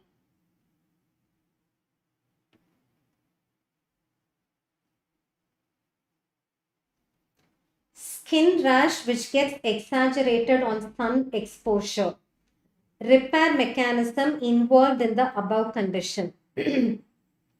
So what is it? It is xeroderma pigmentosa. Yeah, skin rash when which get exaggerated on exposure to sunlight is called as xeroderma pigmentosa. It has got an X and it is because of a defect of nucleotide excision repair. Yeah, it's because of a defect of I will tell you CRISPR. Defect of nucleotide excision repair. G banding, I just now told you, Rajshekar, it is karyotyping. G banding is GM star staining of chromosome. Answer is nucleotide excision repair. So quickly about all these repair mechanisms, because only after you know about these repair mechanisms, you will understand CRISPR. Okay. So for the next 20 minutes, okay, I will tell you about repair mechanism, CRISPR-Cas enzyme system, and about recombinant DNA technology. Okay, with that, we'll end the session today. So what are the errors that can happen in a DNA? There are 4 errors that can happen in a DNA. The first one is base excision error. Second one is mismatch error. Third one is pyrimidine dimerization. And the last one is double-stranded DNA break. Okay, so tell me, what are the 4 errors that can happen in a DNA? Base excision error, mismatch error, pyrimidine dimerization, and double-stranded DNA break. First, let me tell you about this error. What is base excision error? In base excision, both the backbones are maintained normally. Only the bases are lost. If there is A here, you expected T to be on the other side. If T is missing there, right? If T is missing there, that's called as base excision error. And that is the most common error that can happen in a DNA. Now, mismatch error. What is mismatch error? If there is A on one strand, you expect T to be on the other strand. Instead of T, if there is a G or a C, right? Instead of T, if there is a G or a C, that's called as mismatch error. This mismatch error happens during replication, because during replication, the DNA polymerase sees that there is a A on the template strand. By mistake, it inserts G or C. So this is an error that is common during replication. Pyrimidine dimerization is very common in the presence of UV light. So first, what is pyrimidine dimerization? Whenever there are adjacent 2 pyrimidines, in the presence of UV light, these adjacent 2 pyrimidines can undergo dimerization. That's called as pyrimidine dimerization that happens in the presence of UV light. Double-stranded DNA break. What is double-stranded DNA break? In both the strands, the 3' 5' phosphodiester linkage getting broken, right? That is called as double-stranded DNA break. That happens in the presence of ionizing radiation. We are always worried about gamma rays, right? Gamma rays and ionizing radiation. We are worried about it because it causes double-stranded DNA break. That's about the 4 errors. Accordingly, we have 4 repair mechanisms. What are the 4 repair mechanisms? Base excision repair, right? The first one is base excision repair. Second one is mismatch repair. Third one is nucleotide excision repair. Whenever there is UV light mediated pyrimidine dimerization, okay, the repair mechanism is done by excising a nucleotide away. Yeah, how is it done? It is done by excising this nucleotide away. That is why the repair mechanism is called as nucleotide excision repair. The last one is double-stranded DNA break repair mechanism. So these are the 4 repair mechanisms that can happen in a DNA. Okay. Now about disorders caused by defects of these repair mechanisms. Whenever there is a defect of mismatch repair, okay, it causes HNPCC. You can remember it as double M. Mismatch is double M. Defect causes double C. What is double C? HNPCC, hereditary non-polyposis colon cancer, otherwise called as Lynch syndrome. Okay, mismatch repair defect causes HNPCC or Lynch syndrome. Now, whenever there is nucleotide excision repair defect, excision has got an X. defect causes xeroderma pigmentosa. Yeah, defect causes xeroderma pigmentosa and cocaine syndrome. Okay, nucleotide excision repair defect causes two disorders. One is xeroderma pigmentosa, the other one is cocaine syndrome. Now, finally, about double-stranded DNA break repair. I have to tell you about the repair mechanism because only then you will understand about CRISPR-Cas enzyme system. Okay, so whenever there is a double-stranded DNA break that is caused by ionizing radiation, the repair can be done in two ways. One is non-homologous enjoining, the other one is homologous DNA repair. So what are the two ways? One is non-homologous enjoining, the other one is homologous DNA repair. Non-homologous enjoining is the most common repair mechanism that is brought about, and it is brought about by Q helicase. When I say Q helicase, it's not the alphabet Q, it is KU helicase, right? It is KU helicase. What does this Q helicase do? Look at the slide here. Suppose this is where there is a double-stranded DNA break. Q helicase is a dimer and each of the two units go and bind to both the ends. Yes, you're all right. Watch this carefully. I'll explain this. So each of the two units go and bind to both the ends. After they bind to both the ends, as the name indicates, it causes unbinding of both the ends. Can you see that? Helicase causes unbinding of both the ends and it causes approximation of both the ends. This approximation continues until they find base pairing somewhere here. Once base pairing is established, excess strands will be removed. Can you see that? Excess strands are removed and ligase unites the ends. Finally, ligase unites the ends. This is how non-homologous enjoining is done by Q helicase. But do you observe that in the case of non-homologous enjoining, there is loss of some nucleotide sequences. Yeah, there is loss of some nucleotide sequences. That is why non-homologous enjoining is a suboptimal repair mechanism because that by itself can result in some deleterious deletion mutation. Okay, that's why non-homologous enjoining is a suboptimal way of repairing it. What is the other one? The other one is homologous DNA repair that is always better. So whenever there is ionizing radiation mediated double-stranded DNA break, to bring about homologous DNA repair, you need homologous DNA sequences like this. Suppose ionizing radiation has broken one copy of chromosome 3. Yeah, it has broken one copy of chromosome 3. The other copy of chromosome 3 will act as homologous DNA sequence. In which case, the DNA polymerases, DNA repair enzymes will take this as a template. Based on this template, they fill up the gap here. They consider this as a template. Based on this, they fill up the gap here. So here you are directing the repair mechanism that this is the normal sequence based on which you will have to bridge the gap. So this is always a better way of repair mechanism. Do you all understand this? So that's about non-homologous enjoining and homologous DNA repair. And whenever there is a defect of double-stranded DNA break, there are three disorders which can be the result. Those three disorders can be remembered using a mnemonic ABF. So what does ABF stand for? Ataxia telangiectasia. A stands for ataxia telangiectasia. B stands for Bloom's syndrome. F stands for Fanconi's anemia.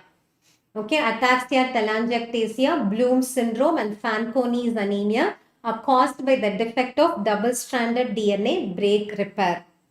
To make it more complex, if they ask you, of the following, which is caused by the defect of non-homologous enjoining? The first two are caused by the defect of non-homologous enjoining.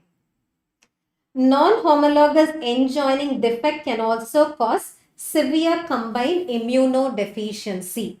So non-homologous end joining defect causes ataxia telangiectasia, Bloom syndrome, and severe combined immunodeficiency. Okay. Now, whenever there is a homologous DNA repair defect that causes Fanconi's anemia and human breast and ovarian cancer. Homologous DNA repair defect causes Fanconi's anemia and human breast and ovarian cancer. Okay, so that's all about DNA repair mechanisms and about the disorders caused by defects of repair. Now tell me the answer. Xeroderma pigmentosa is caused by the defect of nucleotide excision repair. So this will be the last question for tonight. Okay, because you all asked about CRISPR-Cas enzyme system. Following CRISPR-mediated gene next, which of the following can result in gene knock-in? Okay, knock-in is mediated by homologous DNA repair. Knock-in is mediated by homologous DNA repair. Answer is choice B. Okay, so now I'm going to tell you all about CRISPR-Cas enzyme system in 5 minutes. Okay, so what is CRISPR-Cas enzyme system? All of you look at this. It has got 2 parts. Okay. One is CRISPR sequences. The other one is Cas enzyme. So what are the 2 parts? One is CRISPR sequences. The other one is Cas enzyme. This Cas enzyme has got 2 parts. One is Cas endonuclease. The other one is guide RNA. So what are the 2 parts of Cas enzyme? One is Cas endonuclease, the other one is guide RNA. So what does Cas endonuclease do? Cas endonuclease creates double-stranded DNA breaks.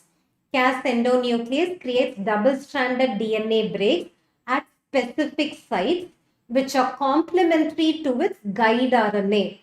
Do you understand this? So tell me, what is the Cas enzyme? Cas enzyme is an endonuclease which creates double-stranded DNA breaks at specific sites which are complementary to its guide RNA. Now, what is guide RNA?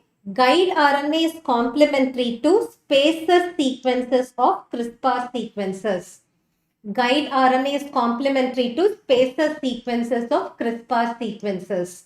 So that is the link between CRISPR and Cas enzyme. Do you understand this? You will be able to understand it if I give you the abbreviation for CRISPR. What is the abbreviation for CRISPR?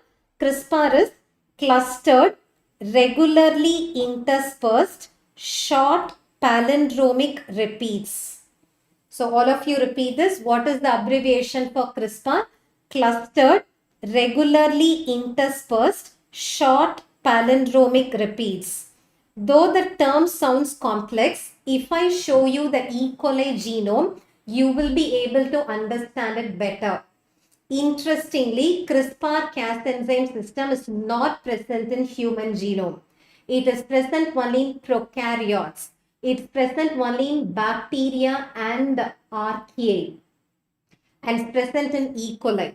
So if you look at E. coli genome, in that genome, initially you find few Cas genes.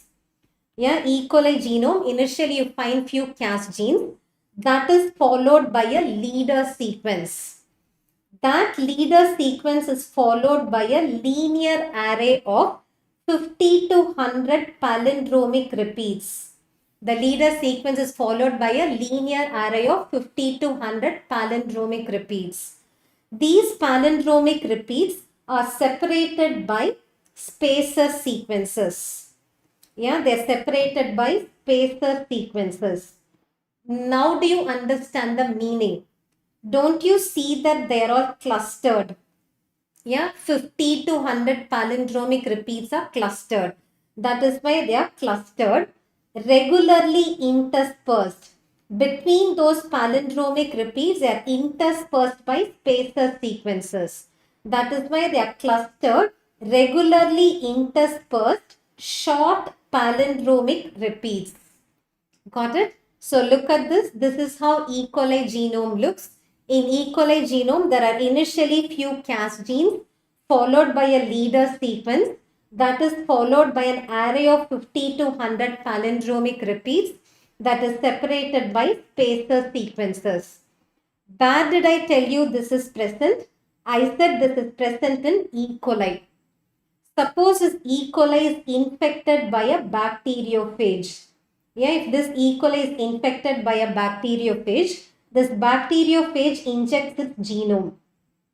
Once the genome is inserted, that acts like a trigger so that this Cas gene is expressed as Cas enzyme. The spacer sequence is expressed as guide RNA. Do you understand this? Cas gene is expressed as Cas enzyme. The spacer sequence is expressed as guide RNA. After which, the Cas enzyme goes and creates double-stranded DNA breaks at sites complementary to the guide RNA. So this bacteriophage DNA is fragmented. The bacteriophage is killed. That is how bacteria escapes from viral infection. So where is this CRISPR-Cas enzyme system present? It is present in bacteria and archaea when it is used as a defense mechanism. And the existence of this system was identified long back by a Japanese scientist by name Yoshizumi. And she identified it so long ago, close to 1987, this was identified. So all that recently happened is, do you know that the recent Nobel Prize was given for identifying CRISPR-Cas mediated gene editing? So all that happened recently is a German scientist, Immanuel Charpentier, repurposed this existing CRISPR-Cas system for gene editing. Yeah, recently what happened is the German scientist Immanuel Charpentier repurposed the existing CRISPR-Cas enzyme system for gene editing. So what is gene editing? Gene editing can be done in two ways. One is knockout, the other one is knock-in. Okay, knockout is removal of the defective gene. In knockout, you only remove the defective gene. In knock-in, you replace the defective gene with a normal gene. Which is better? Knock-in is always better. You have to replace the defective gene with a normal gene. Okay. And Immanuel Charpentier received Nobel Prize only because she was able to demonstrate that this CRISPR-Cas enzyme system can be used for gene editing, because she thought if there is an enzyme system which can create double-stranded DNA breaks at sites exactly complementary to its guide RNA, then why not I synthesize a guide RNA which is complementary to mutation sites causative of a disease. In that case, Cas enzyme will go and create double-stranded DNA breaks at mutation sites, right? After it creates double-stranded DNA break at mutation site, depending upon what kind of repair mechanism is brought about. If there is non-homologous end joining, you know there will be loss of nucleotide sequences that results in knockout. Whereas if there is homologous DNA repair, you're substituting the defective gene with a normal gene. So that will result in knock-in. And what did Immanuel Charpentier do? She demonstrated that knock-in is possible, right? She packed homologous DNA sequences, and those homologous DNA sequences brought about homologous DNA repair. She was able to demonstrate knock-in. That is why she received that Nobel Prize. Do you all understand this? So tell me, following CRISPR mediated gene next, which of the following can result in gene knock-in? Knock-in is done by homologous DNA repair. Do you all understand this? Yeah. So with this, today's session is over. So I've covered till genetics. I want you to watch this session as many times as you wish. And I want you to download this PDF. This PDF also has MCQs on enzymes and vitamins. So go through those MCQs. Most of those MCQs are one-liners. If you have any doubts, you can approach me. I'll be able to help you out in solving those MCQs also. Okay. So my best wishes, all of you. How many years biochem PYQ should be done for INI-CET? I would recommend that you will have to do at least the last 4 years INI-CET paper and the last 5 years NEET PG before you appear for your exam.